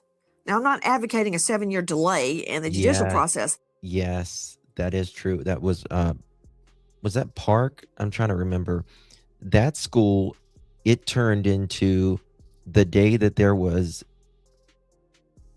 murders of the poor students. It sat there for 7 years until it went to trial. What's the rush? But why? What's the hurry? The family doesn't live there. Why would you hand it over now? Because at that point, you find evidence a week from now. No, it likely will not come in because you've lost your chain of custody. Don't screw this up. As Cheryl McCollum just said, you've got one chance. Don't blow it by releasing the scene too soon. Scott Eicher with me right now, and Susanna Reed, DNA expert. But I will say this. Them releasing it, the feds releasing it, right? that tells me, in my opinion, that they have everything finally that they think that they can muster from inside and outside of that home. That's it. That they, for whatever reason, don't need to go back. That they have whatever they can muster. And they're confident. But you never know until you know as well. You know, maybe they think they do. But maybe they'll be an arrest. Who knows? Don't move a hair. I'm getting to the DNA. Scott Eicher is a founding member of the FBI Cellular Analysis Survey Team, Norfolk, Virginia, Homicide Division 12 years, and he is now at Precision Cellular Analysis. Scott, thank you for being with us tonight. I want to talk to you about that elite video and audio crew that went in with the feds, and this was like in a movie. It was never anything like that when I was prosecuting, but a big trail of black SUVs, some of them with the windows blacked out, all caravan to the home, and they all trooped out. Okay. To reality, what can the video team hope to find? What are they looking for? What are they documenting? They had audio there, image analysts. What was it all about? Well, these are experts in looking at videos, pulling videos from different mediums and enhancing that data. Now, a personal visit to that location also helps them understand, all right, what are they seeing in the video? That archway that the suspect is walking up to the house, how big is it? Are they measuring the different points of where, when he walked in, how can we determine how tall he is when he's up at the camera, like we're seeing on the screen now? So these are experts in that aspect of looking at the data, getting measurements from it, and helping the investigation through the video enhancement and taking these type of measurements. Hi guys, Nancy Grace here. Between the grocery store and insurance premiums, even with a steady job, more families are being forced to rely on high interest credit cards just to cover expenses. 1 second here. Okay. Thank you so much, Deb. Appreciate you, Justin. I was wondering, did you notice Nancy's Facebook friends by chance? In my opinion, some are odd-looking characters. It was surprising. Yes, I did. I did. You're not the only one that said that, for sure. Definitely not the only one that said that. I don't know. You know, I think Nancy played this game with others, and she was a social person with the game that I forget what it's called that she played, and she played that just up the road. I think Nancy was into local politics. I think she was kind of young at heart and really supported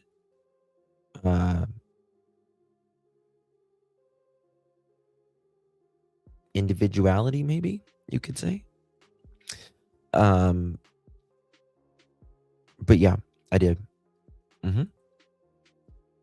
Yep.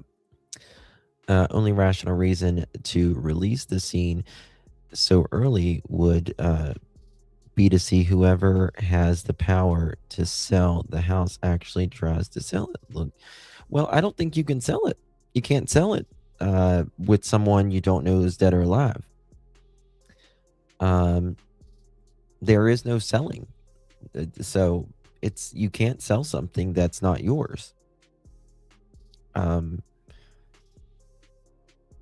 Nancy has not been declared dead, alive. The only thing we know is Nancy is missing. So I'm not sure about that.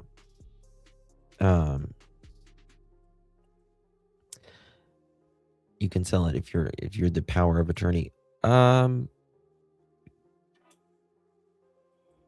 not sure. I mean,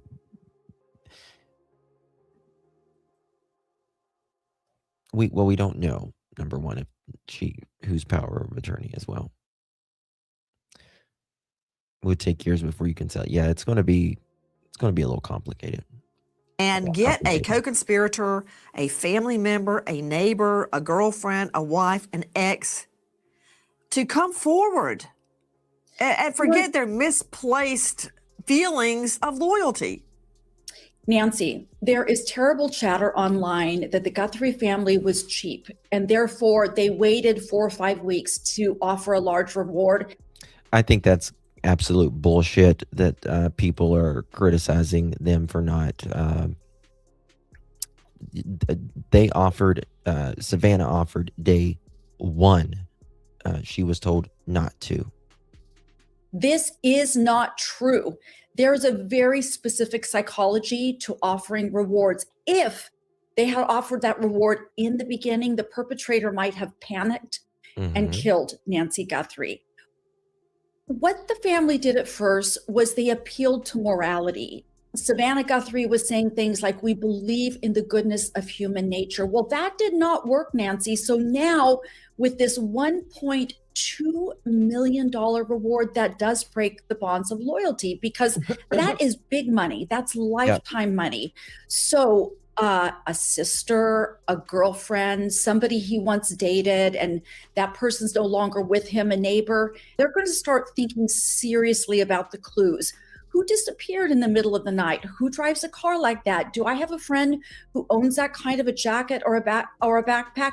It's a little like when the Powerball or the lottery keeps climbing and climbing. Somebody who might not have bought a lottery ticket, they're going to stop into their local 7-Eleven and buy one, Nancy, because now they're not internally motivated. We go back to people around the perpetrator. The internal motivation didn't work. The appealing to morality. So now there's extrinsic motivation, which is profit and greed. In the last 24 hours, feds, federal prosecutors, and an elite team of videographers, audio, you name it, crime scene image analysts are back at the scene doing what? They went in, closed the doors. As Dave Mack advised you, one of the SUVs went into the garage and closed the garage door. We didn't know what they were doing in there, but we can surmise. Also tonight, we are learning that there is a viable DNA sample found in the home. It does not belong to Nancy Guthrie, and it does not belong to her inner circle, her family, her friends, the people that work in her home. Really? There is a viable?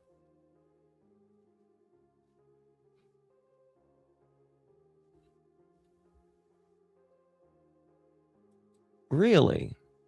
Nancy's putting this out.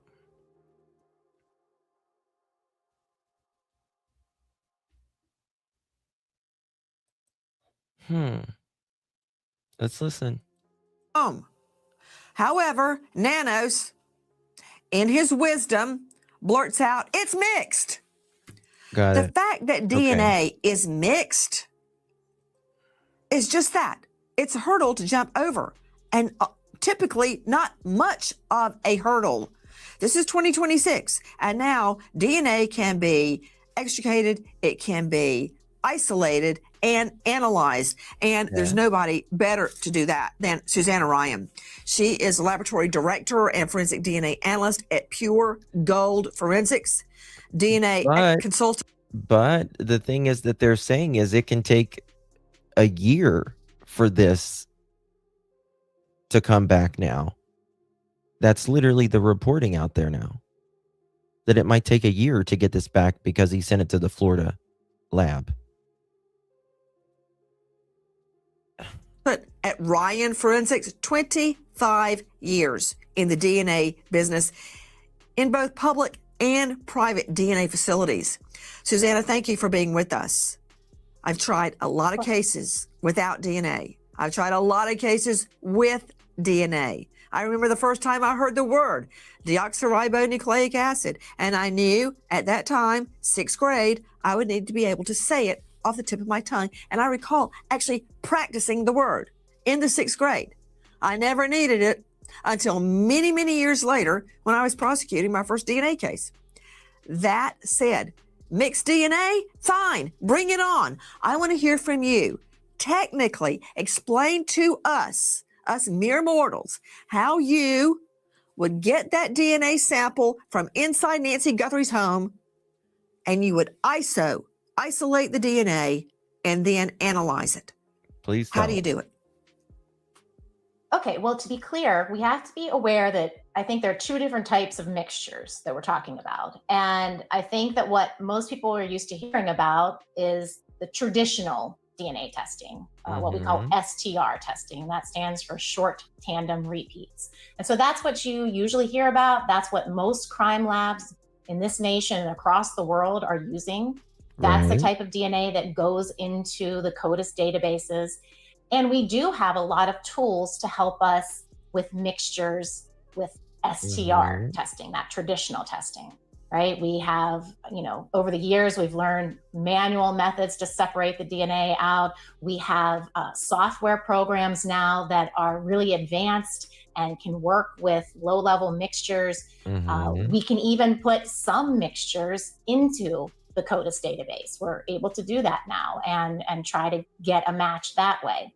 And certainly we can do direct comparisons to mixtures. But the other type of mixture that I think is kind of getting lost in translation here is the genealogical mixtures. And that is a totally different type of DNA testing. That is called SNPs, or single nucleotide polymorphisms. And those are much more difficult to work with when we have mixtures. Those are single base pairs. So I was trying to think of a way to describe this. And, we have, when we have mixtures and we look at DNA data, we have a series of peaks. And with STR testing, there's some gaps, there's some room between those peaks. With SNP testing, we're looking at hundreds of thousands of individual base pairs. Long time. So each one of those, there's a peak. So I was thinking, it also depends where they are. Thinking about the teeth on a comb, right? Like each one of those is a single base pair change. And then if you have another comb that is placed in. It also depends where they come from as well. Like if you're, like an immigrant to the country, it can take a lot longer. If you are established in the country, you have a big family history. In there that has the same peaks at the same locations, it is incredibly difficult to interpret the mixtures. And I can kind of give you a real life example, if you'd like, about interpreting mixtures. Some of the cases that I've worked on, it's kind of two different cases where one was very successful, where we were able to use genealogy. It was a cold case from the 80s, and I used the MVAC. I was able to get a profile from the victim's, something he was wearing. He had been picked up and thrown over a bridge. Was able to get a profile. It was a mixture of two people. It went into CODIS without a match, and we were able to do genealogy on that. And the reason that one worked was because the victim was the minor contributor. The unknown person was contributing more than 75% of the DNA. So that genealogy lab, which it was Othram that did the testing, they were able to break that apart and say, okay, we know our person of interest is this major contributor. I have another case right now that Othram we've spoken with, and at this time, they can't work with it because the situation is reversed. Now, my victim is the 75% contributor, and the unknown person, the unknown male, is only 25%. Well, that sucks. And right now, they can't do anything with that. And so when Nanos says, we think in a week, a month, a year, we'll have something we can work with, he's talking about deconvoluting SNP mixtures, and we're just not there yet. Susanna, I do not believe, and they will find. I've tried mixed DNA cases, specifically in. Yes. I've had up to 3 donors in the mixture. Listen to It this. is not going to take a year to separate this DNA, to separate Nancy Guthrie's DNA from the perp's DNA. It's not not. going to happen. We already know the contributors So why is the sheriff being a doofus and saying it? in the home, the family, the friends, the workers. We know it's not them. So it's not going to take a year. And I don't know why Nano's blurted that out again. Now, if you get into genetic genealogy, just think about it. Joseph D'Angelo, the Golden State Killer, that didn't take a year. And they went all the way back practically to the Mayflower to figure that out, for Pete's sake. So blurting out, it'll take a year, is not helpful. It's not. What? Correct. I understand. But that was single source. And a lot of the cases that you're hearing being solved are cases where there's a body fluid. There's blood, there's semen, it's single source. They can get that SNP profile and start building out the family trees. It's when you have a mixture and you're trying to do SNP testing, that's where the difficulty lies. And there are companies that are working on programs to tear those mixtures apart to be able to work with SNP mixtures. And that is what the technology is that Nanos is talking about, that is developing.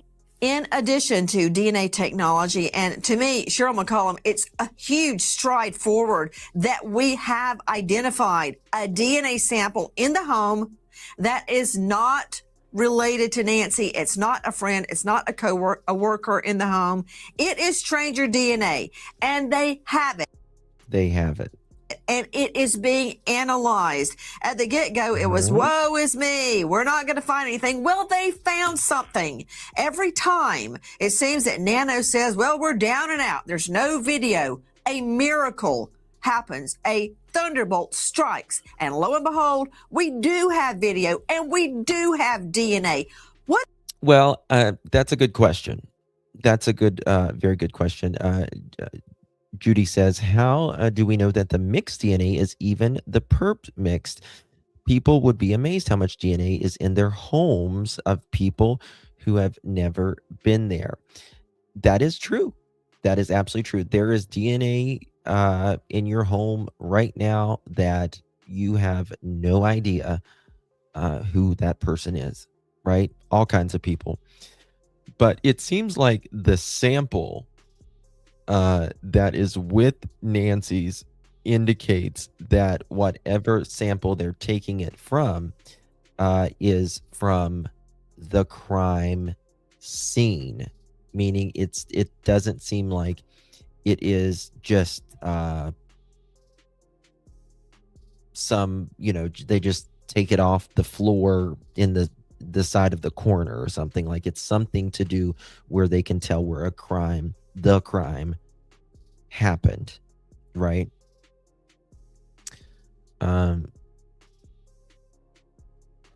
So I think that's is it? See, I don't think so. I don't think it's. I mean, it could be, but we don't know exactly. What is his problem? I'll tell you, he should have never said it's going to take a year, because that lets the perpetrator know, hey, I've got plenty of time to still hide. Thank you. He's so dumb. Guys, it's going to take a year. Y'all might as well sit back there and just enjoy the view. How about that, buddy? This perpetrator's like, okay, well, I got at least a year of freedom. Might as well go on vacay, right? Get away and destroy evidence. What it says to me that it's a mixture, that is a money tree, Nancy, because that is proof on proof that this perpetrator, this assailant, became in contact with our victim prior to her disappearance. That's incredible. And when they separate it, and they will, and when they get him through ancestral means, and they will, that's going to be something he cannot explain or wiggle his way out of. Yep. The ancestry DNA, it takes time. It takes a lot of time, but they will get there. And it's not going to take as long as what they're saying either, in my opinion. I really don't think so. I mean, I think we would have already had it if the dumb sheriff would have, I don't know, sent it to Quantico like the FBI has to do anyways. It's ridiculous. Guys, I've been in here almost 5 hours, so that's going to be my show for tonight. You guys are all amazing.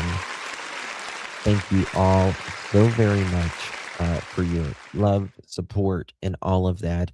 If you haven't subscribed yet, would greatly appreciate if you would hit that subscribe button and hit that notification bell so you don't miss a thing, and share the live out and all of that jazz would mean so much. Also, for the replay crew, if you made it this far, please comment something below after the live. If you'll please comment something below.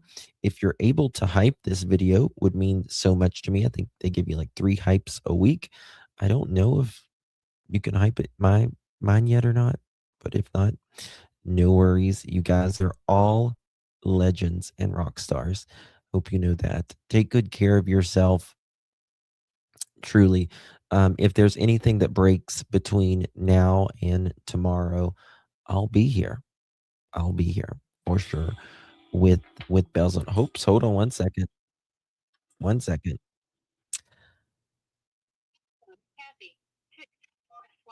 Cassie, you're live on the air.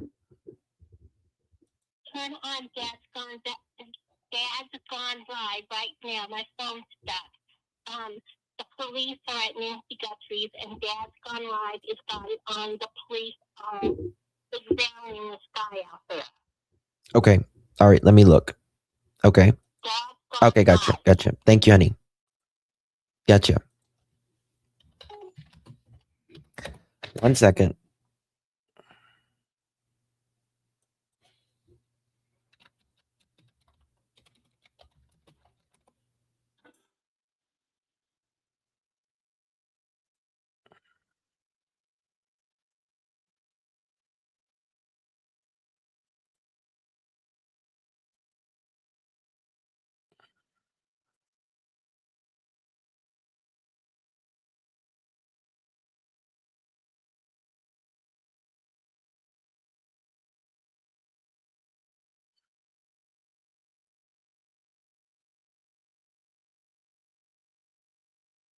I think it's unrelated. Pretty sure. Yep. Unrelated. We're good. I'm froze. Well, my face probably just froze like that for a minute because I was if anything happens, I'll be back. I promise you that. I don't know if I froze. It's frozen. What happened? That might be better. That might be better. All right, guys. If anything happens, I'll be back. I promise you that. Okay. Love you guys. See you later. Justice for Miss Guthrie. God bless.